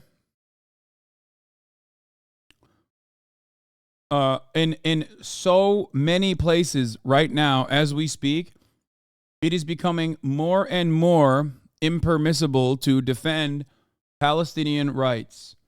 Not only that, but of course, our politicians are actively engaging in genocidal rhetoric that justifies ethnic cleansing of Palestinians in Gaza by hiding behind the argument that, well, this is just a punishment for Hamas.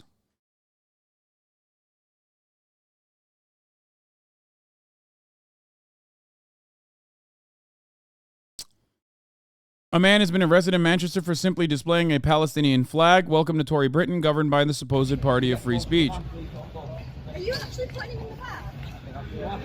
Why are you? What? Criminal. For being a what crime?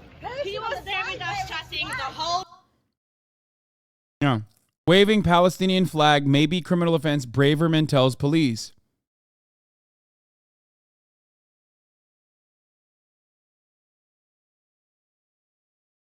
Bro, Indian chatters, I love you all, but I don't care about the evolution of India's stance on the occupation of Palestine. I love you, but that's crazy right now, dog. Like, we're talking about like Western involvement and Western participation in actively undermining any kind of like Palestinian defense. And you're like, but what about, you know, our relationship with India and Palestine, and like India's relationship that has developed with Palestine? It's like,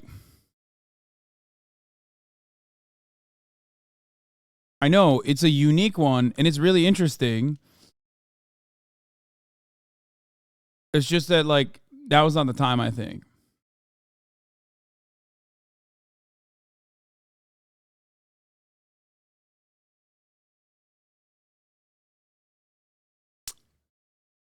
A bunch of CEOs are calling for everyone in a Harvard student group to be released, a pro-Palestinian statement to be blacklisted. The irony is Rashida Tlaib or the DSA and any number of different people that have said free Palestine, Palestinian people are people, they deserve emancipation. Every single person that has said that maintains a position shared by anti-Zionists in Israel, maintains a position that is shared by Zionists, liberal Zionists in Israel. Okay? The idea that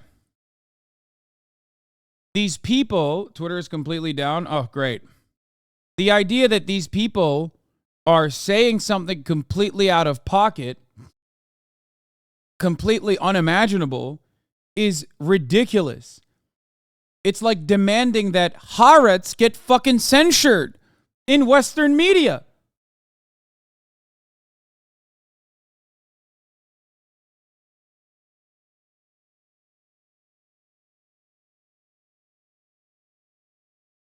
It is absolutely unimaginable. There are so many wonderful Jewish people that also, alongside non-Jews, advocate for Palestinian rights, and every single person is being actively suppressed, being called an anti-Semite, being called terrorist supporters, when a much more worst kind of terror, systematic destruction, terror backed by a state, a heavily militarized state, is currently occurring against people that do not have a standing army, against a population that is majority children and babies.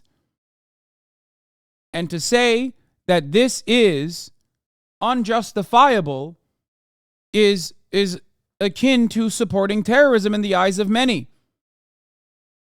It is so fucking insane.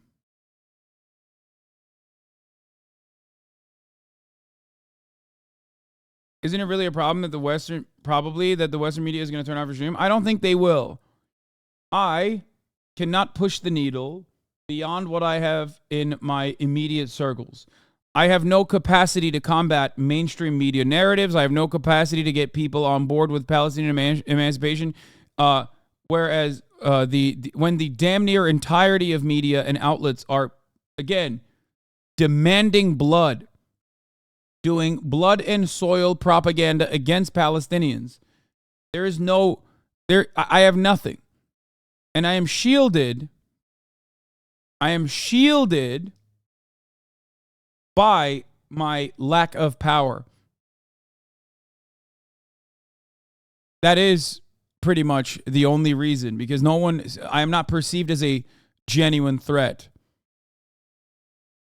I'm also very careful with the way I speak on things, even though I know my cause is just, even though I know what I advocate for is the correct thing to advocate for, even though I know that I present historically accurate information and also present skepticism when it's necessary and demand accountability and demand due diligence from the media, I know that even if I misstep and end up saying something that can be misconstrued, I will be destroyed, and I will not be able to continue advocating for Palestinian people, and my words will be a burden to the Palestinian cause. Every single activist and advocate for the Palestinian cause knows this reality. They know that their words can be turned against them on a moment's notice, on a whim, and even if they can't find something and misconstrue what you're saying because you're very specific with the language that you use, you're very precise, then they will still turn around and just lie and say you are simply a supporter of Hamas and you are a supporter of terrorism and you want babies to be decapitated. Okay? I do not want my words to end up harming Palestinian advocacy, which is why I'm very careful, and I have been very careful from the jump, and I've been very careful for 10 fucking years. Okay? North Shark Saboteur, thank you for the 10 gifted subs.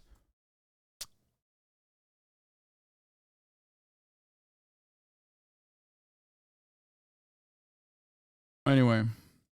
You are speaking as Jews don't own Twitch Amazon stocks. Yeah, dude, totally. It's the Jews that are the reason why people are being silenced. Like, get the fuck out of here. AIPAC, in and of itself, certainly has played a role in putting anti-BDS legislation out there, which is unjustifiable and unconstitutional. But if you think that, like, America's support for Israel comes from Jewish people or any kind of fucking influence that Jewish people have in governance, you are delusional. Okay? You are completely fucking delusional. You're anti-Semitic and you're delusional. America's interests in Israel have nothing to do with like some kind of hidden Jewish conspiracy. America's interests in Israel have everything to do with continuing the imperial legacy of the British Empire, and also having a destabilizing force in the Middle East against all of those resource-rich areas that you can constantly use as a standing military base and a place to land fucking airplanes in. Ridiculous.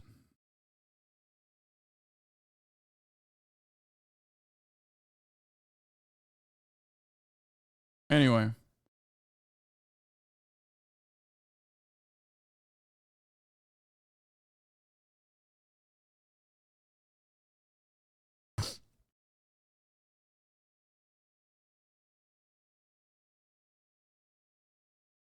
Waving the Palestinian flag being considered a criminal offense is psychotic. It is disgusting. It is gross. But what do you expect from these fucking monsters? These absolute fucking dogs in the UK.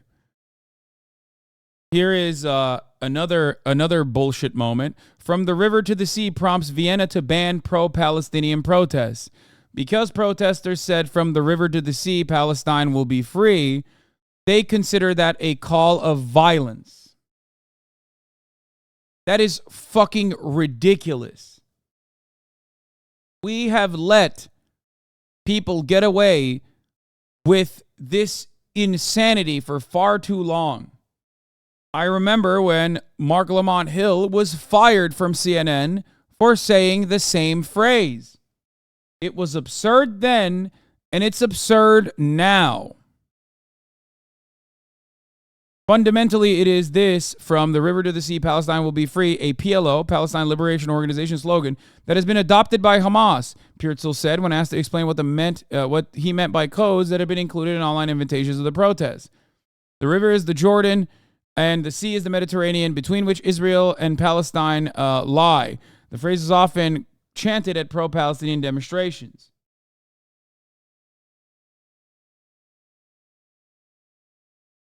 It is insane to me that a chant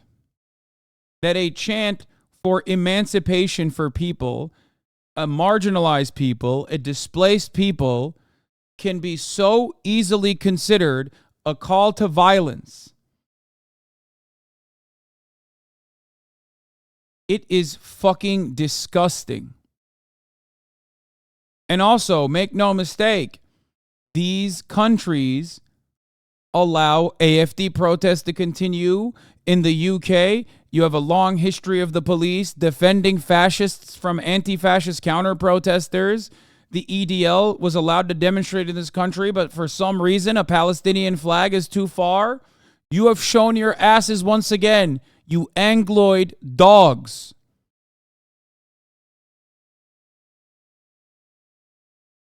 You disgust me. These fucking rabid Tory monsters, dude. You have no place in civilized society. You disgusting Nazi monsters. These people, this government, the Tory government, erected statues of Nazi collaborators, while the British press, I remember, yelled about Jeremy Corbyn over and over and over again. Disgusting. Filth.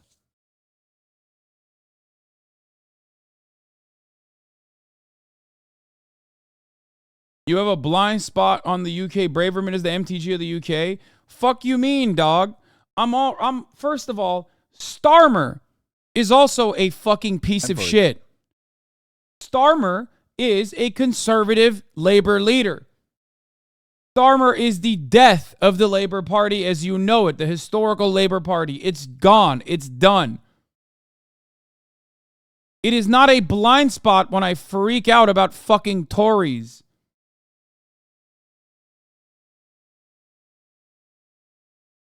It is not a blind spot when I freak out about how reactionary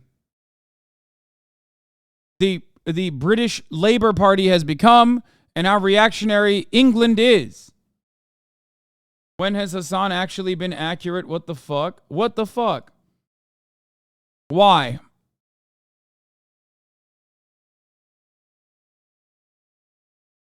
What is wrong about anything that I've mentioned thus far? Is it because I forgot the top of the hour ad break? Is that what you're going to say? Are you going to say that if you no longer want to see those ads, all you need to do is subscribe for $5 or for free with a Twitch Prime? Is that what you're going to mention? You son of a bitch. Fuck you.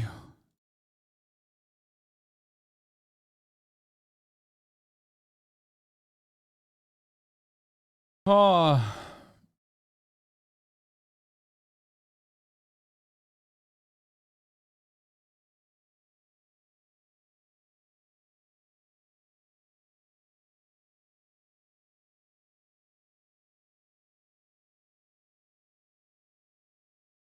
English Labour are a bunch of Blairites, and we all know that went well. Yeah.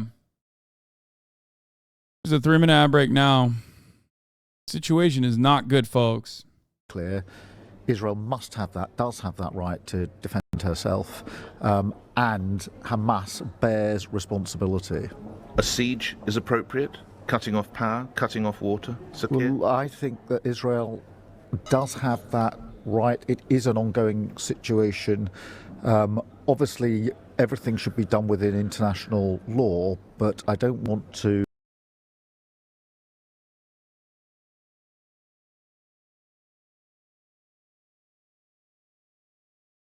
Okay, so they don't have that right then, right? My man said Israel has the right to do a genocide, and then when faced with the fucking question of the boundaries of said genocide, he went, well, they should follow international rules that they're currently not following as you presented in the question. And so, you see, you're putting me in a weird predicament here because I want to act like I'm anti-genocide while simultaneously pro-Israel doing it.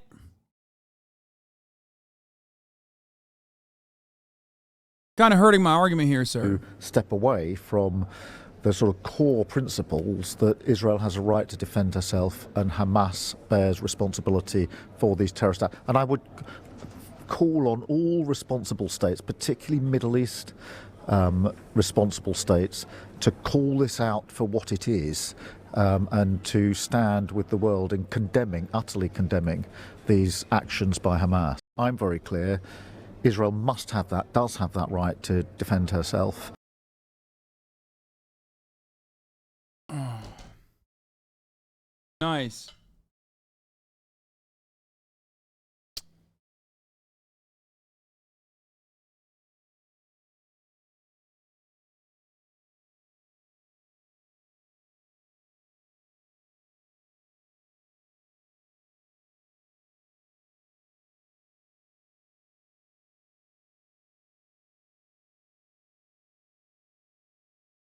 The highest in the world. 70% of graduates are unable to find work, and cutting Gaza off from the rest of the world has caused an economic collapse. And Israel's recent closure of Erez crossing, one of the only ways out of Gaza that thousands of Palestinians used to go to work in the occupied West Bank and Israel, has made even more Palestinians living in Gaza worried about how they will provide for their families. Israel has declared that it will now impose a total blockade on Gaza as of October 8, and threatens to turn Gaza into a deserted island.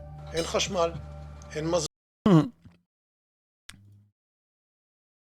from Israel. Why do you hate Jews so much? By the way, that TikTok that went viral, I know for a fact has made its way into like normie spheres, because my buddy that's with me right now said that his roommate was like talking to someone in a whole ass other state. And they were at dinner, and this dude was like, wait, your friend is staying with that Hasan guy? I fucking hate that Hasan guy. And he was like, why? And he pulled up the TikTok of me talking about, you want to continue that violence, I want to end that violence. That 2-minute TikTok. And he was so mad, apparently. Did you talk about Biden confirming the baby beheadings? No, I have not. I was talking to Noah at the time. Is that what came out? That the Brandon camp said that babies were beheaded?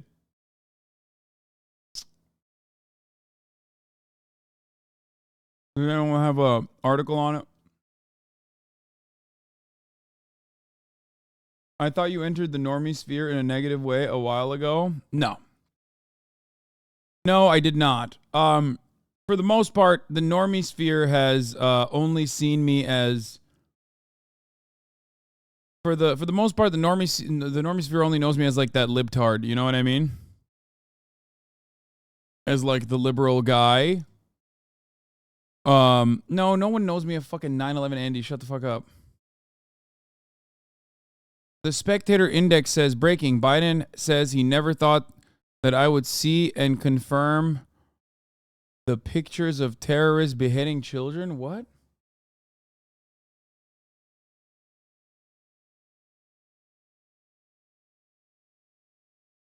Where is this? Why is this only on the fucking Spectator Index? I mean, I believe it. Like, I believe it. I just don't understand why there isn't any like news articles on this. It seems odd that the news is not like. It seems odd that the news is reluctant to report it. Guys, shut the fuck up. Stop putting. Wait, what is this?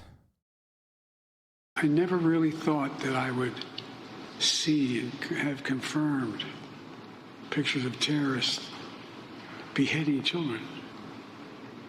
I never thought I'd ever. Anyway, Oh my God, bro. This dude needs to. Oh my God.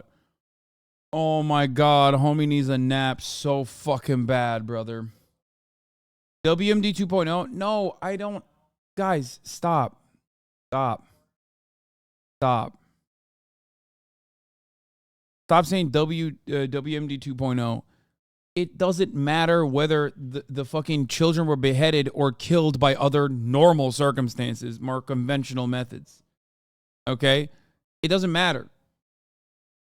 What's done is done already. And ultimately, Israel is going to do what it wants to Palestinian people, regardless of whether or not those babies were beheaded or killed by more conventional methods. Okay? Stop.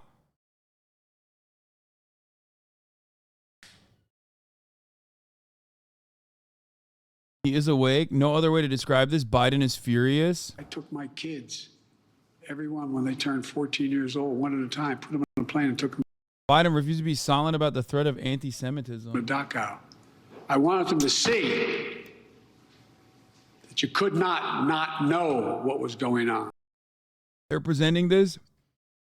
They're presenting this as any kind of counter to whatever Israel is doing.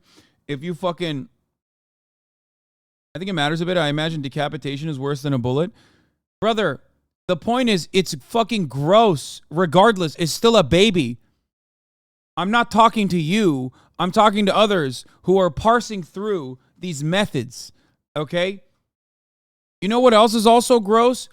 Killing a baby in a fucking bombing campaign where the baby dies in the rubble. Is the head intact in that moment? I don't know.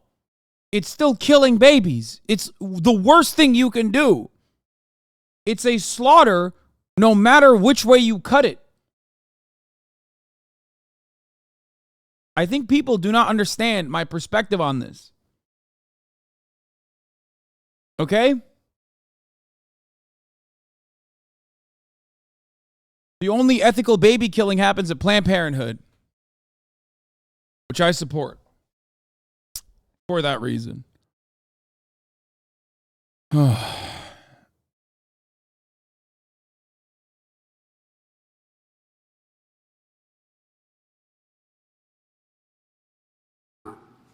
Walking through those gates.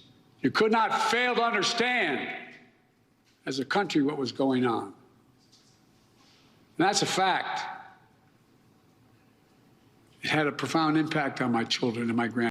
I'm telling you, they're talking about Dachau, like every kind of defense of Palestinian humanity is now officially American mandated anti-Semitism, 100%.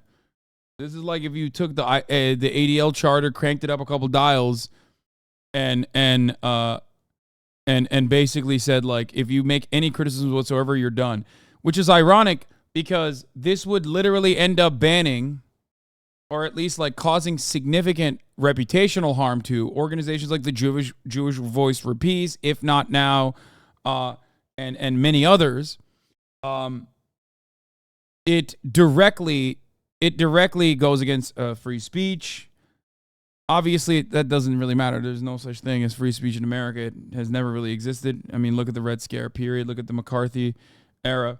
But I think this is just a way to like nip it in the bud. Don't fucking, don't talk about, don't counter, don't offer any pushbacks, don't defend Palestinians. You are engaging in anti-Semitism. Like the fact that Joseph Robinette Brandon is currently talking about Dachau, concentration camps, and the Holocaust is ridiculous. Okay? I'm sorry. It's completely ridiculous. Israel is entirely removed from the interests of the international Jewish community. To say the opposite is absolutely anti-Semitic. To say that Israel maintains the interests of all Jews around the world, in my opinion, is anti-Semitic. And as a matter of fact, a lot of anti-Semites do say that. A bunch of Nazis say that all the time. Sometimes they come in here and try to say that, and I clap their ass cheeks. It is only not anti-Semitic if it is a member of the Jewish state or a member of the Jewish-Israeli formation, the coalition in Israel, that says it. Only then is it not anti-Semitic. Actually, it's correct. Are you Jewish? I like that you said he is. Like, I'm not, but it's funny that it's funny that you said, yes, I'm Jewish. Yeah, I'm Jewish, yeah. Hold on. Anyway.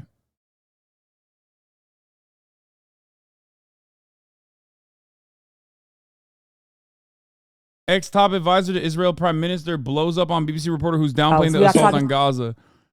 Very telling that an ex-top advisor to Israel's prime minister is way more sympathetic to Palestinians than the BBC presenter, the presenter to the Israelis who say we're defending ourselves. Do you really keep a straight face when you say that? These kinds of lies? Hamas targets in Gaza. We are trying to put an end to what we believe is a terrorist organization once and for all.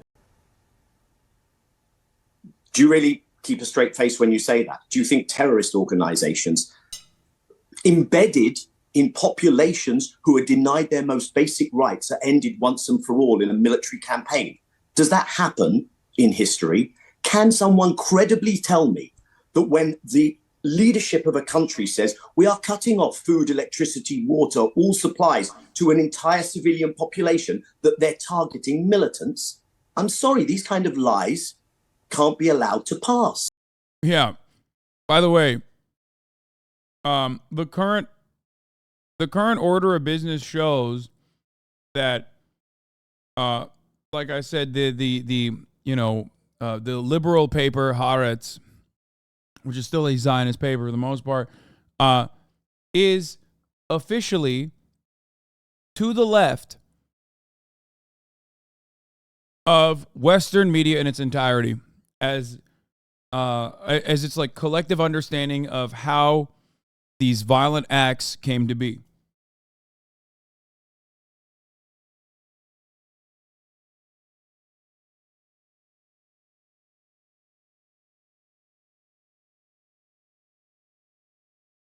That it's okay to attack Gaza because Hamas uses human shields. They don't want peace. They want to return to status quo, which is the continued oppression and colonization of Palestinians.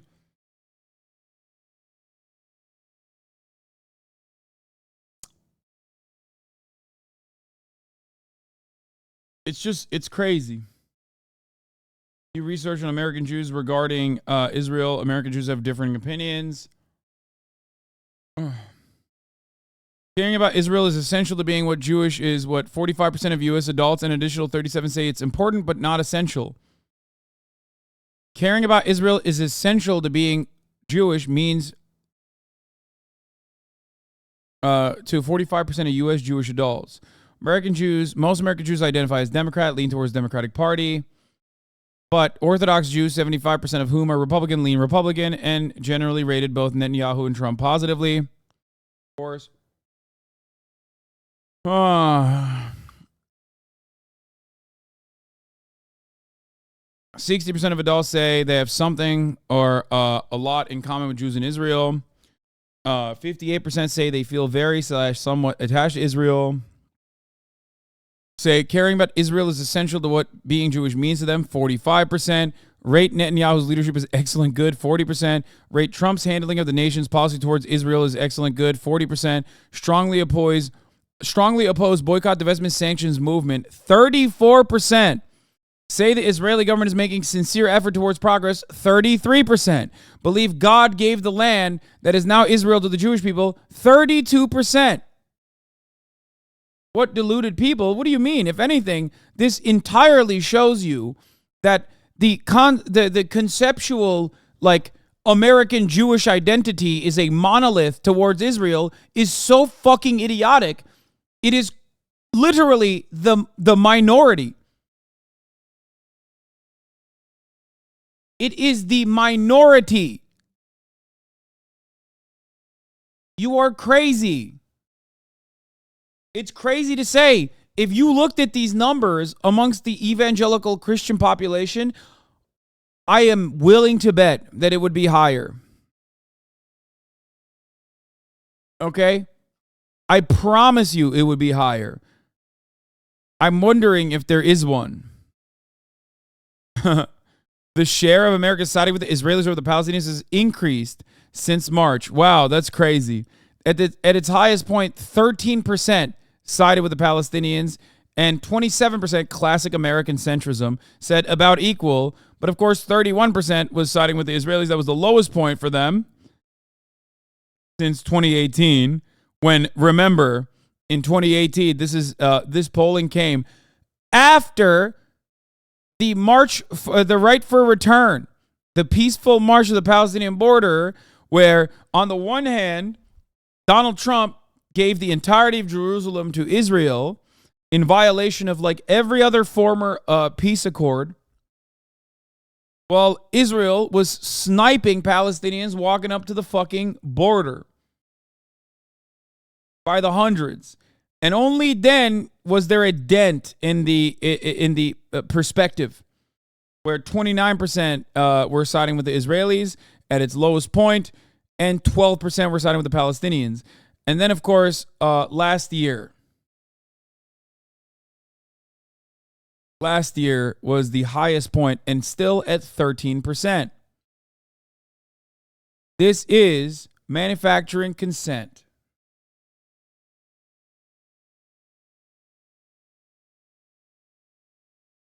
And now Palestinians are regarded at 9%, with 42% support for Israelis as of October 7th.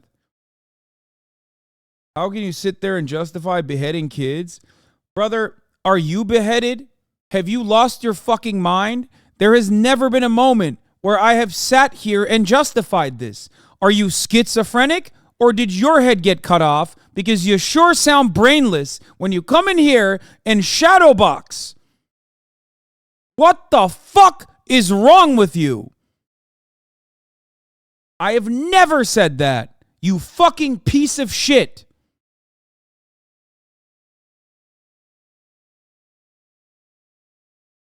What the hell are we doing here? You bad faith, apartheid defending, bloodthirsty, genocidal freak.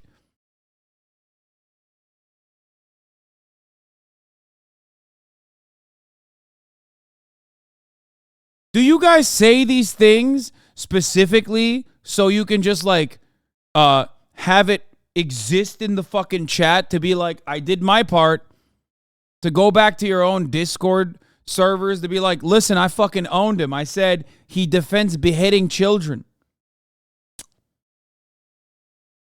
Is that what it is?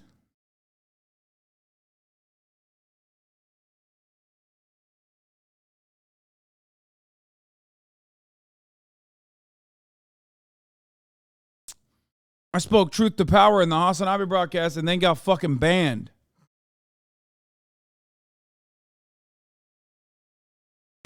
by unjustifiably, in a completely irrelevant fashion, decided to say that he is pro-beheading children. Thanks, brother.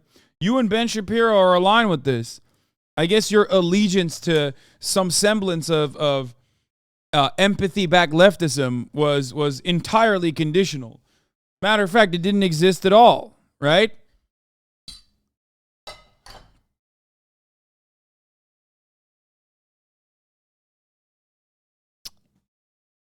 All it took for you to drop half of your worldview that you espouse, that you believe in, was the inevitable violent retaliation of a group of individuals that have been subjected to ritualistic humiliation and so much worse for their entire lives.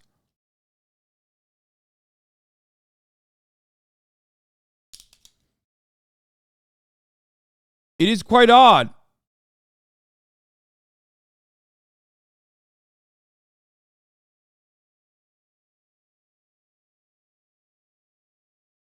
Cupcake 1121. It seems like you need that spinning cube. No, I am not going to fucking cave and capitulate to these fucking monstrous pieces of shit, dude. No. What did he say?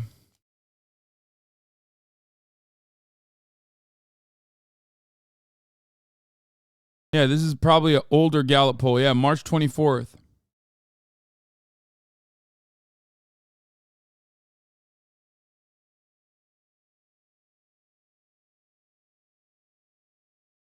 What did he say? Loki just wanted your opinion. How do I get my grandparents to not believe that? Oh, fuck you. Fuck you, dude. You're such a fucking piece of shit. Here, I'm going to unban you anyway. God damn it, dude. Is that any way to fucking ask that question? You fucking piece of shit. Jesus Christ. You know how much misinformation I have to combat on a fucking daily basis? Come on, dude.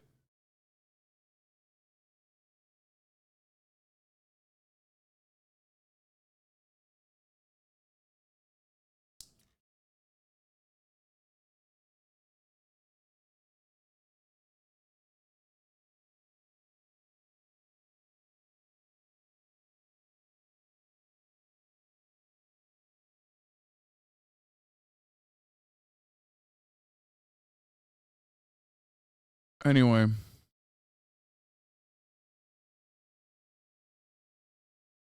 If it were up to those who want to endlessly defend Israel's bombing campaign, my entire broadcast will be, what's up, everybody? Welcome to the HasanAbi broadcast, coming to you live from sunny California, Los Angeles. Hamas bad, Hamas bad, Hamas bad, violence bad. Only when Palestinians do it. If Israelis do it, then, you know, we don't have to talk about it because I'm too busy saying Hamas bad, Hamas bad, Hamas bad. Beheading babies is unimaginably cruel. Like, motherfuckers just want condemnation all day as a way to derail, to make like any sort of serious analysis happen. It's just say Hamas bad, Hamas bad. Don't even say we need a ceasefire immediately, because then I will say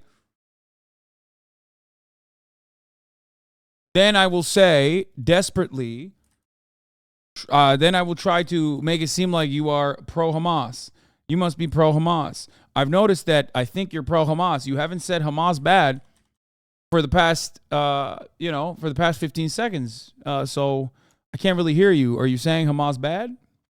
You haven't said it enough yet. Here, this is actually such a centrist fucking meme, and it's like 9 years old. But look, here you go.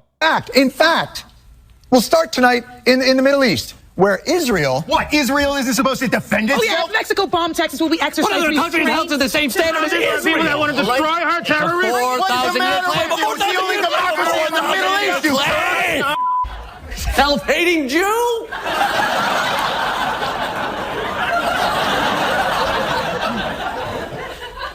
That was weird. Anyway, what I was saying was last Thursday saw the start of a new ground offensive launched by Israel. Oh,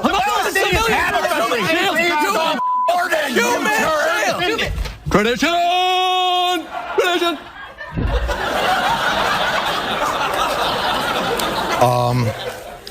Holy look, obviously there are many strong opinions on this issue, but just merely mentioning Israel or questioning in any way the effectiveness or humanity of Israel's policies is not the same thing as being pro-Hamas. So you're against murdered children? Free Gaza! Free Palestine!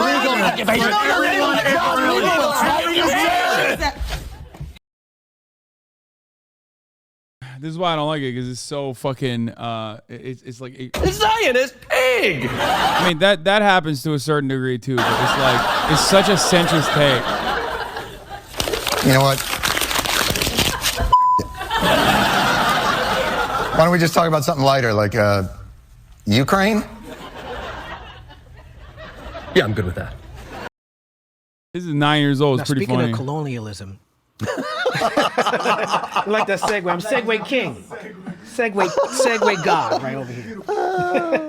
I appreciate you as an artist and as a humanitarian, as a human being, because I imagine it can be difficult, because you are someone who is righteously speaks out against the disgusting, violent, terrible anti-Semitism that comes from all facets of our society. Sure. But you also are humanitarian enough to speak on behalf of Palestinians who are being treated like second-class citizens. And do you get any pushback as a Jewish person because of this? No, everybody's cool with it. Everybody's cool with it till they find your email address. Right. Of course. Mm-hmm. You know, again, it's, and there are a lot of reasons for that, but one of them is that as a Jewish person, you are saddled with the idea that you are not a citizen of America or a citizen of the world. You are a citizen of Israel. And you must back their actions or the actions of, and one has nothing to do with the other, and one has nothing to do with being Jewish or not being Jewish or whatever it is that people choose on their religion or on their history or on their background. It has to do with in the way that I view governments that don't act on behalf of, or that, you know, what has happened in that part of the world is tragic. And unfortunately, I think the biggest problem is it's to nobody's benefit but the Palestinian people that it get resolved. Right. It's not to the benefit of the Israeli government. They use the Palestinian issue as a cudgel. I disagree. I think right now,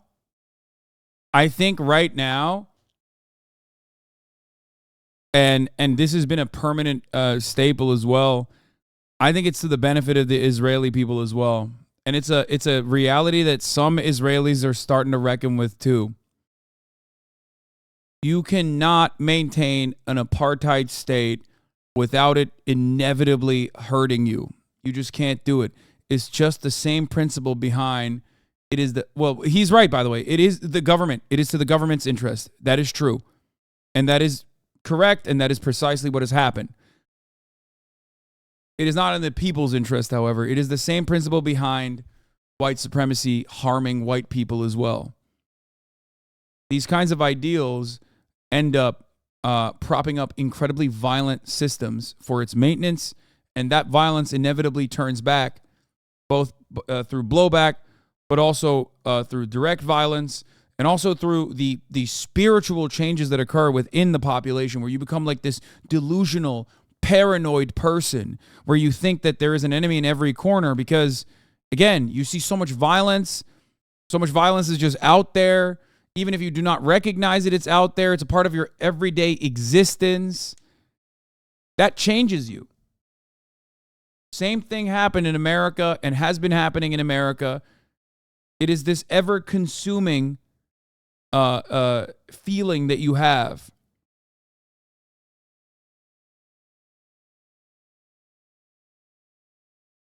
And it, I think, certainly exists in Israel as well.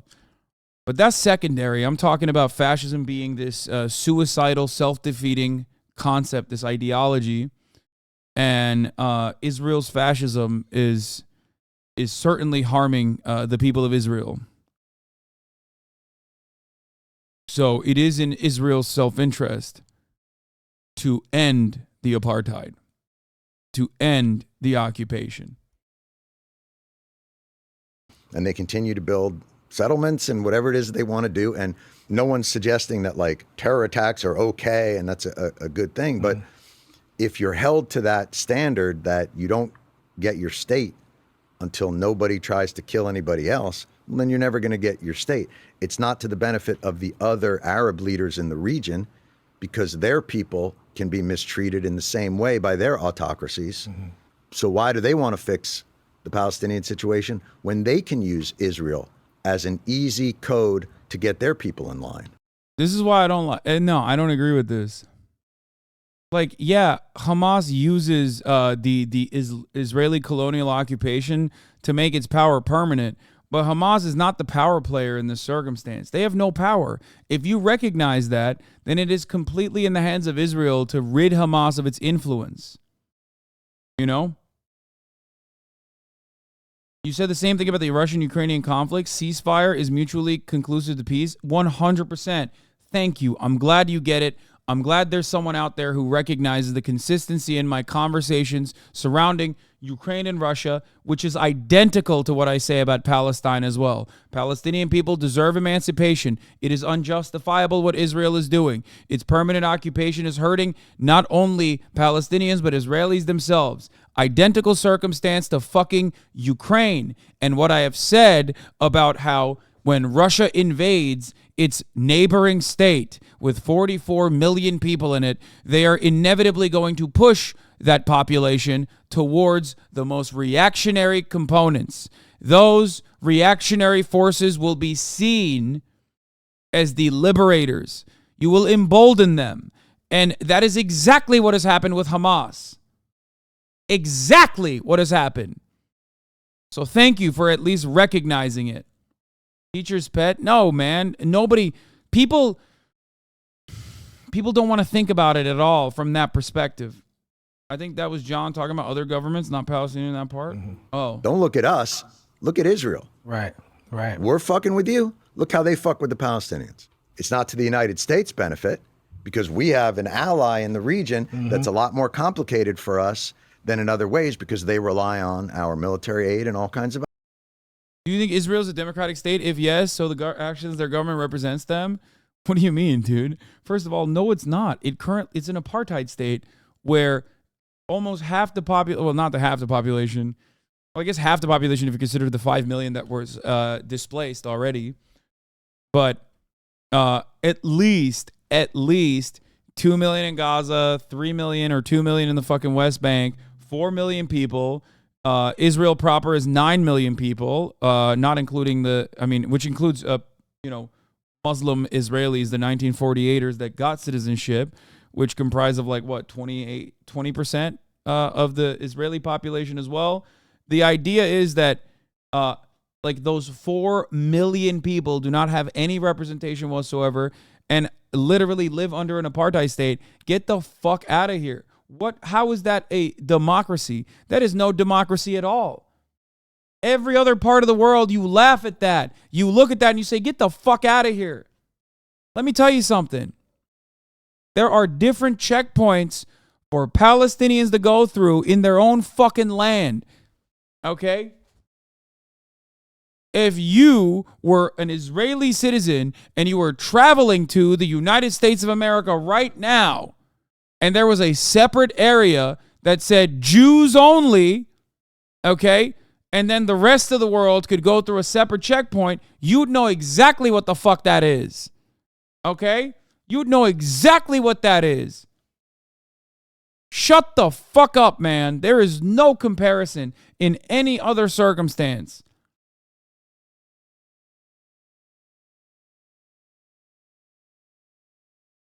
Israel is not a democracy. Israel cannot be a democracy until the occupation is ended, until the apartheid regime has come to an end.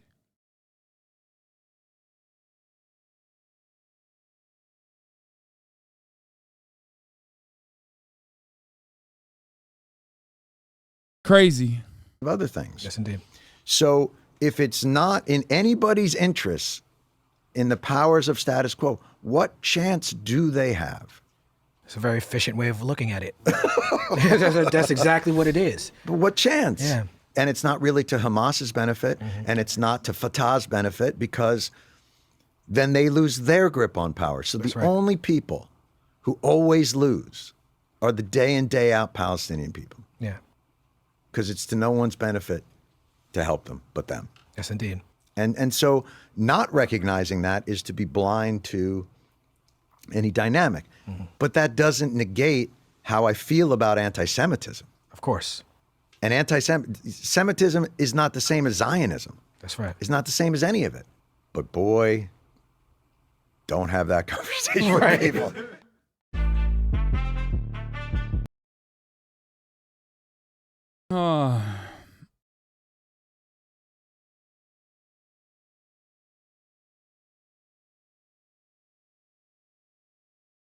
Excellent corollary to the Ukrainian conflict in Israel right now. Targeted attacks Russia's attacks on civilian infrastructure, especially electricity, are war crimes, cutting off men, women, children for water, electricity, and heating in the winter coming. These are acts of pure terror. True.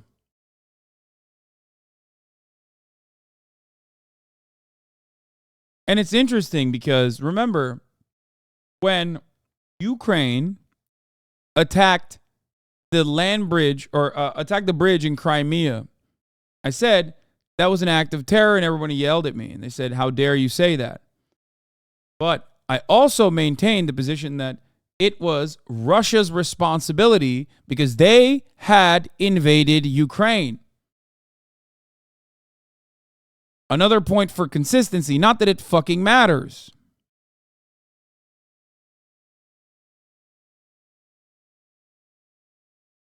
It doesn't matter. Why can't Egypt open their gates up? Or is the issue with the Gaza people for Egypt? Brother, what do you mean?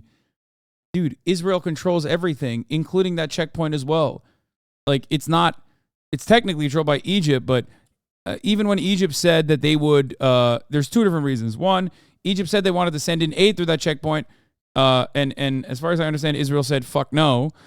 Egypt is already a very poor and relatively powerless nation in this conflict. They're on the whims of what America wants them to do. And last but not least,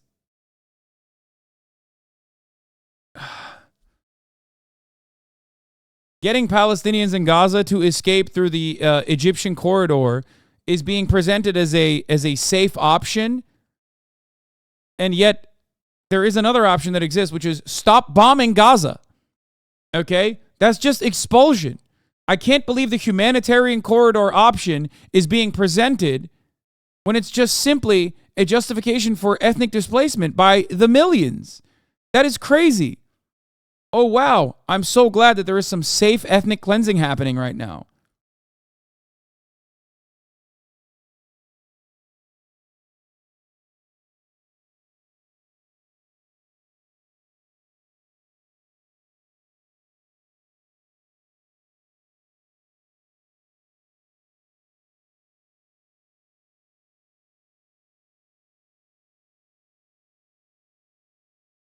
Do you need that 20% of Israel are Palestinian that have Israeli citizenship? Israel considers them minority. They are 20%.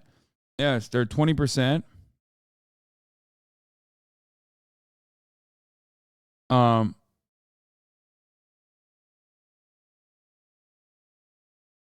But that is nothing in comparison to, again, a much larger percentage of the population, totaling 4 million in both Gaza and the West Bank. Oh.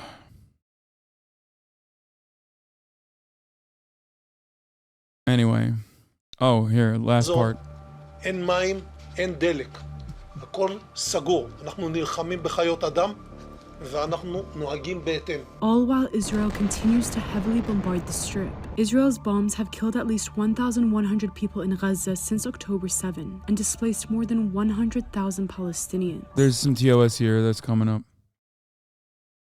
Do you know about Twitter deleting anything about Palestine right now? What do you think about that?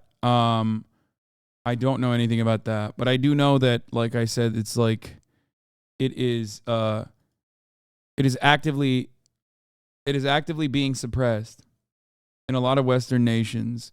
One of the things that I saw that I find to be particularly gross was, of course, the Harvard alumnus, the Harvard alumni going balls to the wall, nutty mode in their endless efforts to squash any kind of protest that is declared pro-Palestine, which means it's pro-Hamas and pro-terror.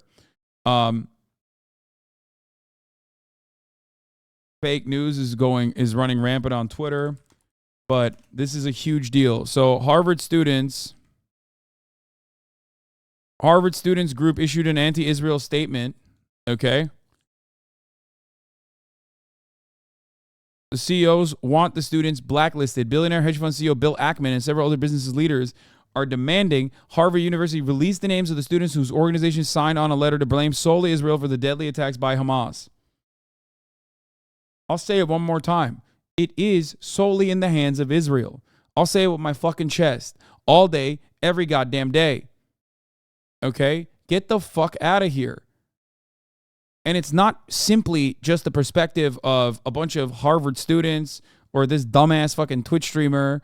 It is the perspective of academics. It is the perspective of people who have dedicated their lives to covering this conflict. It is the perspective of many well-read individuals, many of them Jewish, by the way. It is ridiculous.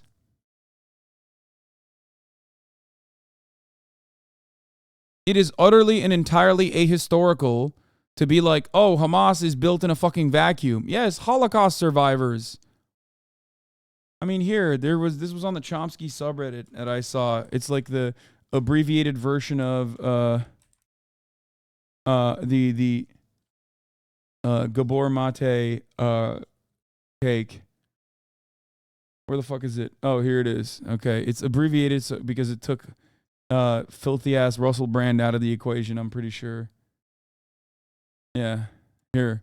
Let's watch this. As an infant. This is incredibly clear, concise.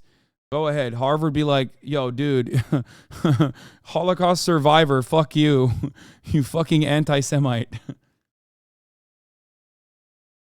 But I'm personally a Holocaust survivor as an infant. I barely survived.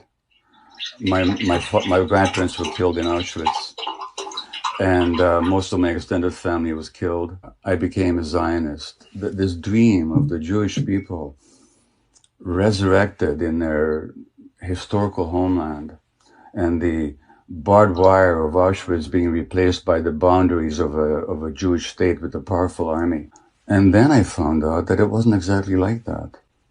That in order to make this Jewish dream a reality, we had to visit a nightmare on the local population. And there's no way you could have ever created a Jewish state without oppressing and expelling the local population. Jewish Israeli historians have shown without a doubt that the expulsion of the Palestinians was persistent, it was pervasive, it was cruel, it was murderous, and with deliberate attempt. So that's what's called the Nakba in Arabic, the disaster or the catastrophe. There's a law that you cannot deny the Holocaust. But in Israel, you're not allowed to mention the Nakba, even though it was at the very basis of the foundation of the state. I visited the occupied territories, Russell, during the first Intifada. I cried every day for 2 weeks at what I saw. The brutality of the occupation, the petty harassment, the murderousness of it, or cutting down of Palestinian olive groves, the denial of water rights, the humiliations. And this went on, and it's much worse now than it was then. It's the longest ethnic cleansing operation in the 20th and 21st centuries. I could land in Tel Aviv tomorrow and demand citizenship under the law of the right of return. But my Palestinian friend in Vancouver, Hannah Kawas, who was born in Jerusalem, can't even visit. Now, if I have the right of return after 2,000 years, how come Hannah hasn't got the right? Rewind. You know how many times I've listened to this speech? What are you, crazy? To return after 70 years. So then you have these miserable people packed into this horrible, people call it the world's largest outdoor prison, which is what it is. You don't have to support Hamas policy. This is Aaron Mate's father. What the hell happened to his son? His son's an anti-vax dipshit now. Wait,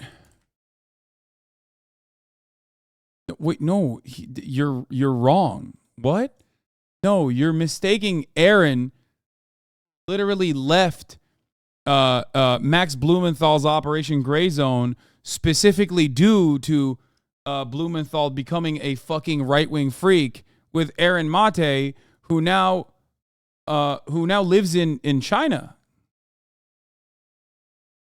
Or am I thinking of someone else?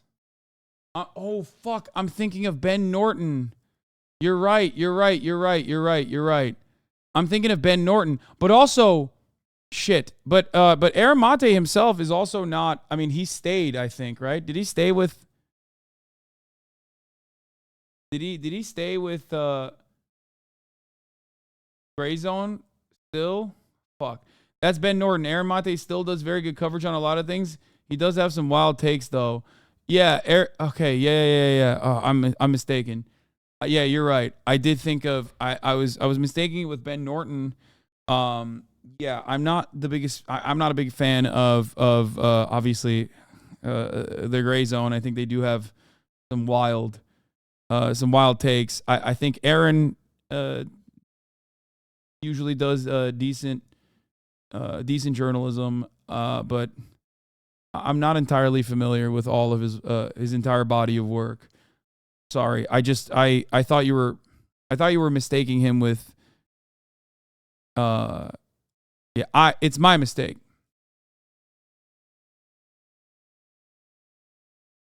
Condemn his anti-vax takes? Is he? If he's anti-vax, then yes, of course I condemn it. That's ridiculous.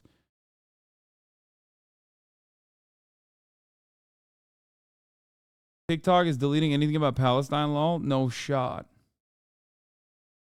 Anyway, whatever. Just listen to policies to stand up for Palestinian rights.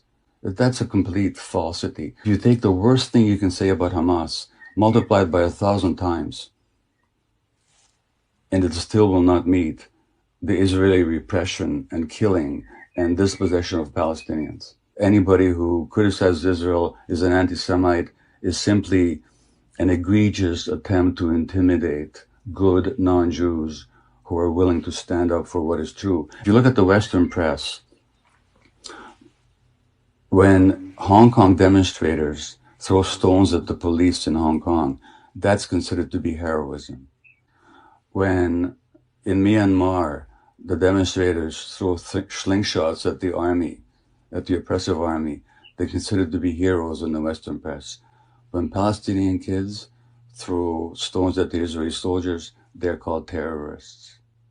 And Israel gets away with a lot more without much less criticism in the Western press than any other country. He runs a program for Palestinian children who spend time in Israeli jails.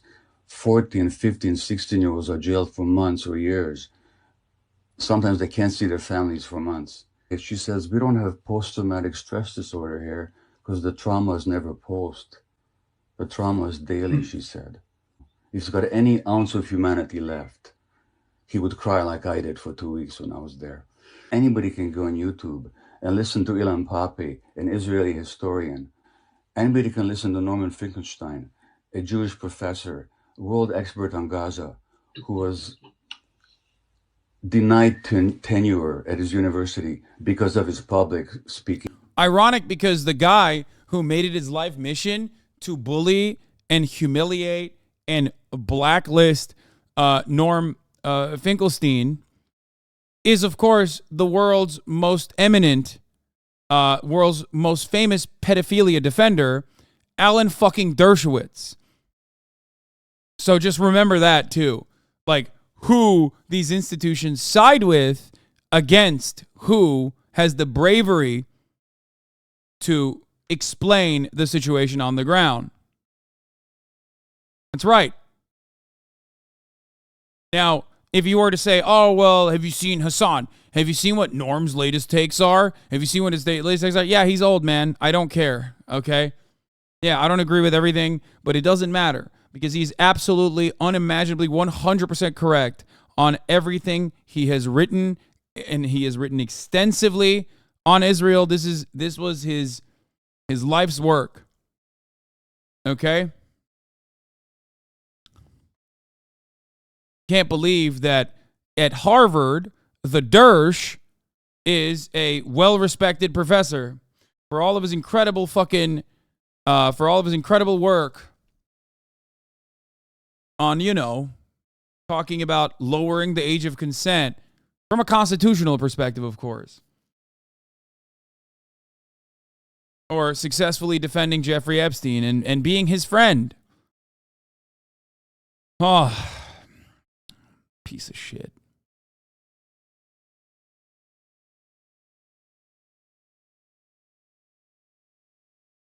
Is no good Zionism. It's a racist ideology It's a violent ideology. And don't believe me, look at Palestine the last 100 years. That's Israel. There is no other one. When Israel massacres thousands of people in Gaza, Israelis can stop it immediately. You can have 100,000 Israelis on the streets, nobody will get shot. Where are they? Where are these Israelis? When did they ever come out? Well, it's kind of turned into a nothing term. Gabor Mate basically invented trauma-informed care. Yeah. I mean, many. I don't mean 10 in Sheikh Jarrah. Everybody knows what happens when you drop a 1-ton bomb in a residential neighborhood. You don't have to be a genius. You know people will die. Israel is a democracy for Jews. And who do they vote for? The same people over and over and over again. Does it matter if it's Gantz or Netanyahu? There is nothing to justify, nothing to excuse what Israel does. Nothing to excuse what the Zionists have been doing in Palestine for 100 years. Nothing. When they bomb Gaza, you can hear it in Tel Aviv. There is...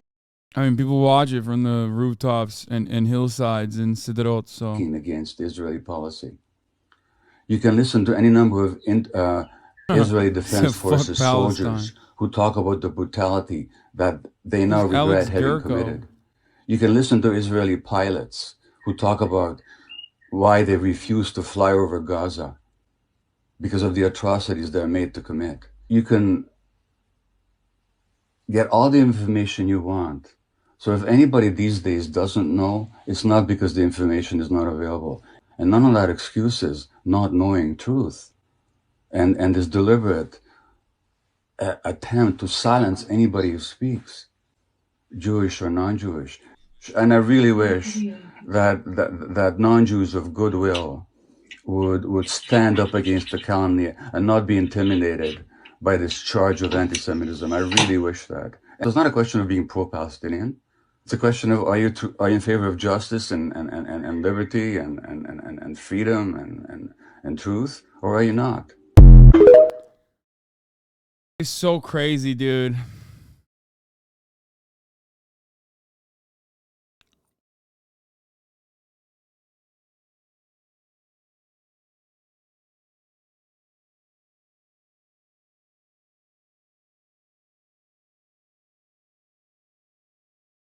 What is this? Invisible bias? Who wrote this? Palestinians just endured an exceptionally brutal weekend in Gaza. The death toll closed the appalling benchmark of 1,000 overwhelming civilians. In the West Bank, Israeli soldiers and settlers also killed at least 9 Palestinians amid protests. When is this? This is not this last time. Omar Badar. Oh, it's 2014. That's why I was like, there's no way they would write this article now. There's no fucking way. Okay. Salon is not writing an article like that any longer. You know what I'm saying?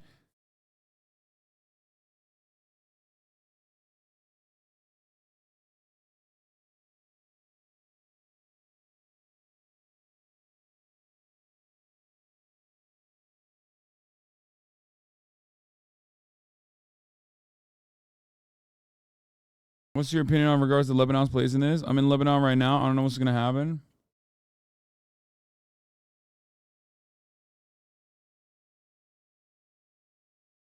This is the 35th year of a harsh, brutal, and vicious occupation supported unilaterally.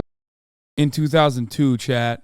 In 2002, remember, when you talk about Israel and Palestine, remember when people are talking about the situation on the ground also matters. And let me tell you, it has gotten only fucking worse. Significantly worse. Here's Norman Finkelstein, by the way. Anymore. I really don't. I don't like and I don't respect the crocodile tears. There's a girl crying, yelling at Norman Finkelstein, saying like he's like justifying death and destruction or something of Israel. To the crocodile tears. The girl in this video is a non-Jewish German person. Folks, allow me to finish and allow me to finish. Listen, sir, allow me to finish. Sir, I don't like to play before an audience the Holocaust card. but since now I feel compelled to. My late father was in Auschwitz. My late mother, please shut up. My late father was in Auschwitz. My late mother was in Maidan concentration camp. Every single member of my family on my father's side, the Jews did not take arms against the Germans. My late father was in Auschwitz concentration. Dude, typical right winger. Jews did not take up arms against the Germans. Right? Yeah, dude, that's why the Holocaust happened. Like, that in and of itself is revisionist, okay? You're a piece of shit. I don't know if you're Jewish or not, but that is like kind of fucking anti-Semitic. They literally did do that, by the way, and ironically violently suppressed. But, you know. Concentration camp. My late mother was in Maidan concentration camp. Every single member of my family on both sides was exterminated. Both of my parents were in the Warsaw Ghetto Uprising. And it's precisely and exactly because of the lessons my parents taught me and my two siblings that I will not be silent when Israel commits its crimes against the Palestinians. And I consider nothing more despicable than to use their suffering and their martyrdom to try to justify the torture, the brutalization, the demolition of homes that Israel daily commits against the Palestinians. So I refuse. This man has been blacklisted from academia specifically for the battle that he chose to fight. Incredibly stubborn. Sure, he's a bit of a boomer. Okay? Sure, he's a bit of a boomer, okay? He's just don't ask him about other culture war stuff. Ultimately, though, I will always hail him as a hero and an exhibit in bravery, okay? Because a lot of people say like, oh, dude, you know, we live in the free world. We live in America. We can say whatever the fuck we want, and the reality is, no, you kind of can't.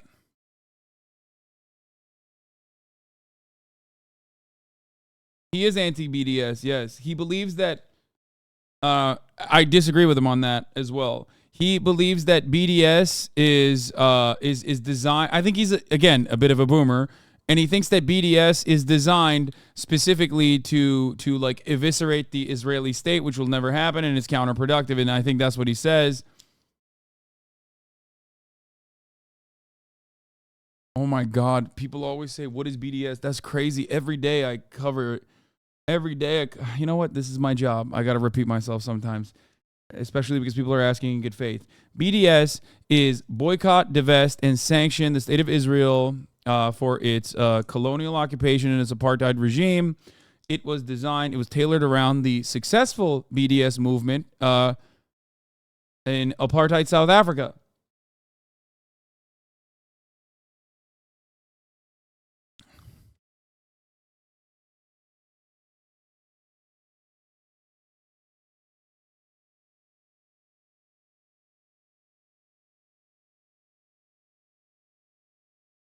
Let's finish this. Any longer to be intimidated or browbeaten by the tears. If you had any heart in you, you would be crying for the Palestinians. Dude, this morning we had people asking what MSM was because of the title, and reminds me of how online we are. No, MSM might be online, but BDS is not an online phenomena. It's a movement, and anyone who's well read on history would know, at least from the BDS movement in apartheid South Africa, against apartheid South Africa.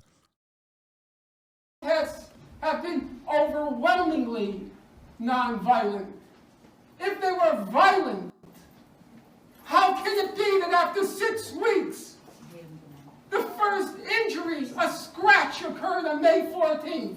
How can that be if they were violent?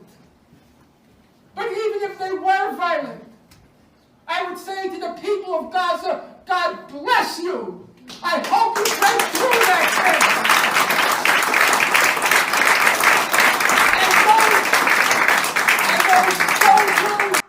MSM, men who have sex with men. That's what you're...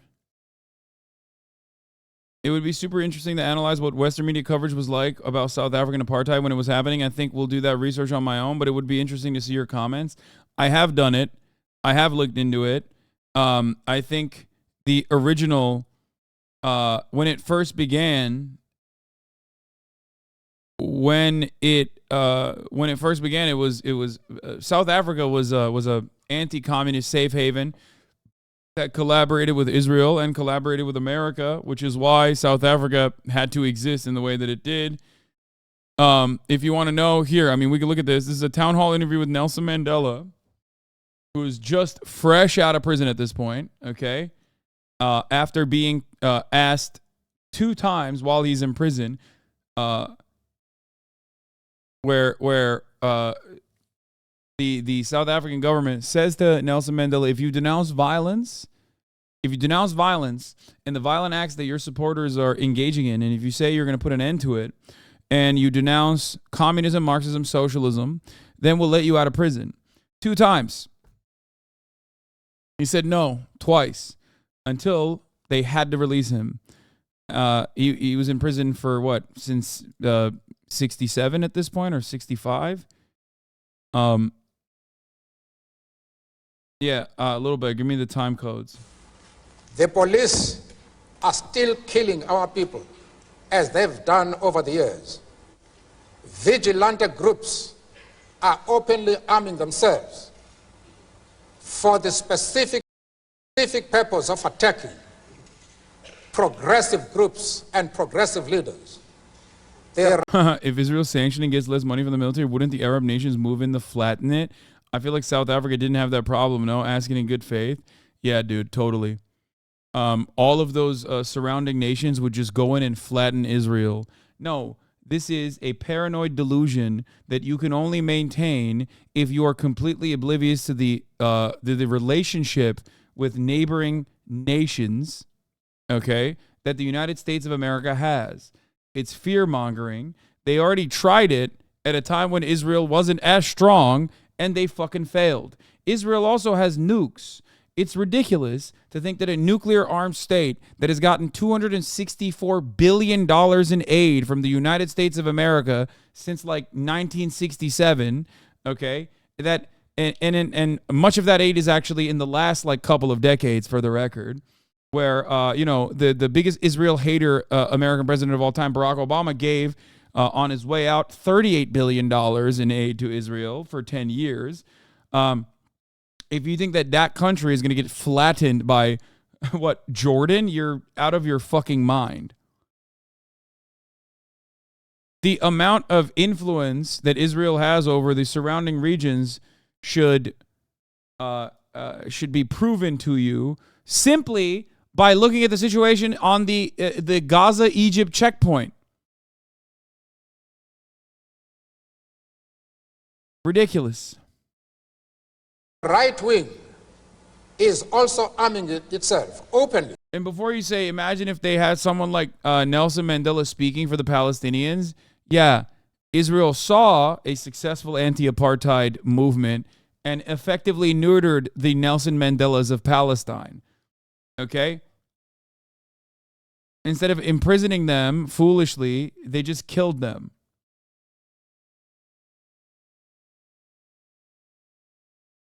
Israel was founded in 1948, the same year that the apartheid was written into law in South Africa.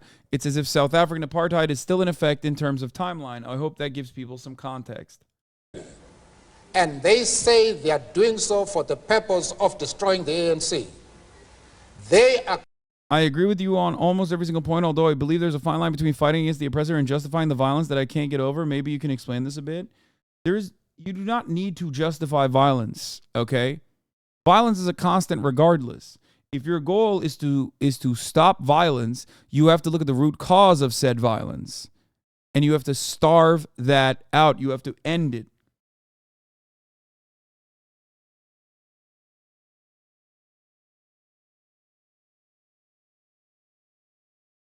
But you can't say I want people to fight the oppressor and then go, oh, but I can't condone violence. Like, how do you fight it with tickle parties? Like, what do you think?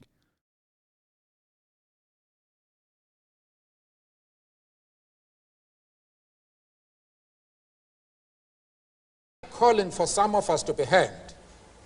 Why would you think that we should now relax our strategies? What has happened? Let's move on to the next question. Amanta. My name is Gloria Toot. I was born here in Harlem. I'm a lawyer. I've lived here all my life. I'm also on the board of directors of the African Educational Foundation that's raising money to train the people of Africa for industry. I am concerned about the future economy of South Africa. I am concerned when I look at the newer countries that gained their freedom so hard fought, indeed did not demonstrate sound fiscal policy. Illiteracy is still quite large, and hunger. What can assure me as a human being and a concerned African American that the ANC will indeed have a fiscal solvent policy that will continue the use of the resources of South Africa in a meaningful way? Or should I put it more succinctly, will your economy be based on the Marxist system, socialism? I love that. I think one of the biggest L's in South Africa, in my opinion, was that it wasn't based on a socialist structure, for the record. That's why South Africa is in the situation that it's in right now. Ironically, it was supposed to be, and then that project never actually came to fruition. Very sad reality, as a matter of fact. Much like the failed Reconstruction Project, South Africa, in a post-apartheid state, still maintained the same racial hierarchies, not to the same codified structure, not to a T. However, the viable land and all of the wealth is still trapped in the 10% minority white population.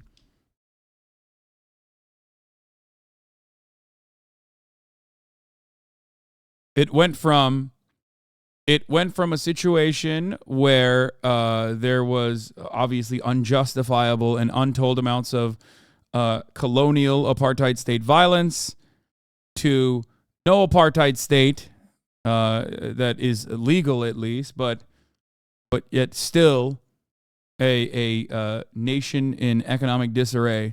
The Mandela government, one of the deputy presidents was F.W. de Klerk, the MP president from the apartheid structure. It's fucking insane. Yeah, because you always have to make concessions. You have to make, if you are engaging in any act of emancipation as a black person, or as any colonized peoples in general, you have to make concessions to your oppressors at the end of that every single time. Or capitalism, or both. I knew that was the question you wanted to ask.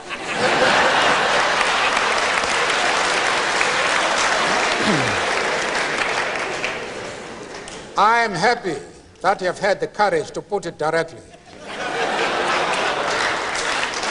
Someone in the chat said that she's like a Heritage Foundation plant or something.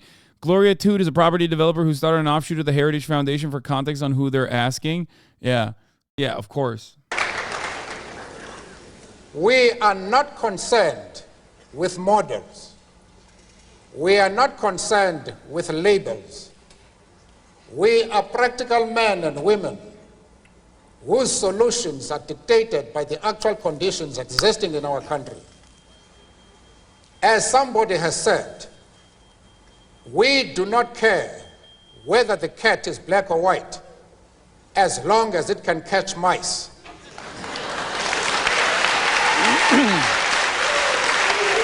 If I may... What we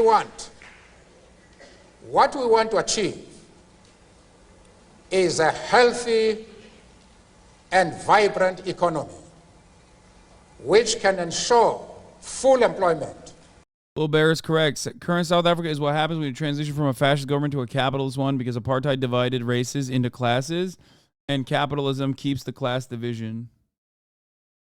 Yeah. To our people, maximum production and the development of social justice. We want. You dare interrupt Nelson Mandela? Yes. Sometimes with the top of the hour ad break, as a matter of fact. Of course, if you do not want Nelson Mandela to be interrupted by the top of the hour ad break, all you need to do is subscribe for $5 or for free with a Twitch Prime by connecting your Amazon Prime account to your Twitch account, where you get one free Prime subscription a month. Use it on your favorite broadcaster. Hopefully that's me. You can also get gifted a sub if you're lucky. Here's a 3-minute ad break now. Wanted to rectify the imbalances that exist in our economy. One of the companies, well-known companies in the country, one company owns more than 75% of the shares quoted in the Johannesburg Stock Exchange. This is illustrative of how our economy is organized. It is the resources of the country are monopolized by a white minority, even in that minority by a few individuals, whereas the masses of the people, especially blacks, are left poor, ridden with disease, illiteracy, without educational facilities. We wanted to develop an economy which will put an end to that, and will leave to other people to put a label if they so wish. Mr. Mandela, forgive me. We have to take a short break. We'll be back in just a moment. Thank you.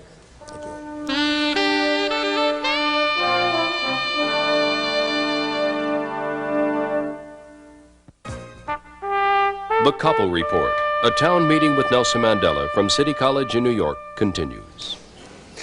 And we're back once again. And Mr. Mandela, as I told you before we began this broadcast, almost all the questions will be coming here from the audience, but we also went to a couple of people back in South Africa, told them you were going to be on the broadcast, and asked them if they had any questions for you or comments that they wanted to make to you. One of those from whom we are about to hear now, and I'd like you to address your attention over to that monitor, is a man by the name of Koos van der Merwe, who's one of the leaders of the Conservative Party. Have a listen to what he has to say. Hello, Nelson. I'm a South African. I'm an Afrikaner. I want self-determination for my people in a part of South Africa. You can't have the whole South Africa for yourself. A part of it belongs to my people. Nelson, you're not going to nationalize the assets of the white people.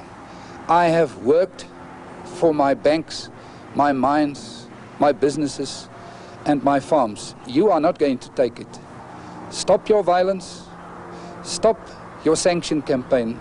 Stop your nonsense. Yeah, he's in, at this point, this is 4 years out, right?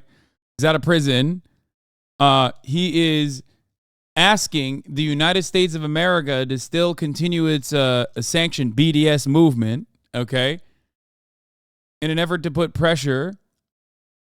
I mean, he didn't nationalize shit, I know, but what do you mean? Like, okay, well, at least the apartheid ended, you know what I mean? Leave the violent campaign alone and come and sit down, become a normal person, and talk, and maybe that way. He's like fresh out of prison at this point. He's like, come back. Let's sit down like a normal person. We can find solutions. And lastly, forget communism, Nelson. It's gone. And I hope you will be well. I believe you were ill. I hope you will recover. And have a good journey. Aangename kennis, Koos.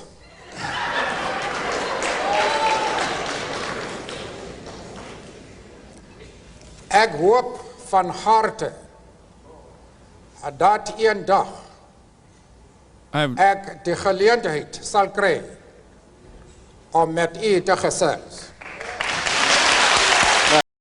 What did he say, Little Bear? Oh, he would translate?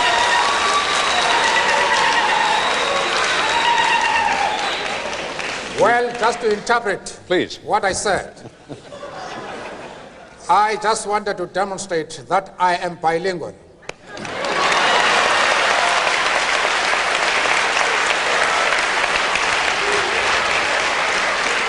You said, I wish one day I will have the opportunity to chat with you. All I have said to Koos van der Merwe is to say I am happy to know you. I hope that one day we shall have the opportunity to discuss the affairs of our country. That is all. Now, let me pick up, if I may, Mr. Mandela, though, on what Koos van der Merwe had to say. He represents, as you know, a small but significant segment of the white population in South Africa, which is pressuring Mr. de Klerk from that political side of the spectrum. Yeah. To what degree do you feel any need to help President de Klerk deal with people like Koos van der Merwe? Basic white guy, how do you think Israel should have responded to such an attack? It seemed like a lot. Maybe I'm naive, but why would you not fight back? If the U.S. got hit like that, we would destroy whoever it was, no? No, you're right. The United States did do that. We live in the rubbles of that world. We live in the destroyed world that the United States destroyed. It happened after 9/11. Now, of course, I have said time and time again that the United States, if it did nothing after 9/11, the world would be an infinitely better place than if the United States followed through with what it did. Okay? The actions that America engaged in, both globally and also internally in its own domestic affairs, ruined this country even further, accelerated the pace towards fascism, and destabilized the entire world. There are many parallels between Israel and its actions that it's engaging in right now, and America and the actions that it engaged in after 9/11. And it seems to me like a lot of people have not learned the lessons of America's reaction to 9/11 and are now hailing it as though it was a positive thing that happened in the world.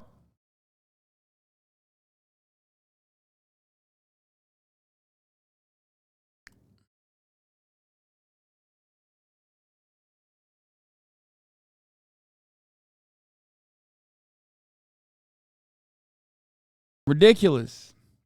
I've written an article on this. I wrote an article in 2017, if you want to see it, on 9/11 2017. Never forget, 9/11 was awful. What we did after was worse.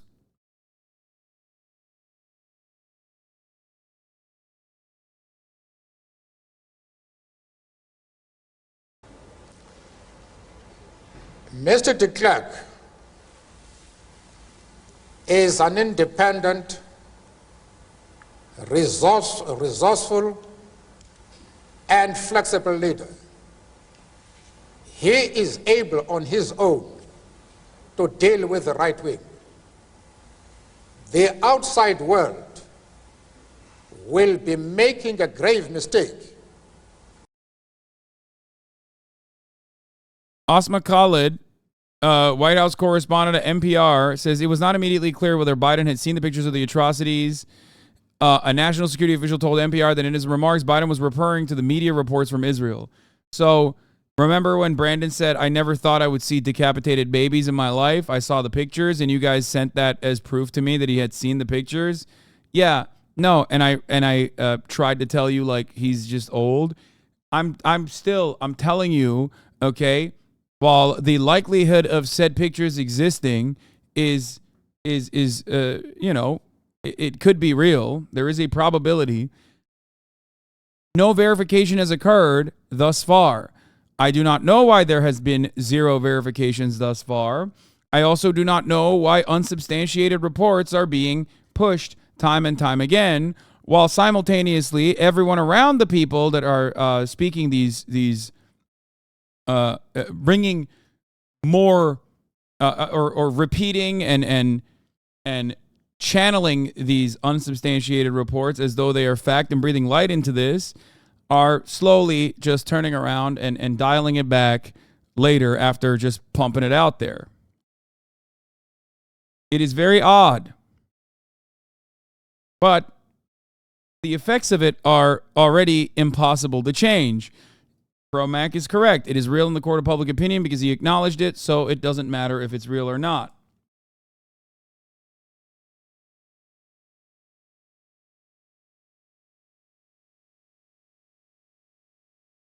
It does not matter whether these reports are real or not. What we do know as a certainty,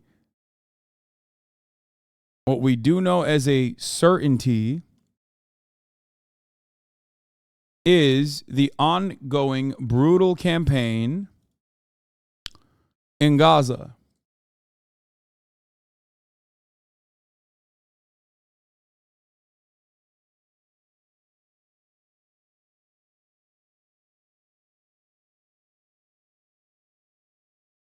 Is this another weapons of mass destruction in Iraq situation? Guys, America went to UN before it actually invaded Iraq. This would be like if America had already invaded Iraq and was already doing the bombing of Baghdad and all of these other places and invading Iraq, and then they went to the UN and were like, there's weapons of mass destruction. Okay? We are past this point.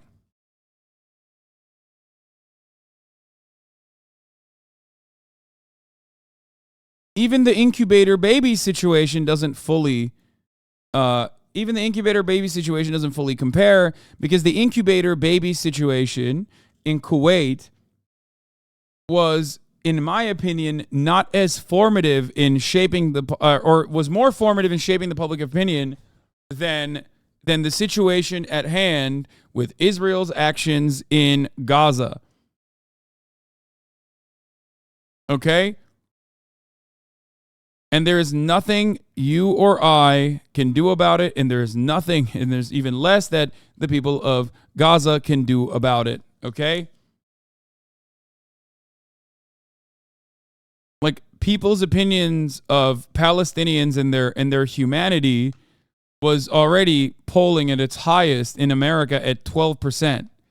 12%. That's insane. These are people who have lived under brutal occupation conditions for 70 fucking years. They have been brutalized. They've lost their lands. They've been displaced. They've been killed. They've been spit on. They have no recourse. They have no court system to defend them. They have no one. Okay? Doesn't matter if the baby decapitation story is true or if the baby was killed by conventional means. It's just adding insult to injury if it's not true. Do you understand?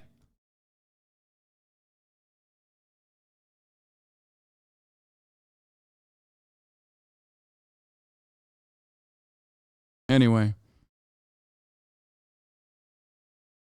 Just, I guess the only important part of this to recognize is that in times when the Western world wants to make a point, even unsubstantiated rumors can very quickly turn into the reality, whether or not they are verified or not.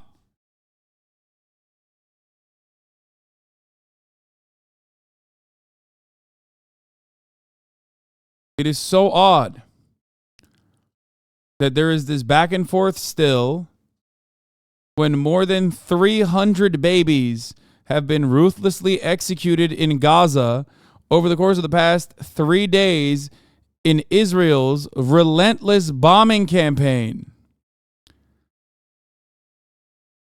Do we care if those babies and their heads are still intact? 300 plus. Are their heads intact? Or did they also lose their heads? Are they attached? Are they intact? Are they attached? Are they intact? And it's not just baby. It's not just babies either.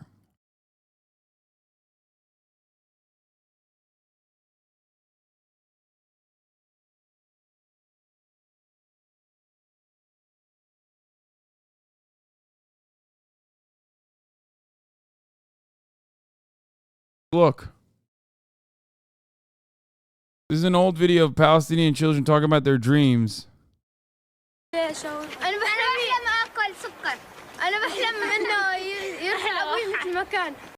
I wish my father was the same as before.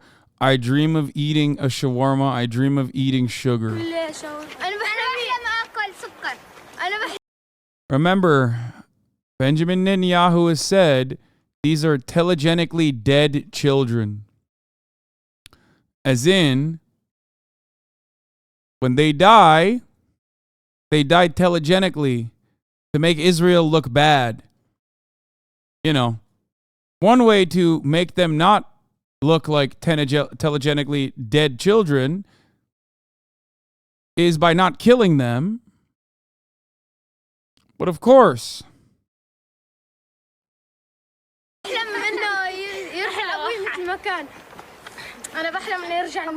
I wish the camp was the same as it was before. I wish the road wasn't blocked anymore.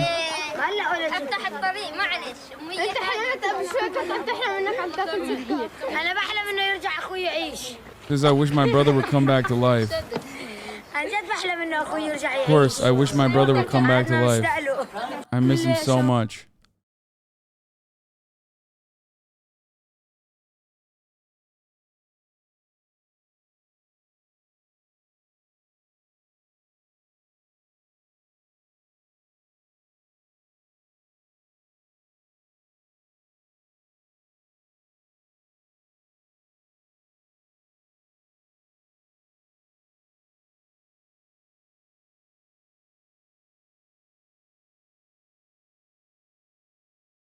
I wonder how many of these kids are alive still. How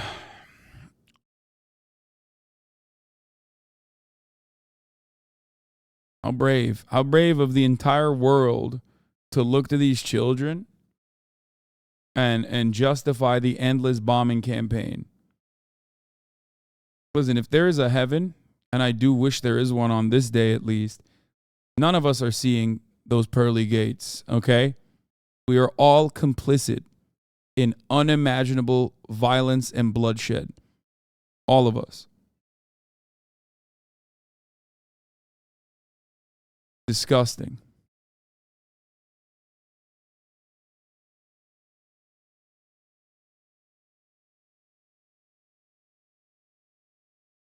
Here's Noam Chomsky on the Israel-Palestine conflict. By the United States, constant terror and atrocities. The supposed Palestinians say, well, we're under terrorist attack for 35 years, therefore we have a right to carry out suicide bombings. Do you accept this? Does anybody accept it? Nobody accepts it. All right, then how come everyone accepts the Israeli claim to be doing it, which is a much weaker claim? Because after all, there's no symmetry in this situation. They are the military occupiers. Palestine isn't occupying Israel. And this isn't just started now. It's gone on years ago. I mean... So does that, in your mind, justify no, the it suicide does not. bomb? Of course not. It doesn't in anybody's mind. So it invalidates both sides. Those who defend suicide... Immediately. What about Chomsky on Yugoslavia? Bitch, I don't give a fuck about Chomsky on Yugoslavia. I didn't realize Yugoslavia was Palestine, bitch. Fuck you mean? What about Chomsky on Yugoslavia? Like, what do you mean? What's next? Are you going to be like, remember when he said, I would be cautious about reports on the Khmer Rouge? Remember when he said that? Like, you don't have to immediately hit the fucking anti-Chomsky line. There's also other things that I don't agree with Chomsky on as well. Okay? What the fuck? You think that's a good argument? Why don't you fucking address something he's saying here? You don't have to agree with everything he's saying. You don't have to agree with everything I say. But if you can't dissect the things he's saying right now, don't run to immediately be like, I can't believe it. What about this other thing that is entirely unrelated? What about him being friends with Jeffrey Epstein? He hung out with Jeffrey Epstein. Like, okay. Yeah. You got something for this? Suicide bombing, and there are very few, don't have a leg to stand on. Those who defend the Israeli atrocities, including the U.S. government, most intellectual opinion, a good bit of the West generally, yeah, they don't have a leg to stand on either, and they have a much weaker position. For 35 years, there has been a harsh, brutal, miserable military occupation. There has not been a political settlement. The reason why there has not been a political settlement is that the United States unilaterally has blocked it for 25 years. Is it supported by the entire world, including the majority of the American people? Like, the funniest thing is, like, whenever someone says, like, wow, he met with Jeffrey Epstein one time, okay? Someone in the chat tried to use that to be like, how many children has he abused alongside Jeffrey Epstein? Bitch, why don't you ask that to Ehud Barak? Former Israeli Prime Minister Ehud Barak, who in 2016 was pictured leaving Jeffrey Epstein's New York mansion and was trying to hide his face. Why don't you ask that to Alan Dershowitz, who is one of the most rigid supporters of Israel and an enemy of Noam Chomsky? You really want to go down the pedophile pipeline of like defenders of ultra-Zionists versus anti-Zionists? Really? That's what we're doing now? That is not a fucking pipeline that you want to go down, okay? The fuck do you mean? There are significantly more public supporters of Jeffrey Epstein that are also ridiculously aggressive ultra-Zionists. Jesus Christ. The answer to that question is yes. There is a political settlement that has been supported by virtually the entire world, including the Arab states, the PLO, Europe, Eastern Europe, Canada. Didn't Barack put that on the table? No, he did not. He did not. It is also supported by the majority of the American people. It has just been reiterated by Saudi Arabia. The U.S. has unilaterally blocked it for 25 years. What Barack put on the table, the population doesn't know this because people like the Western media, the media in Canada and the United States don't tell them. Like, you can check and see how. No, chat, this is in 2002. He's not talking about Barack Obama. He's talking about Ehud Barak. Often. Jeffrey Epstein's friend. You, for example, or others have reported what I just said. Don't bother checking. The answer is 0. The Barack proposal in Camp David, in the Barack Clinton proposal, in the United States, I didn't check the Canadian media. In the United States, you cannot find a map, which is the most important thing, of course. Check in Canada and see if you can find a map. You go to Israel, you can find a map. If you go to scholarly sources, you can find a map. Here's what you find when you look at a map. You find that this generous, magnanimous proposal provided Israel with a salient east of Jerusalem, including the city of Ma'ale Adumim, which was established primarily by the Labor government in Clinton in order to bisect the West Bank. That salient goes almost to Jericho, breaks the West Bank into 2 cantons. Then there's a second salient to the north, going to the Israeli settlement of Ariel, which bisects the northern part into 2 cantons. So we've got 3 cantons in the West Bank, virtually separated.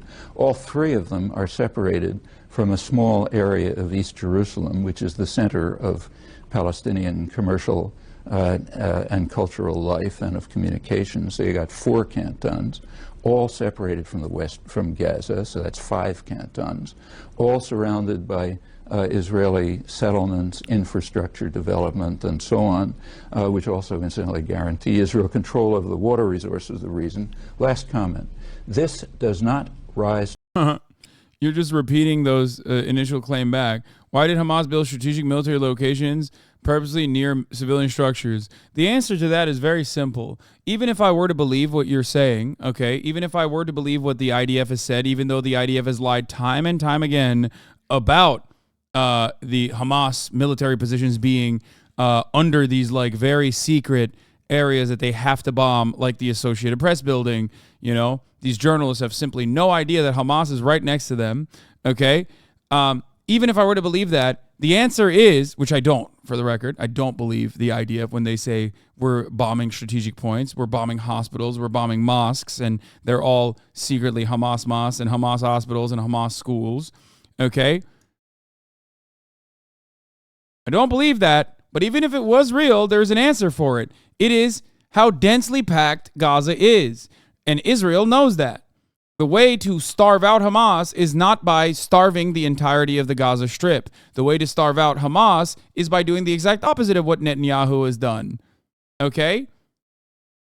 Ending the blockade, ending the apartheid regime, ending the settler colonial expansion in the West Bank, where there is no Hamas, and yet they've still done a brutal occupation there. Yeah, that's how you do it. Stop taking government propaganda and just repeating it in here as though this is a good counter. You are fucking delusional. Okay? Why are people saying you support Hamas killing innocents? You clearly don't. It's crazy. It's because people are propagandists. They have no answers to what I am saying, so they purposely try to misconstrue what I'm saying and act as though I am in support of Hamas. Because if I believe Palestinians are human, then I must believe that Hamas is good and it's the best and they've done nothing wrong. Okay? They're fucking NPCs. It's a smear campaign. And then comes the second part, which is Hasan is anti-Semitic. Hasan loves Hamas. Hasan is anti-Semitic. It is a means to purposely deflect away from the main point of contention. Please pay no fucking mind to these losers. To the level of South Africa 40 years ago, when South Africa established the Bantustans. That's the generous, magnanimous offer. Okay. And there's a good reason why maps weren't shown, because as soon as you look at the map, you see it. All right. However, that's the characterization of it, but let me just It's because you put a lot of emotion into condemning Israel and no emotion in condemning Hamas. Why don't Palestinians protect Hamas like Jews protest Israel? That's so funny. Okay. Yes, of course I put a lot more emotion into condemning Israel than I do condemning a fucking like tiny paramilitary that has no power in the process and has, until this past weekend, never gotten this amount of violence inside of Israel. Okay? Yeah, that's what I'm getting a lot. That's what people are. No, that's not what people are. People are fucking energized because battle lines have been drawn. You think this is the first fucking time that people have done this? You think this is the first time we've had this conversation? I've been talking about Israel for 10 fucking years. Suck my goddamn dick. Very publicly, too. Okay? You said absolutely nothing and immediately fucking moved the goalpost. That's what people see. People see what they want to see. People are fucking blinded by their own personal delusions. People are completely fucking blinded by their endless thirst to try and justify an apartheid regime and the violence that it is a necessity for its maintenance. Okay? Whenever people come in here and go, Hamas, Hamas, Hamas, Hamas, ultimately they're doing that to derail the conversation, yourself included. say Arafat didn't. Don't do this kind of fucking bullshit virtue signaling, okay? Don't do this kind of bullshit virtue signaling. Say it with your chest. Be like, hey, man, I think you like Hamas. Go ahead. I don't give a shit. You won't be alone. There's plenty of people. People are photoshopping me as Hamas and whatever the fuck. I don't give a shit. The loudest Zionist shares the trait with your most outspoken haters. What? Okay, stop. Do you think that Hamas will still be around after Netanyahu ever decides to remove the walls? This is me asking a genuine question because of up until what unfolded this past weekend, I wasn't educated on the situation at hand. Thank you for your honesty about how you were uneducated until this past weekend about the situation, first and foremost. Do I think Hamas will still be around after Netanyahu decides to remove those walls? Netanyahu must go to prison, just like the leadership of Hamas and those responsible for criminal acts. This is, of course, something that must happen. But of course, IDF and IDF leadership and those inside of the Netanyahu government, including that terrorist dog Ben Gvir, must also enjoy a lengthy prison sentence. Okay?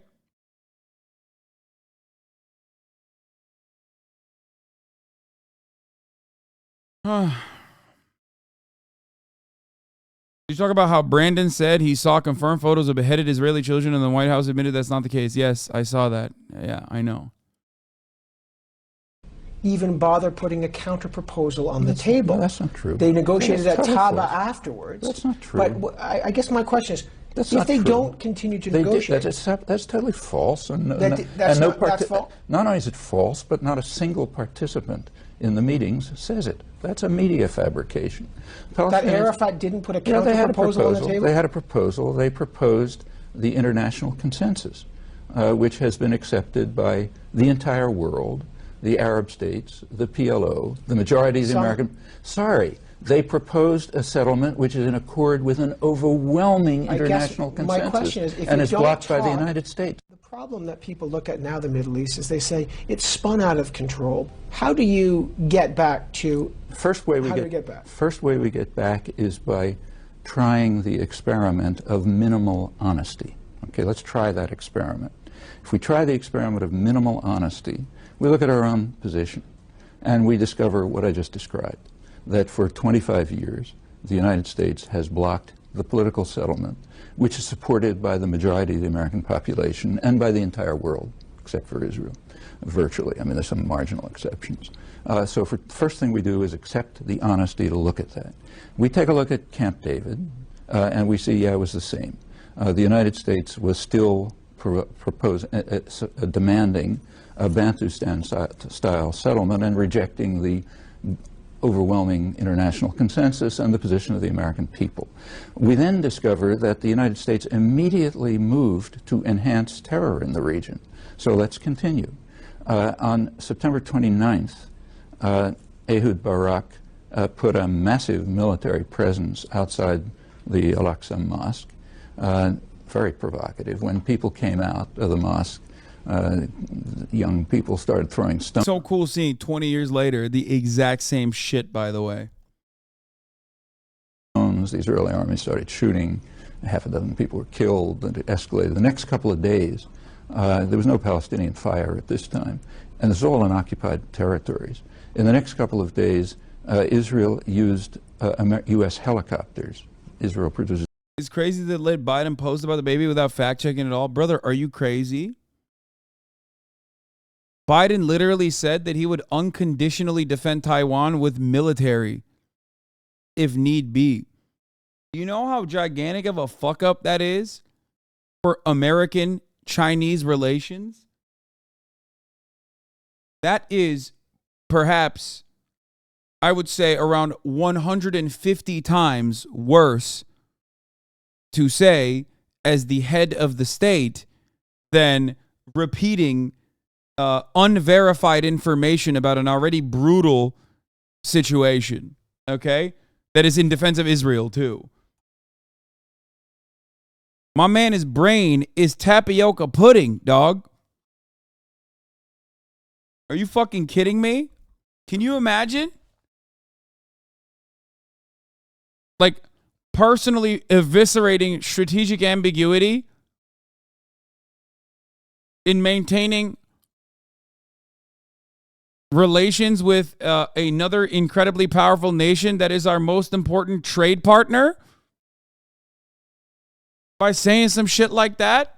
You know how much worse that is? That's why Blinken had to fucking go to China and be like, I promise, I swear, dude, I swear, Chinese Taipei all the way, baby. Like, why do you think he had to do all of that?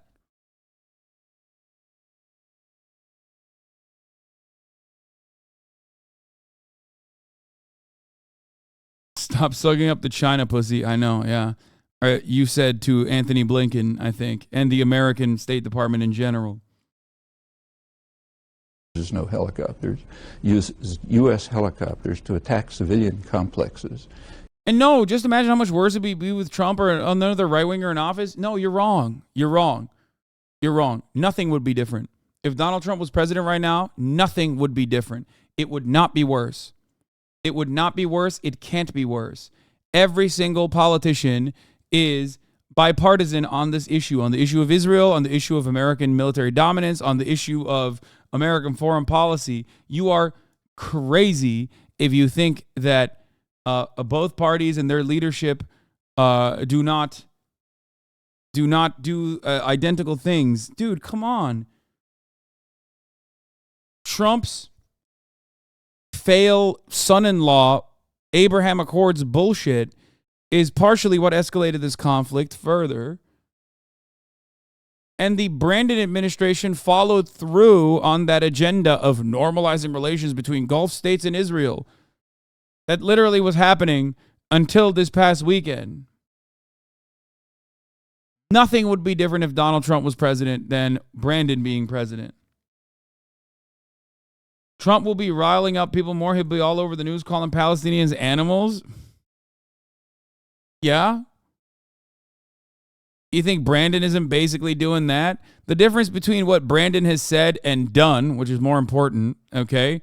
What Brandon is doing is more important than what Brandon is saying. But what Brandon is saying is like basically the exact same thing, but more civil. And he knows the right words, when his brain is working at least, to say, oh, it's Hamas, Hamas. And that's why Israel has a right to defend itself.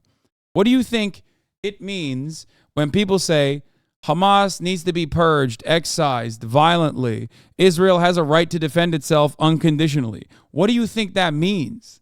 That means Israel can do genocide, and not only will we actually turn a blind eye to it, we won't even turn a blind eye to it, we will help facilitate in it, as we have thus far.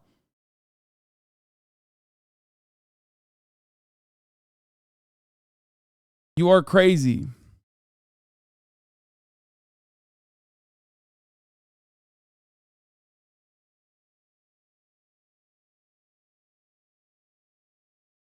Killing about a dozen people and wounding several dozen. Clinton reacted to that on October 3rd. If anything, yeah, Americans would probably respond more poorly if instead of Brandon using, the proper language and neutrality and gearing up the Democratic Party into also cheering on the genocide that Israel is conducting. If anything, if it was Trump doing that, at least some Democrats, out of their sheer reactionary attitude to the Republican position, would maybe move the needle in the opposite direction. But nothing would change with respect to like what America is doing anyway. Public opinion does not change foreign policy in this country. And yes, the White House has clarified the dead baby remark. I know. A White House spokesperson later clarified that U.S. officials and the president have not seen pictures or confirmed such reports independently. I can't believe this dead baby discourse is still going on, when ultimately what remains is not even a fucking victory at all. Like, okay, babies are not decapitated. Some children still died. Got it.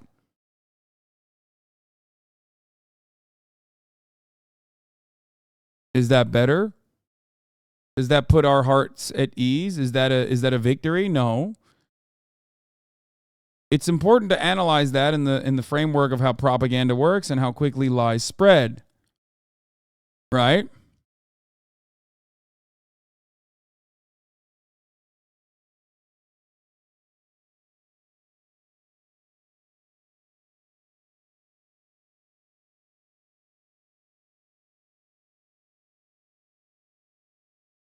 Anyway.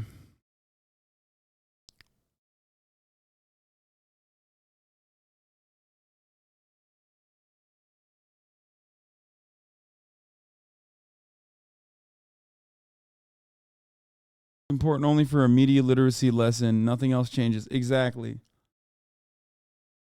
Intercept, because they're guilty, shouted Representative Gottheimer, referencing Muslim Americans. That's nice. At a Dem meeting today, Susan Wild said that she was working to organize interfaith gatherings, but worried Muslims in Lehigh Valley may not be comfortable going. Because they're guilty, shouted Josh Gottheimer, sparking a tense exchange. Congressman for New Jersey's 5th District. Lower taxes, Jersey values. Bill Clinton's speechwriter.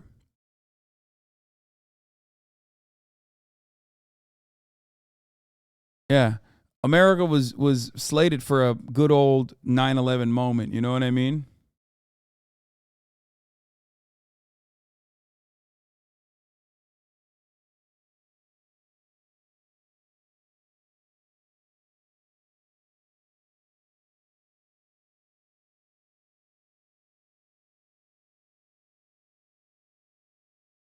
Awesome.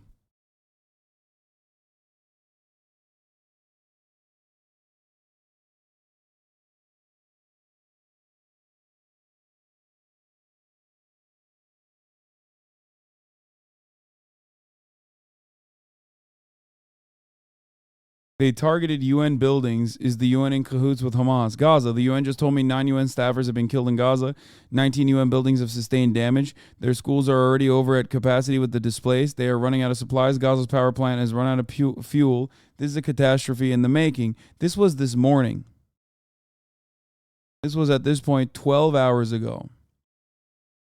This is old news. Now, of course, the irony here is this is not the first time that Israel has done this, and it will not be the last.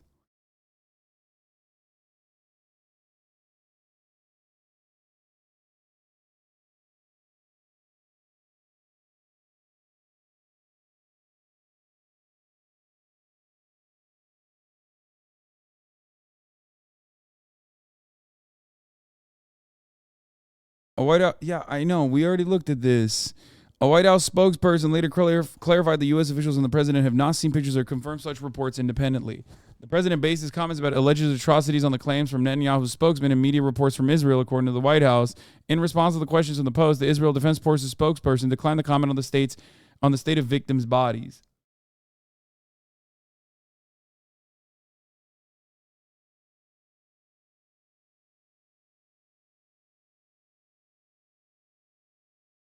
I've noticed that a lot of Free Palestine liberals are more angry over this last weekend's horror than they are about the last several decades of oppression. I feel their butt hurt because they got caught virtue signaling. They claimed they were angry about Palestinian treatment, but now that we've seen how they look when they're genuinely angry, the rest just falls flat. Yes. Al Jazeera just posted that Germany has given approval for Israel to use 2 of its combat drones in attacks on the Gaza Strip. Nice. The most efficient baby murder machine needed more, needed more munitions.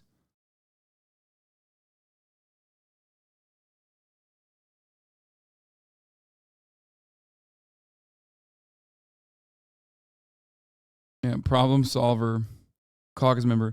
Bro, I don't know if I want to watch this GDF video because I feel like it's going to feature TOS.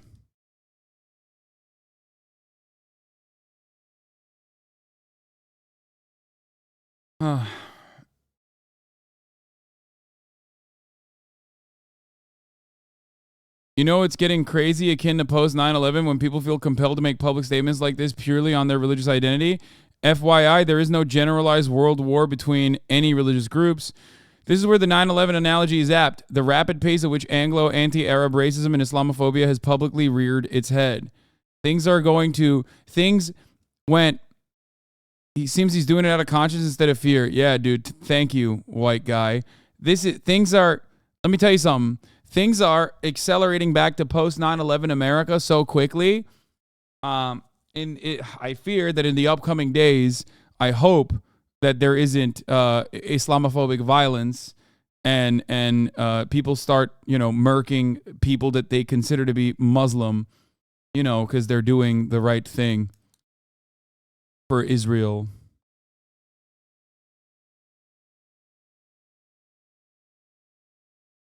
As a Muslim CEO in tech, let me just say this.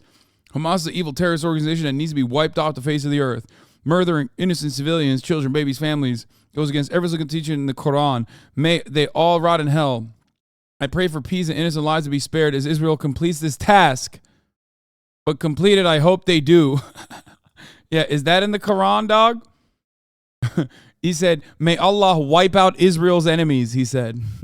Swiftly and efficiently. I pray for this, which is definitely in the Quran. Nah, post 9/11 Muslims are wise to the bullshit. It don't matter.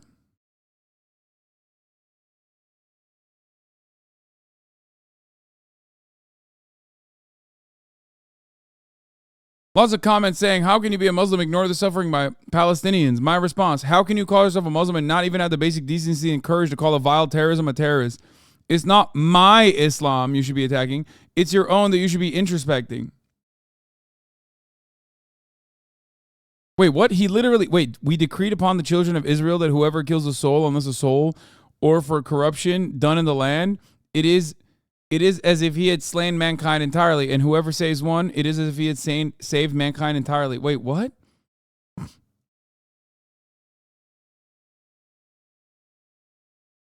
What does he mean? Wait, the fuck? You can't on the one hand be like, may Allah wipe out every enemy of the state of Israel, and then turn around and be like, I hate violence. Here's the source, Quran.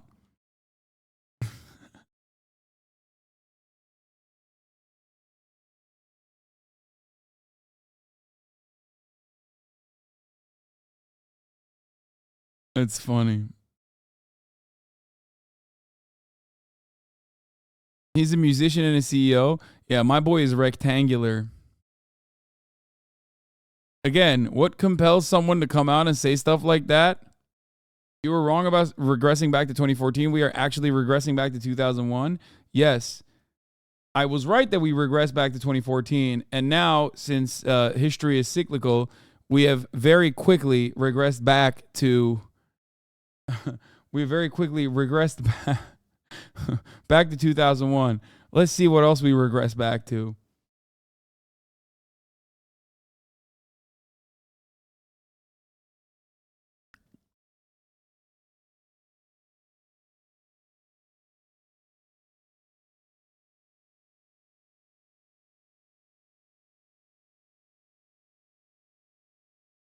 $1984, yeah, that's coming too.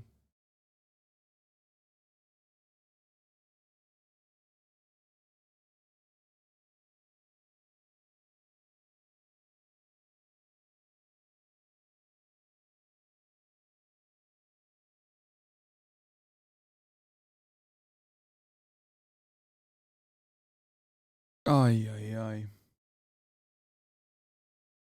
ay. Can you please watch the YouTube Abby video, Israelis speak candidly to Abby Martin about Palestinians? Oh, I have seen that one, I think.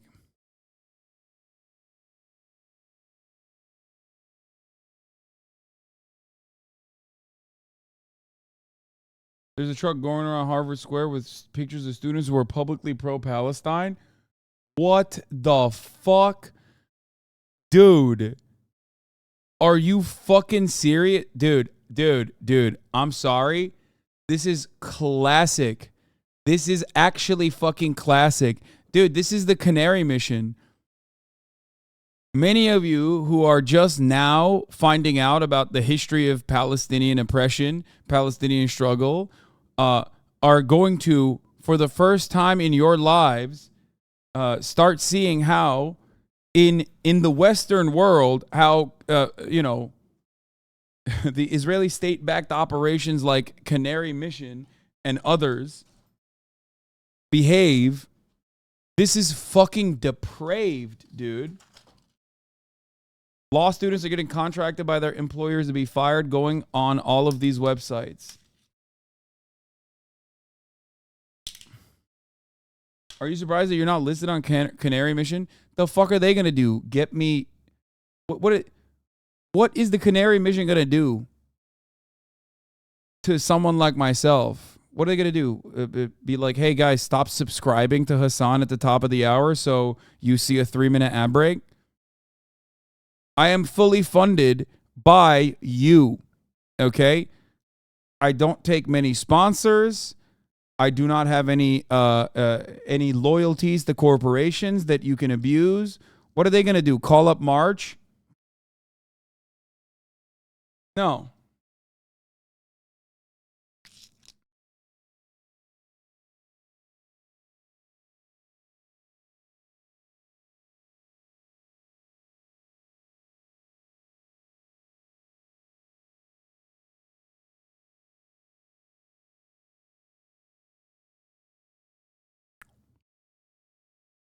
Aisha Esquire, thank you for the 10 gifted subs. My Bourbon Gamer, thank you for the 5 gifted subs. Let me Cobra, thank you for the 5 gifted subs. Line 20 people to no longer see the ads at the top of the hour.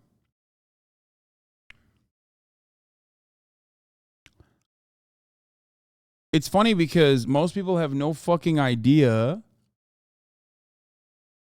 No fucking idea.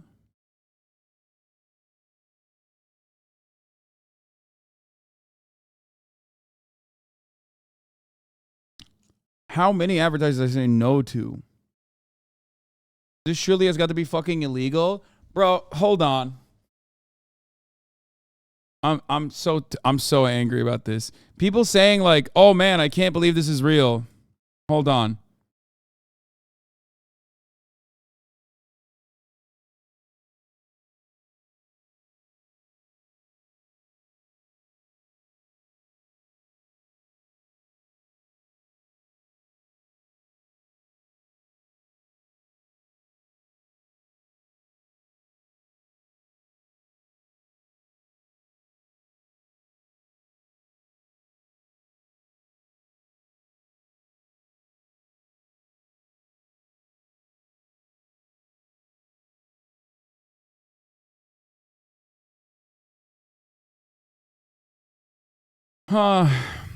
Guys, not only is this legal, okay, wait till you find out what is also illegal.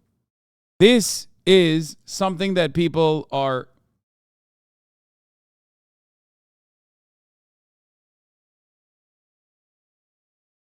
Let's see how many states the anti-BDS laws exist.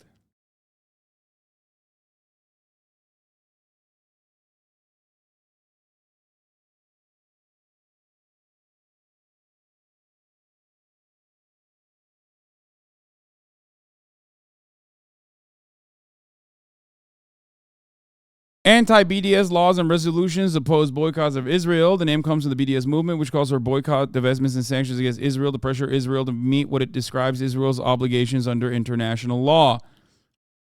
Okay? There are currently, as of 2021, 35 states that have passed bills and executive orders designed to discourage boycotts of Israel.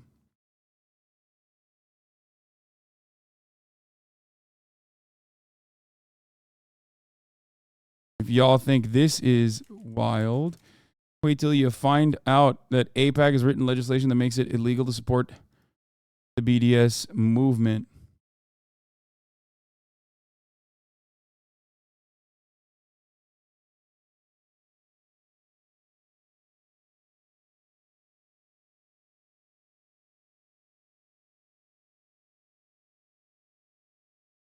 Trio97, thank you for the 10 gifted subs, or 20 gifted subs.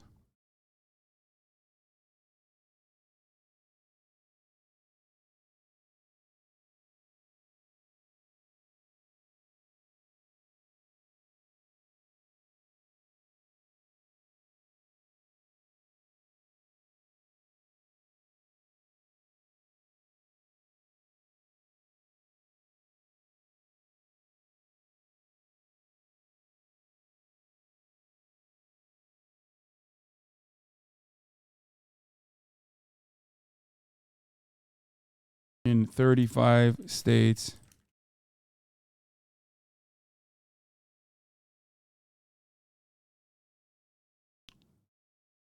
It's 37. New Hampshire just passed theirs in June. Yeah. A lot of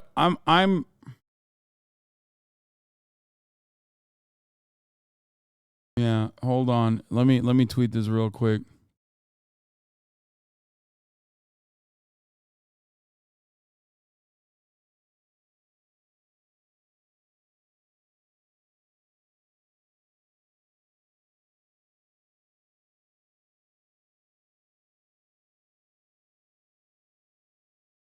I have to write this very carefully.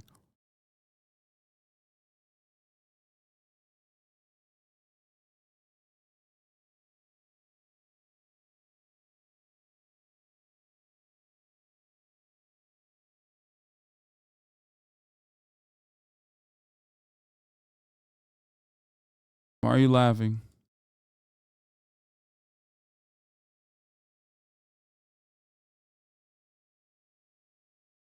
Yeah. So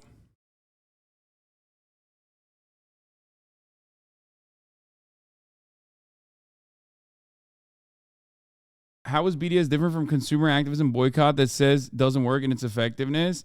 Because the goal of the boycott, divestment, and sanctions movement is specifically the S part, okay? It's a little bit different than consumer side activism because you're talking about pressuring the government to write legislation and create international pressure so that the government will sanction the state of Israel.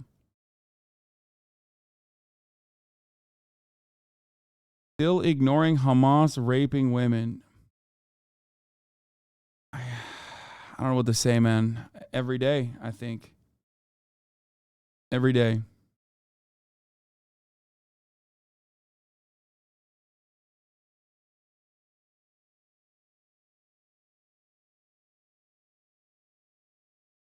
And for the record, sanctions are collective, a form of collective punishment. Okay? They do not work on your enemies. They only work on your allies. Okay? That's why it worked against apartheid South Africa. Harvard students dox, groups withdraw signatures amid continued backlash to Israel's statement. Fuck.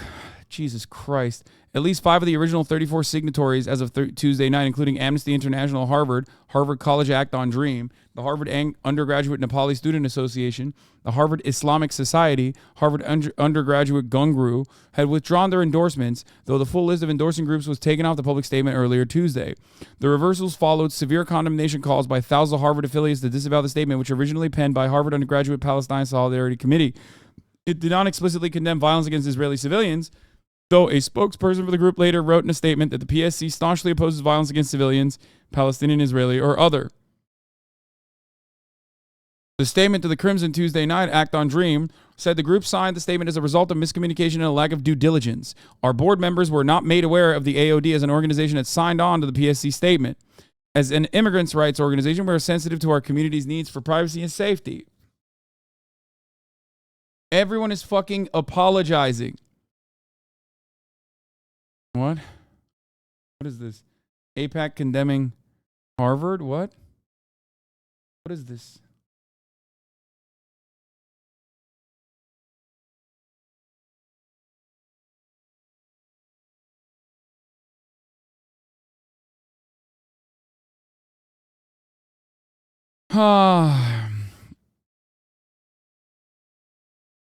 Where is the fucking, what was the thing? What was the statement that everyone is like freaking out over? Because if it's like identical to the Haaretz piece condemning Israel for the violence that it brought upon itself, I am going to lose my fucking mind.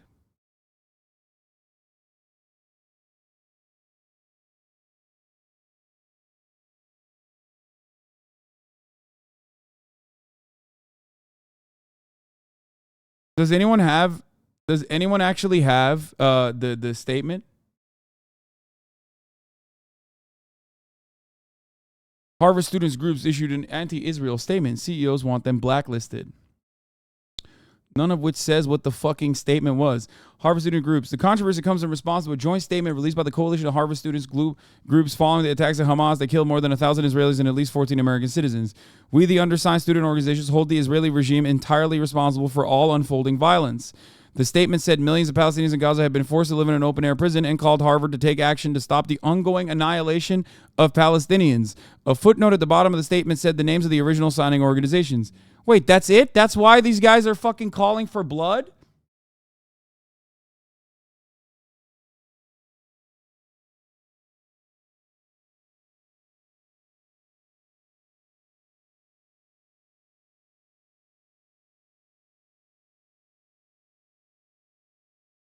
Statement by the Harvard undergraduate Nepali student organization. Wait, recent violent attacks in Israel, tacit support. We deplore the attacks that have listed. Bro, Nepali students got fucking killed. Like 10 of them. The government of Nepal issued a statement. What the fuck? Why is some fucking random dickweed yelling at a bunch of students for saying that, like, the what the fuck? The OG statement. Today's events did not occur in a vacuum. For the last 2 decades, millions of Palestinians in Gaza have been forced to live in an open-air prison. Jesus Christ. Israeli officials promised to open the gates of hell, and the massacres in Gaza have already commenced. Palestinians in Gaza have no shelters for refuge and nowhere to escape. In the coming days, Palestinians will be forced to bear the full brunt of Israel's violence. The apartheid regime is the only one to blame. Israeli violence has structured every aspect of Palestinian existence for 75 years, from systematized land seizures to routine airstrikes, arbitrary detentions, to military checkpoints and enforced family separations and targeted killings. Palestinians have been forced to live in a state of death, both slow and sudden. Today, the Palestinian ordeal enters into uncharted territory. The coming days will require a firm stand against colonial retaliation. We call on the Harvard community to take action to stop the ongoing annihilation of Palestinians.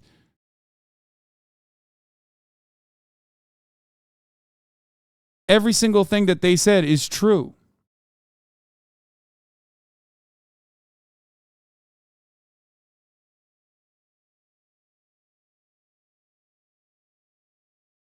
You don't understand how much harsh the reaction is to just blaming Israel for the attacks that took place? It's not a common opinion.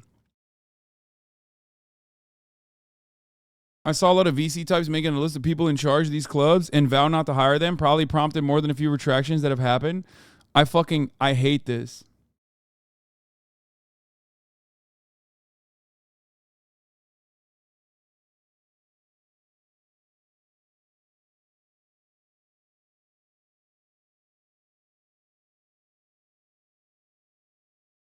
Yeah, holding the Israeli regime entirely responsible for all the unfolding violence is 100% correct. It is. It's true. And the follow-up is also correct. Events like these did not occur in a vacuum.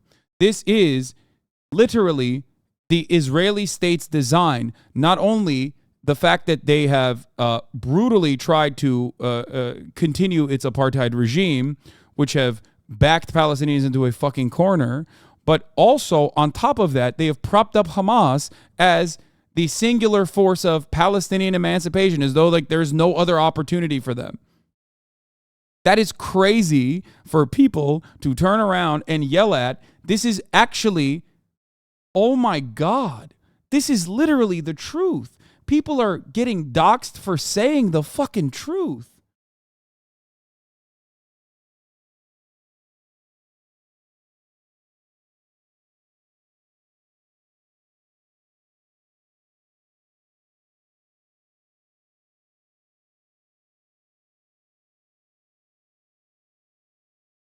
Where are the free speech defenders now? Where? Where are the fucking free speech defenders?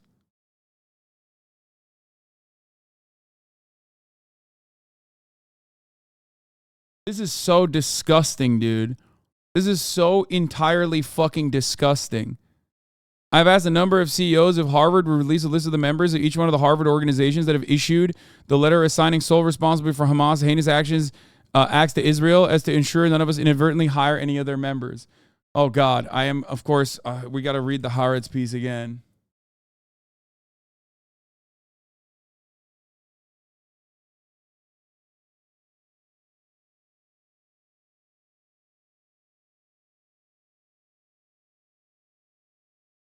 This is the Haaretz editorial team. Netanyahu bears responsibility for this Israel-Gaza war. The disaster that befell Israel on the holiday of Simchat Torah is the clear responsibility of one person, Benjamin Netanyahu. We are living in the most psychotic universe right now when a Zionist outlet is literally more clear than the psychotic Americans who are like, no, we love state terror so fucking much. We love state terror so much that we will push it no matter where.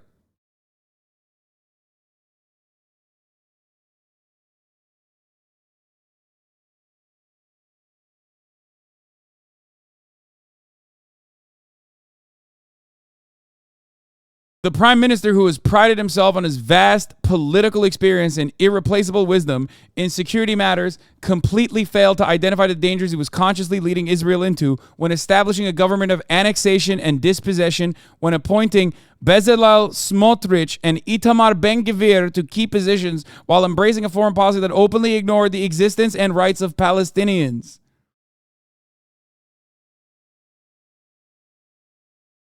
Oh my God.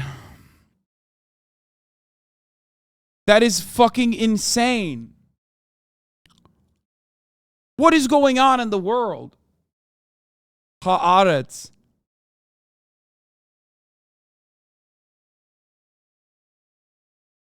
Sorry. Haaretz.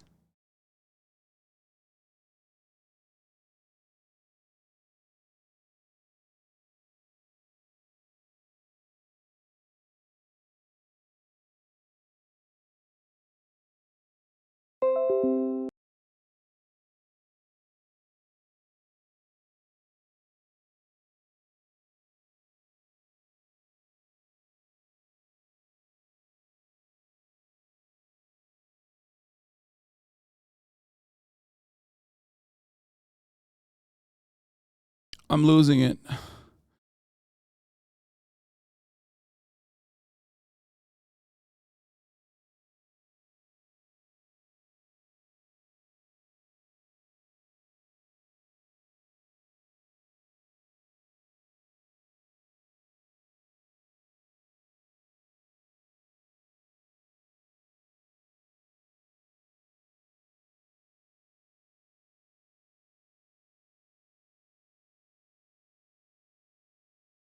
They're doing Obama-style double taps, allegedly. Yeah, I know. I saw the... To clarify what happened today, Israel gave permission to the Red Crescent medical teams to enter bombarded areas to rescue the wounded. As soon as they entered, they were directly targeted and the paramedics were killed. I saw.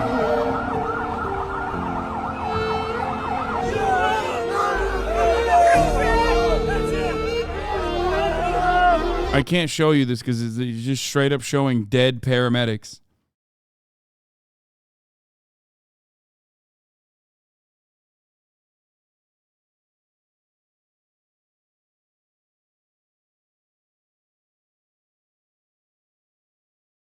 Force? Smug, greedy, well-fed white people have invented a language to conceal their sins. It's as simple as that. The CIA doesn't kill anybody anymore. They neutralize people. Or they depopulate the area. The government doesn't lie. It engages in disinformation. The Pentagon actually measures nuclear radiation in something they call sunshine units. Israeli murderers are called commandos. Arab commandos are called terrorists. Contra killers are called freedom fighters. Well, if crime fighters fight crime and firefighters fight fire, what do freedom fighters fight?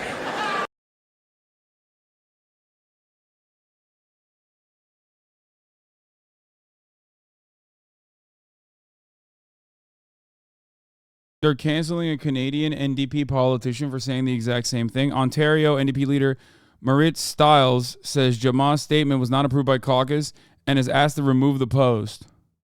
I'm reflecting my role as a politician who is participating in the settler colonial system, and I ask that all politicians do the same. Hashtag Free Palestine.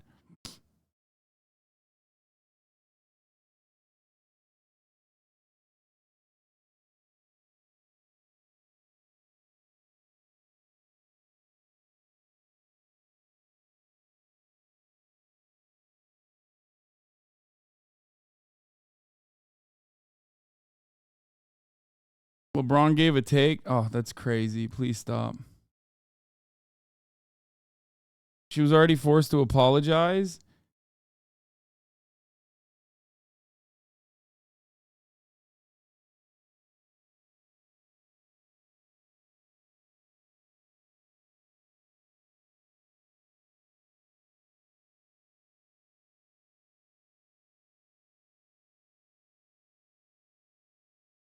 This shit sucks, dude. It sucks so bad. Where's the Bill Ackman tweet? Oh my God, she retracted and apologized. I've been asked by a number of CEOs if Harvard would release a list of the members of each of the Harvard organizations that have issued a letter assigning sole responsibility for Hamas's heinous acts to Israel so as to ensure that none of us inadvertently hire any of their members. If, in fact, their members support the letter they have released, the names of the signatories should be made public so their views are publicly known. One should not be able to hide behind a corporate shield when issuing statements supporting the actions of terrorists who we now learn have beheaded babies among other inconceivably despicable acts.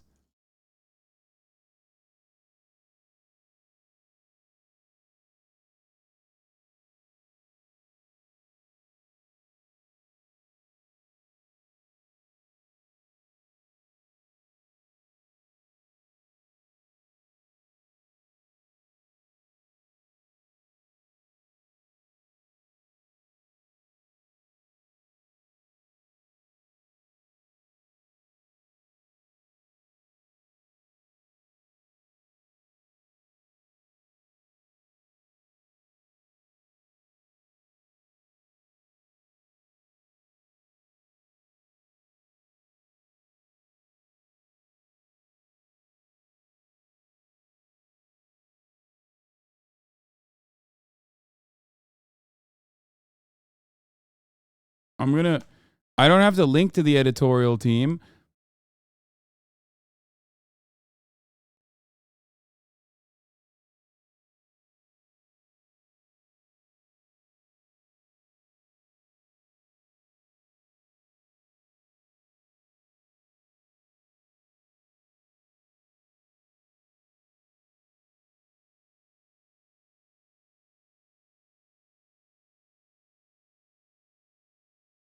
The fact that Americans are reacting this hysterically to objectively correct statements laying the responsibility on Israel's brutal occupation is alarming. You can't ratio Bill Ackman, chat. He's got 60,000 fucking likes. These guys are, not that it matters, like, well, okay, I ratio him, so what? But this is completely hysterical.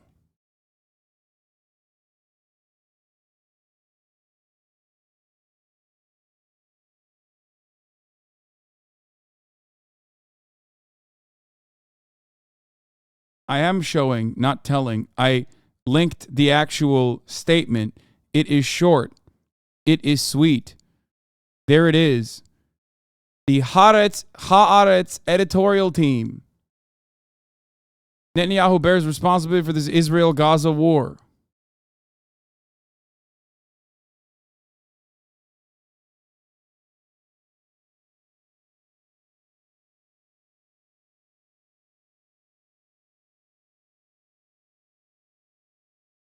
What advice do you have? Because my friend is one of those students that's getting harassed, names posted around social media and DMs harassing them. Just hold fast. Okay?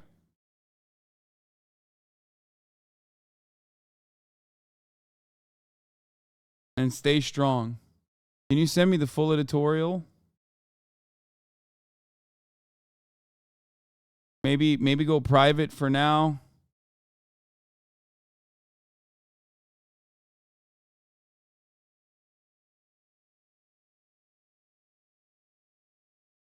No, this doesn't show the full thing. It just stops halfway because of the ad blocker I have, I think.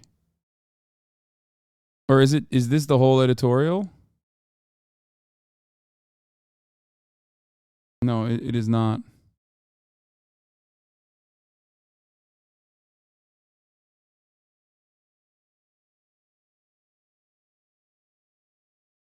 Netanyahu will certainly try and evade his responsibility to cast the blame on the heads of the army, military intelligence, and Shin Bet security service, who, like their predecessors on the eve of the Yom Kippur War, said a low probability of war with their preparations for Hamas attack proving flawed. They scorned the enemy and its offensive military capabilities. Over the next days and weeks, when the depth of Israel Defense Force and intelligence failures came to light, a justified demand to replace them and take stock will surely arise. However, the military intelligence failure does not absolve Netanyahu of his overall responsibility for the crisis, as he is the ultimate arbiter of Israeli foreign intelligence and security affairs. Netanyahu is no novice in this role, like Ehud Olmert was in the Second Lebanon War, nor is he ignorant in military matters, as Golda Meir in 1973 and Menachem Begin in 1982 claimed to be. Netanyahu also shaped policy embraced by the short-lived government of change led by Naftali Bennett and Yair Lapid, a multi-dimensional effort to crush the Palestinian national movement in both its wings, in Gaza and the West Bank, at a price that would seem acceptable to the Israeli public. In the past, Netanyahu marketed himself as a cautious leader who eschewed wars and multiple casualties on Israel's side. After his victory in the last election, he replaced this caution with a policy of a fully right government, with overt steps taken to annex West Bank, carry out ethnic cleansing in parts of the Oslo-defined Area C, including Hebron Hills and Jordan Valley. This also included massive expansion of settlements and bolstering the Jewish presence on Temple Mount near the Al-Aqsa Mosque, as well as boasts of an impending peace deal with the Saudis in which the Palestinians would get nothing, with open talk of a second Nakba in his governing coalition. As expected, signs of an outbreak of hostilities began in the West Bank, where Palestinians started feeling the heavier hand of the Israeli conquer. Hamas exploited the opportunity in order to launch a surprise attack on Saturday. Above all, the danger looming over Israel in recent years have been fully realized. A prime minister indicted on 3 corruption cases cannot look after state affairs, as national interests will necessarily be subordinate to extracting him from a possible conviction and jail time.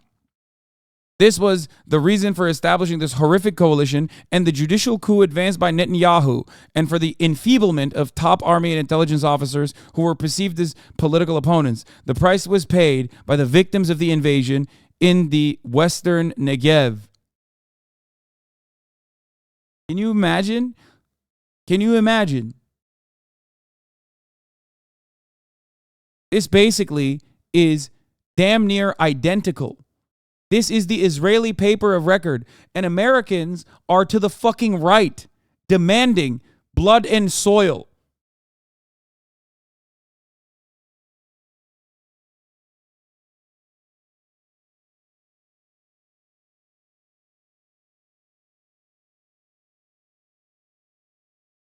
Harvard president's statement in the Vigil for Palestinian Lives Lost canceled. Harvard president condemns Hamas attacks on Israel after backlash. Student group cancels vigil. Disgusting. These people are fucking disgusting, dude. They want the continuation of violence, especially because we, are far removed from it here in the West. But let me tell you something. The reason why we can be so callous and demand blood and soil here in the United States of America is because we also don't live in Israel either. Okay, we certainly can never comprehend what it's like to live in Gaza or what it's like to live in the West Bank, but we also don't even live in Israel, so we are so far removed from the consequences. We can demand blood and soil because the inevitable violent backlash that will occur, that Israel experienced for the first fucking time, in its very long history of brutal occupation, in 50 years, basically, this was the first time Israel had actually felt, for a brief moment, what Palestinians in Gaza feel almost daily, and that is a direct consequence of Netanyahu's policies. That is a direct consequence of constant expansion. It's a direct consequence of a violent and brutal occupation. Okay? This is what happens under apartheid regimes. That's, of course.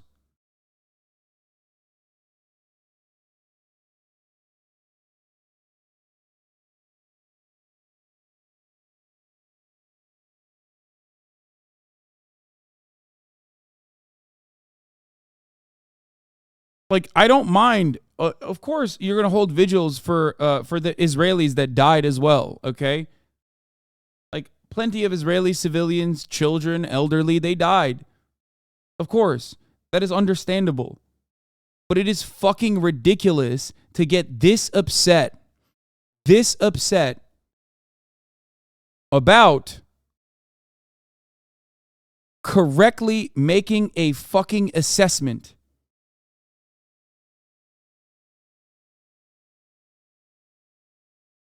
I really appreciate you providing a strong example for how to discuss this issue by condemning murder in all cases without sounding like all lives matter. I mean, yeah.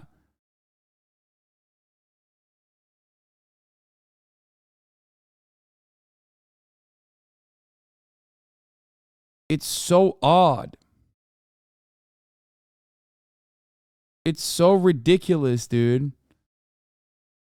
Fuck. God damn, dude. Palestinians really have nothing. Nothing. They have so little that even those who support them, they get fucked up.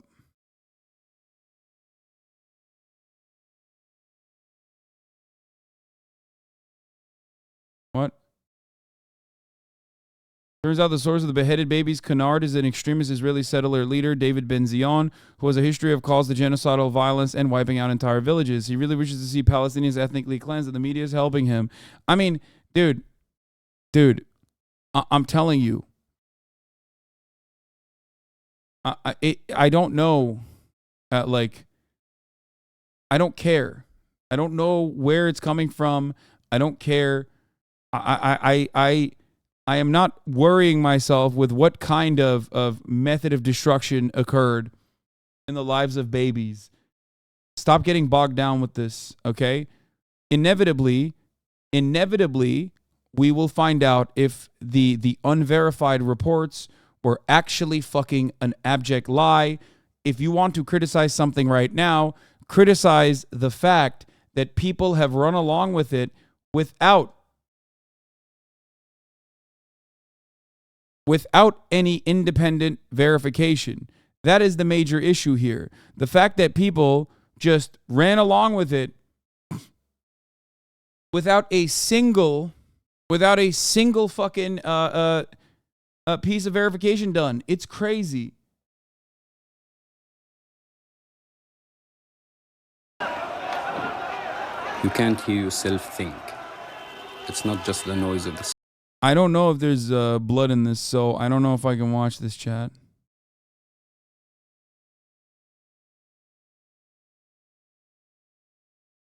Wait, let me scan through this real quick.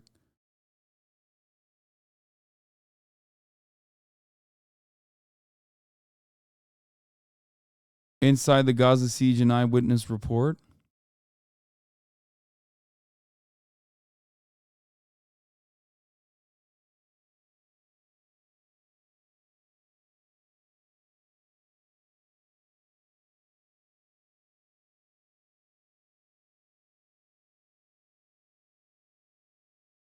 What is this?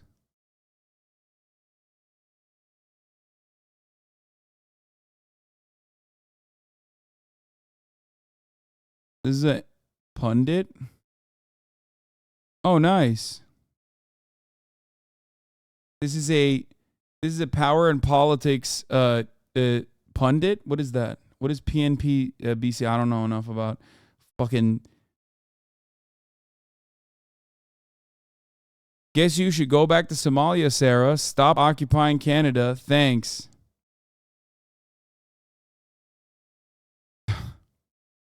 It's a CBC show? Oh, nice. That's cool. Thanks, man.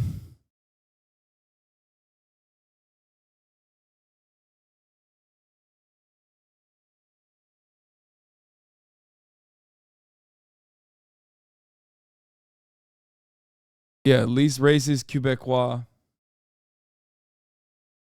Least Islamophobic Quebecois, dude. Keeping terrorists and terrorist sympathizers out of America, the Biden administration is inviting them in. You know why? Because he's got a boss. Who's his boss? Barack Hussein Obama. Barack Hussein. Barack Hussein Obama. Remember the great Rush Limbaugh? Barack Hussein Obama. Here you go, Barack Hussein Obama. Hello, Lee. Unbelievably, the corrupt Biden Department. I never thought that this clown ass is like proto-fascist bullshit.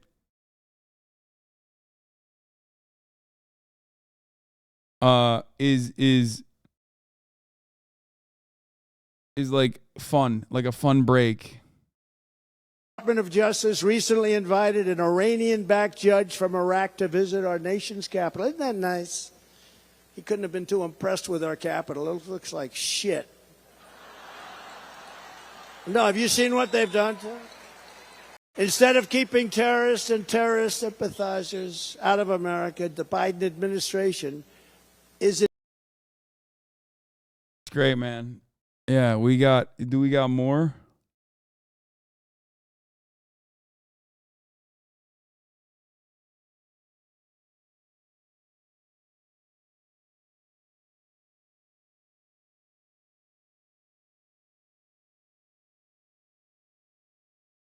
We got more of this?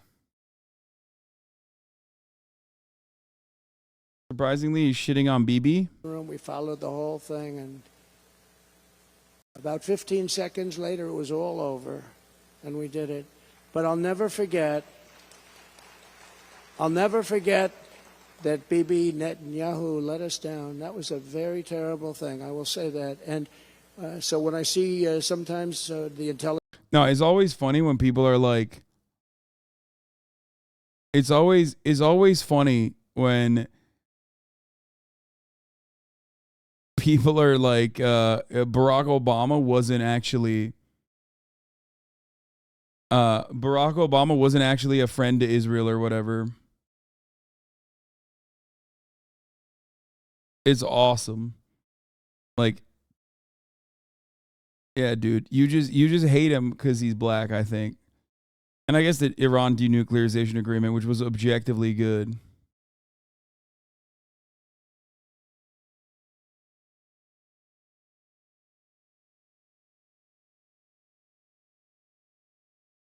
Intelligence, you talk about the intelligence, or you talk about some of the things that went wrong over the last week. They've got to straighten it out because they're fighting potentially a very big force. They're fighting potentially Iran. And when they have people saying the wrong things, everything they say is being digested by these people because they're vicious and they're smart. And boy, are they vicious, because nobody's ever seen the kind of sight that we've seen. Nobody's ever seen it.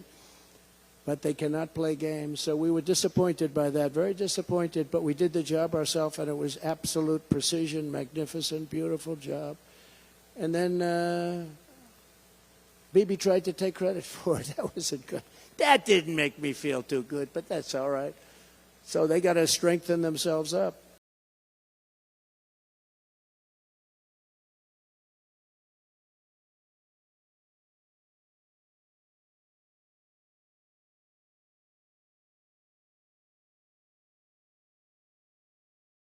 New, incredible, and funny rare Trump dropped.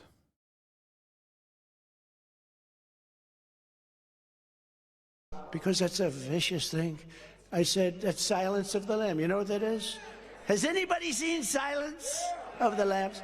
Hannibal Lecter, how great an actor was he? You know why I like him? Because he said on television, on one of the, I love Donald Trump, so I love him. I love him. I love him. He said that a long time ago, and once he said that, he was in my camp. I was... What is he saying? What is happening?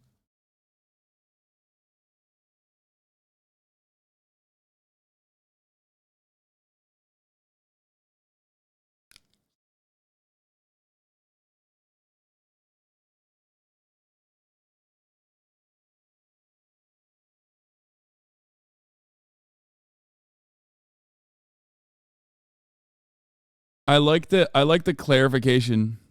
Anthony Hopkins has never publicly supported Donald Trump. In fact, he maintains a neutral stance on politics and has expressed skepticism about political figures. What are you, his PR person? Oh, I think this is the first time I've laughed in like the past fucking 4 days, dude. Thank you. No, just looked it up. My man gave a live community notes to the Donald Trump Hannibal Lecter situation. Thank you. Thank you for that. That was awesome.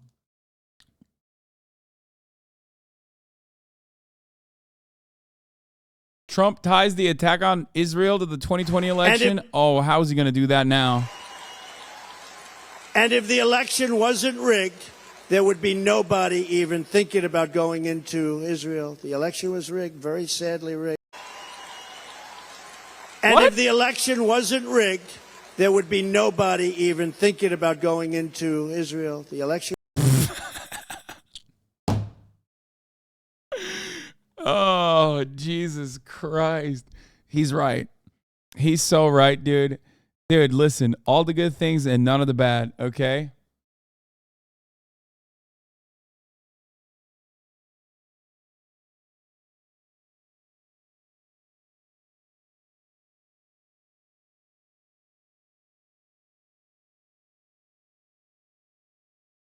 Oh, awesome.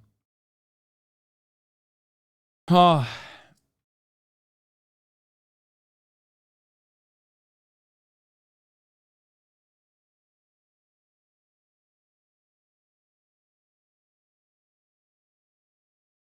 My brain is so broken. This has been such a shitty day. Unironically comforting and cozy to hear Donald Trump. Yeah. He's saving us.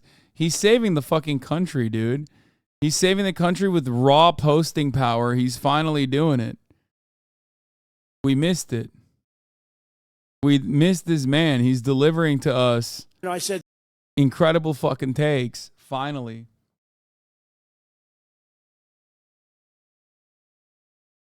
Kind of comforting to listen to Trump again. Yeah. I mean, dude, I think after today, I would rather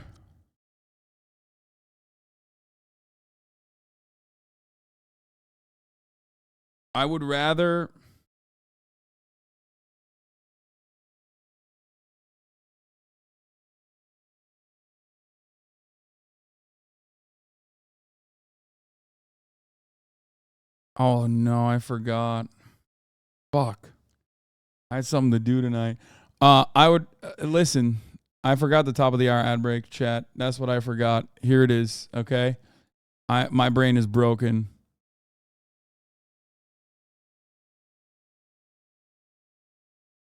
Please let Hamza know I'm on my way to see if he's okay and his family's okay. What? Are you okay?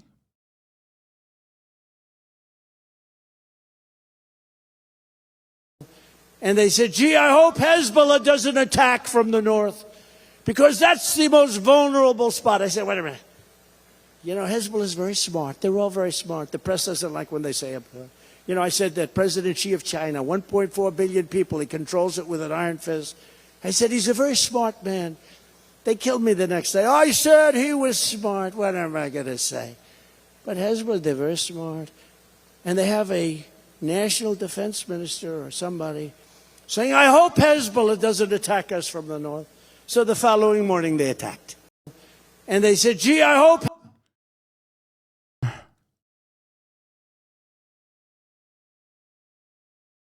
Hezbollah is very smart. He's my brother in Gaza. I'm in the U.S. I'm sorry I wasn't there. What?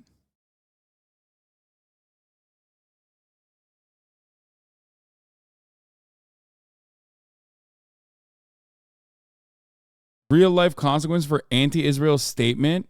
Okay, bro, this is crazy.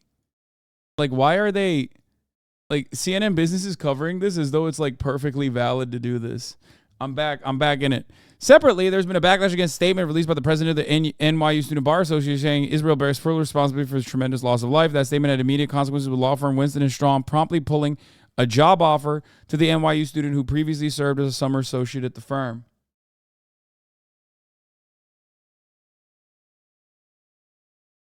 MSNBC ratings are in the dump. These numbers tell you a lot about MSNBC, which excels at Trump-era liberal therapy, but can't match others during global historic events. In the first 4 days of the Israel-Hamas war, Fox News audience went up 42%, CNN went up 17%. Compared to the same 4-day period a week prior, MSNBC is down 24%. Yeah, dude, nobody wants to watch fucking fuck-ass liberals try to fucking do the same kind of commentary that Fox is doing, but like a little bit gayer, okay? Nobody wants to watch that. Oh, yeah, I can't wait to watch Fox News, but gay. Nobody wants that, okay? Either do full Fox News or just fucking don't do Fox News. Do objective news coverage and actually have some fucking leftist commentary sometimes. Dumbass bitches. Oh my God, I can't believe it. It's like every single one of these idiots have been trying to pivot to the right to see that if they could like retain some of the audience. And like, no, it's unmatched. Okay? It's unmatched. I just need to know what side he's on. Wait, for Trump or me?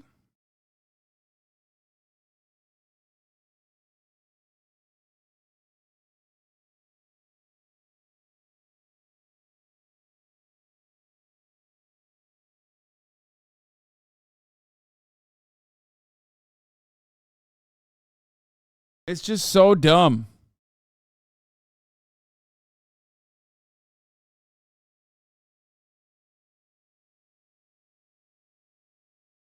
Imagine if it was Fox News but pundits were drag queens. Okay, that would be fire. That would actually be much better content. But CNN, when I say Fox News but gay, I mean like, I'm joking, obviously. I don't mean like literally they're gay. I mean fucking like they're like the liberal kind of gay, which is a very different type, okay? That would be awesome if that happened. I mean like soy.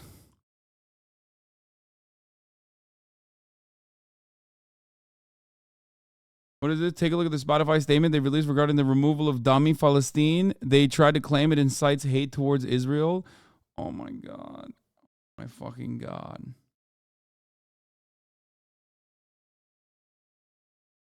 What is this? Horrifying.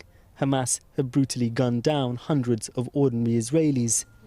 But at times here, dropped off hundreds of ordinary Israelis. But at times here, it was also surreal. Like when the militants demanded food and a neighbor dropped off chicken and rice. We gave them Coke Zero, and they said, no, we want Diet Coke. Okay, that... What the fuck? Dude, stop. Okay. Okay, dude, come on.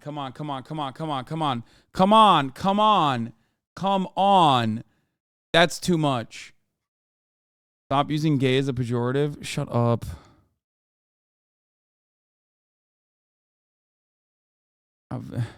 Dude, listen, this is a homophobic space, okay?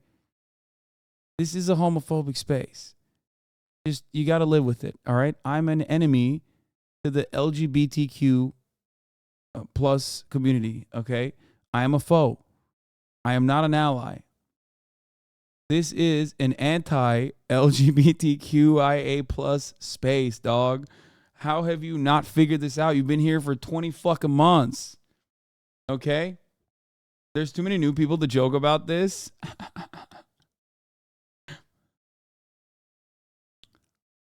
Yeah, you're right. Yeah.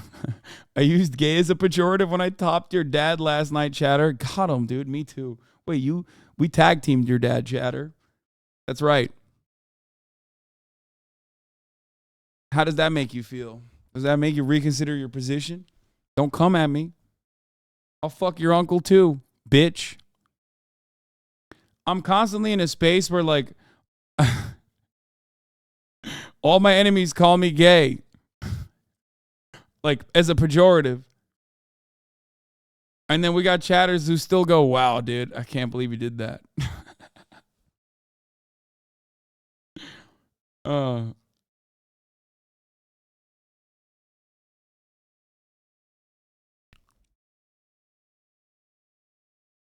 He asked me, do you know this famous Israeli singer? And I said, yes. He started singing. My wife sang with him. We sang together, and suddenly their minds changed. It was terrifying. Hamas. That is... Okay. The Coke Zero versus Diet Coke. Pejorative is a pejorative. The Coke Zero versus Diet Coke choice is near and dear to my heart. I'm not going to lie to you, okay?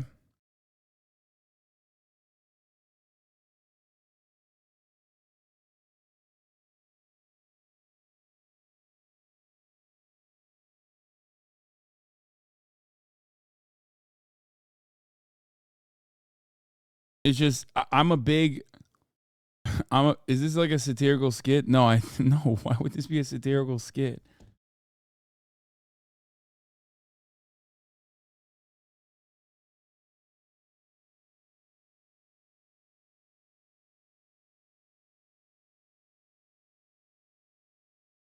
Diet Coke is better than Coke Zero. It's just true. Don't even come in here and try to question me. I am the soda boy. After Christopher Summers and others, Harvard President Claudine Gay said there should be no doubt that I condemn the terrorist atrocities perpetrated by Hamas. Such inhumanity is abhorrent whatever one's individual views of the origins of the long-standing conflicts in the region. Yeah, dude.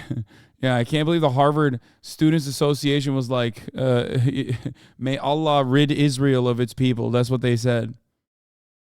That's what, can't believe they said that. Oh, wait, no, they didn't say that. They basically fucking carbon copied the Haaretz, I say it right this time, editorial post. That's wild. The House voted today to condemn anti-Semitism, discrimination against Muslims, and other bigotry.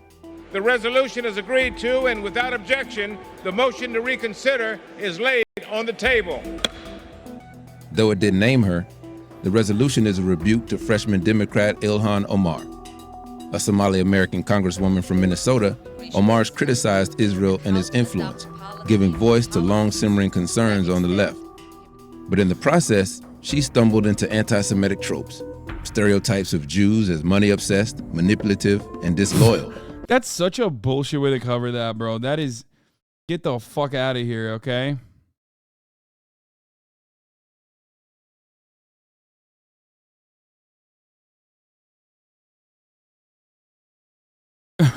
the All About the Benjamins post, listen. The All About the Benjamins post was so fucking stupid that people were like, I can't believe she's being so anti-Semitic. That was insane. Okay? Like, the fact that she was demonstrably correct, once again, about AIPAC and its massive fucking influence over Congress, again, in a video about the state's anti-BDS law. What the fuck are you doing, Vice? This fucking video is literally about the state's anti-BDS law. Who the fuck is writing the legislation for anti-BDS law? Anti-BDS is an unconstitutional position because it directly goes against the First Amendment. Who wrote it? Who wrote the legislation?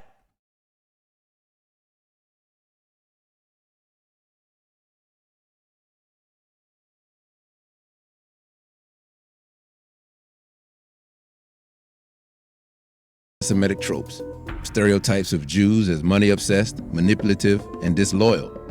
Do you think that Ilhan Omar understands why her comments were problematic, and what happens if this happens again?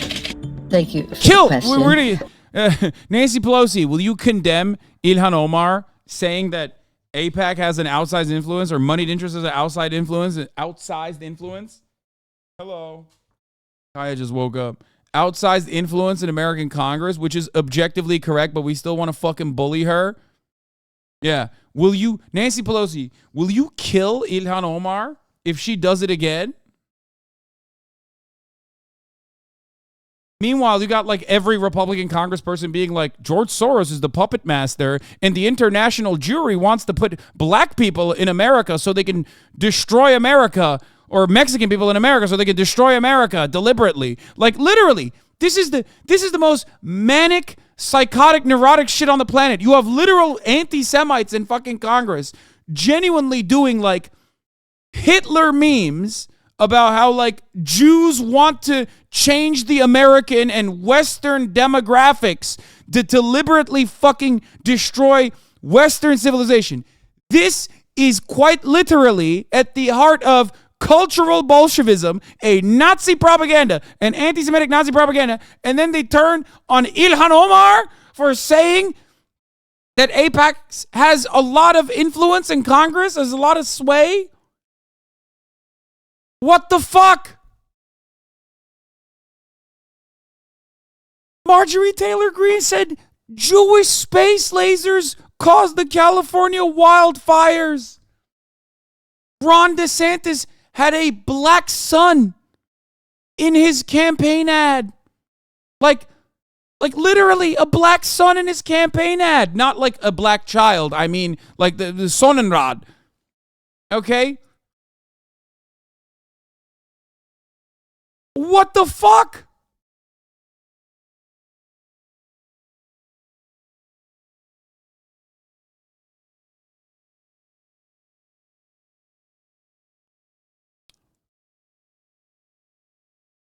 What are we doing?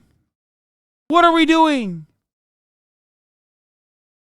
I don't think that that the Congresswoman is perhaps appreciate the full weight of how it was heard by other people, although I don't believe it was intended in any anti-Semitic way. By the way, this is Nancy Pelosi going beast mode, even though she sucks. And she did actually fucking shit on Ilhan Omar quite a bit for this originally. When faced with questions from the press, she's still like somewhat defending Ilhan Omar and still maintaining Ilhan Omar's committee position. That is, again, Nancy Pelosi being a fucking demon and a bad person in general, but a good politician and a good whip. She kept Ilhan Omar on the Foreign Relations Committee.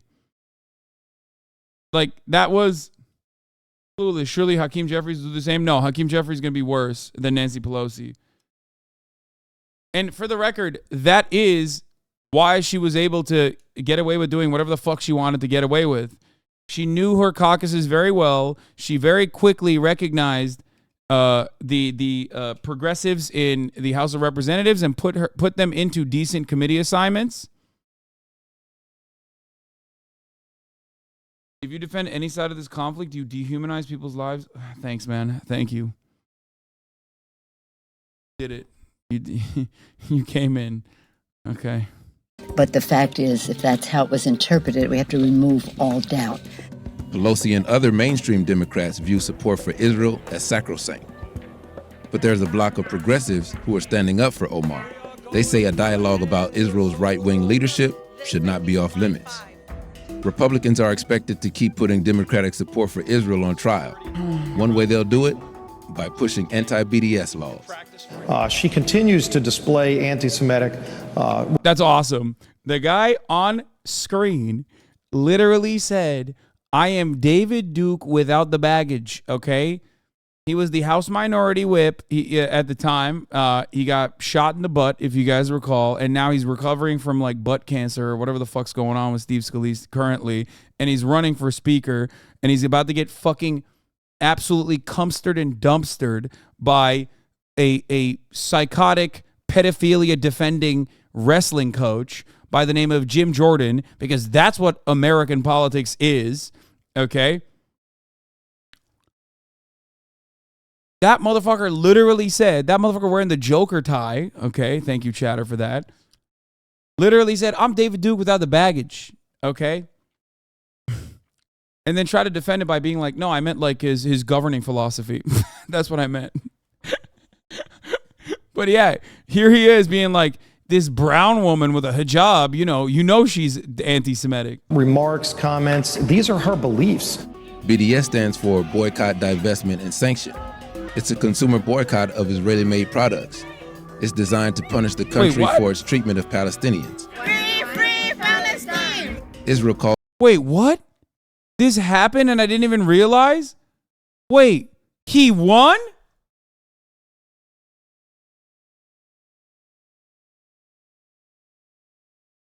He won the House GOP Speaker nomination?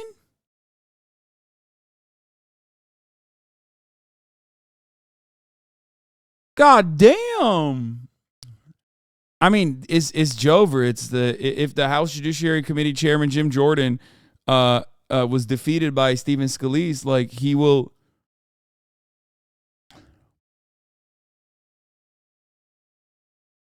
I doubt that he won't cross the threshold. I'd be shocked. He got only 113 votes, though. No guarantee he's in. Jim got pedo-jacketed. Sad. We'll see. We'll see what happens. Almost 100 Republicans voted no. He's not getting in. They didn't vote no. They voted for Jim Jordan. Almost 100 Republicans voted for Jim Jordan. Probably the entirety, I assume, of the Freedom Caucus voted for their guy. Oh my God, I missed it. I missed so much.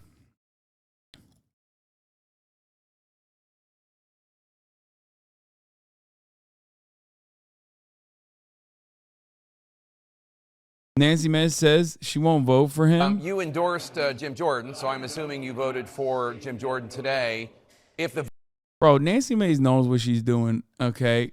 She knows what she's doing. God damn. vote for Speaker Ward today, would you vote for Steve Scalise? I would not. I plan on voting for Jim Jordan on the floor. I've been very vocal about this over the last couple of days. I personally cannot, in good conscience, vote for someone who attended a white supremacist conference and compared himself. Nancy Mace is so chaotic. Respect. Respect to Nancy. My girl is going bananas mode. Okay? She is so fucking chaotic, dude. She like wore the A to be like the scarlet letter the other day too. She's out of her fucking mind. She's like endorsing people and then unendorsing them. She's so crazy. I love her. She's so much better than Kirsten Sinema. Okay? She is so much better than Kirsten Sinema, also a bisexual. Okay? So respect to the Republicans for getting their own Kirsten Sinema, a bisexual spoiler. And she's way better. Like, she's more fun. She's more crazy.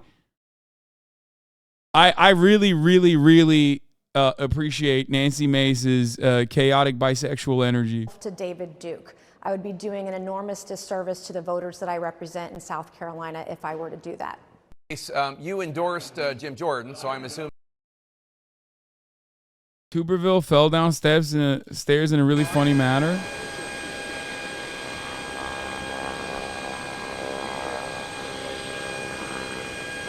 Wait, didn't he talk shit about Joe Biden too?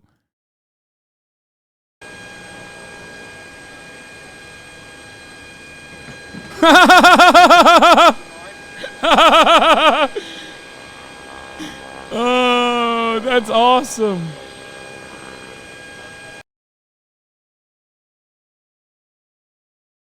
Yeah, didn't he like make fun of fucking Joe Biden for falling down and shit?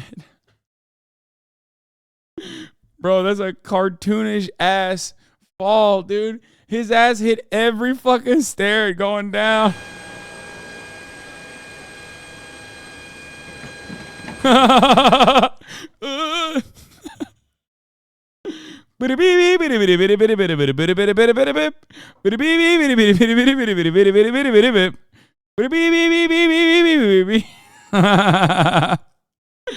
Oh, this is comical, dude. What the fuck?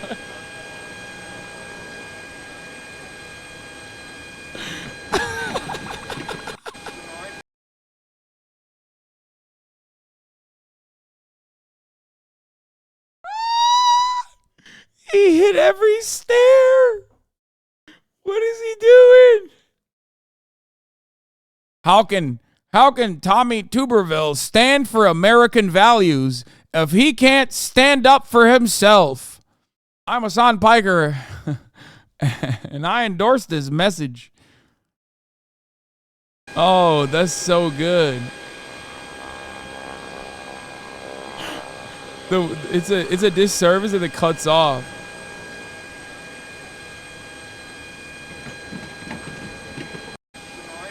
I wish he kept going. The hurt doesn't show, the pains to the rose, some stranger to you and me.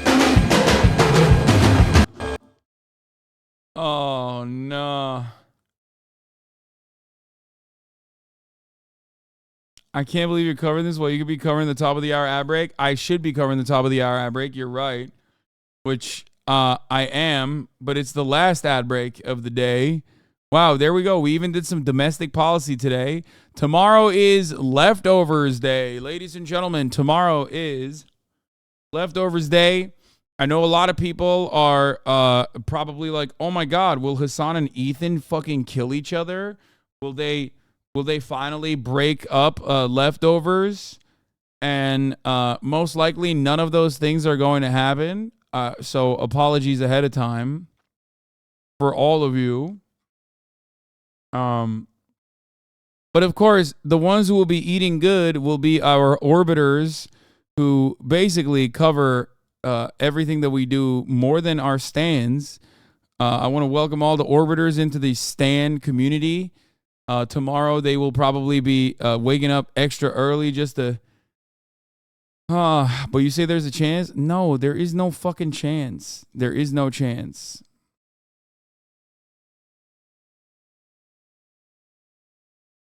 At least I don't think so. Hopefully this doesn't become Tibet too. No, because no matter what people say, I am... Listen, my name is Hasan, okay? I've been living in the United States of America in a post-9/11 world since 2009, okay? I'm very careful with my language, on issues that pertain especially to this one, because regardless of my genuine perspective of always being an enemy to anti-Semitism of all forms, I know for a fact that people will always disingenuously associate me with terror, with terrorism, with anti-Semitism, and many other racialized tropes. Okay? People are going to do that already. They've been doing that already. And they've also been doing it in an anti-Semitic capacity against Ethan as well. So, like, it's basically the worst of both worlds where, like, I've seen it online. People being like, oh, look at this fucking Jew and this fucking, Muslim fighting on different sides of the issue. I wonder why they're in disagreement and shit like that when we haven't even talked to one another yet. Okay? Or at least publicly. And it's very weird, and everyone always loves to make everyone's so bloodthirsty. They want to make content out of people's lives. It's really fucked up.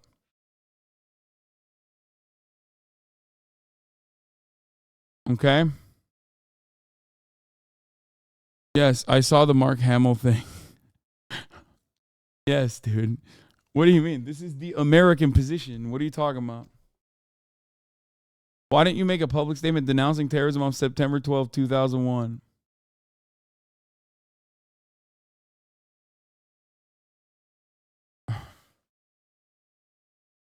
Anyway, I don't know why people look to like Mark Hamill as their fucking beacon of truth or some shit. Like, who cares? Anyway. Stunning lo-fi introduction, starting off the day. Love you guys. Be safe. Take care of one another. Be kind to one another. Okay, in the words of Michael Jamal Brooks, be kind to people, be ruthless to systems, and I will see you tomorrow. After Leftovers, of course, I will be live here at 1 p.m. Pacific. If you don't watch Leftovers, then you can check me out there, but I will be doing Leftovers tomorrow, so bye. Peace.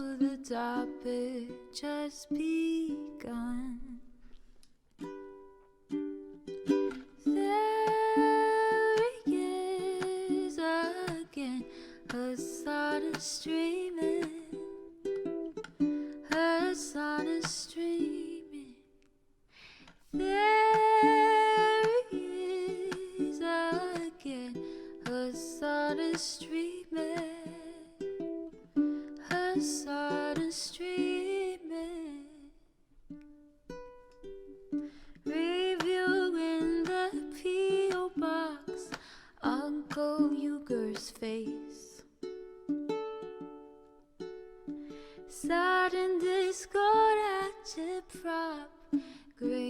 dreams take embrace. Tiny Bernie Sanders, LGBTQ Air Force. The whole left at your fingertips, Ane at your door. H3 crowded debate, the Young Turks online show. 3 full fucking years of this, plenty more to go. 90-day fiance talks of champagne bourgeoisie. A Trump rally live reaction, a mass riot at DC. There he is again, Hasan is streaming. Hasan is streaming.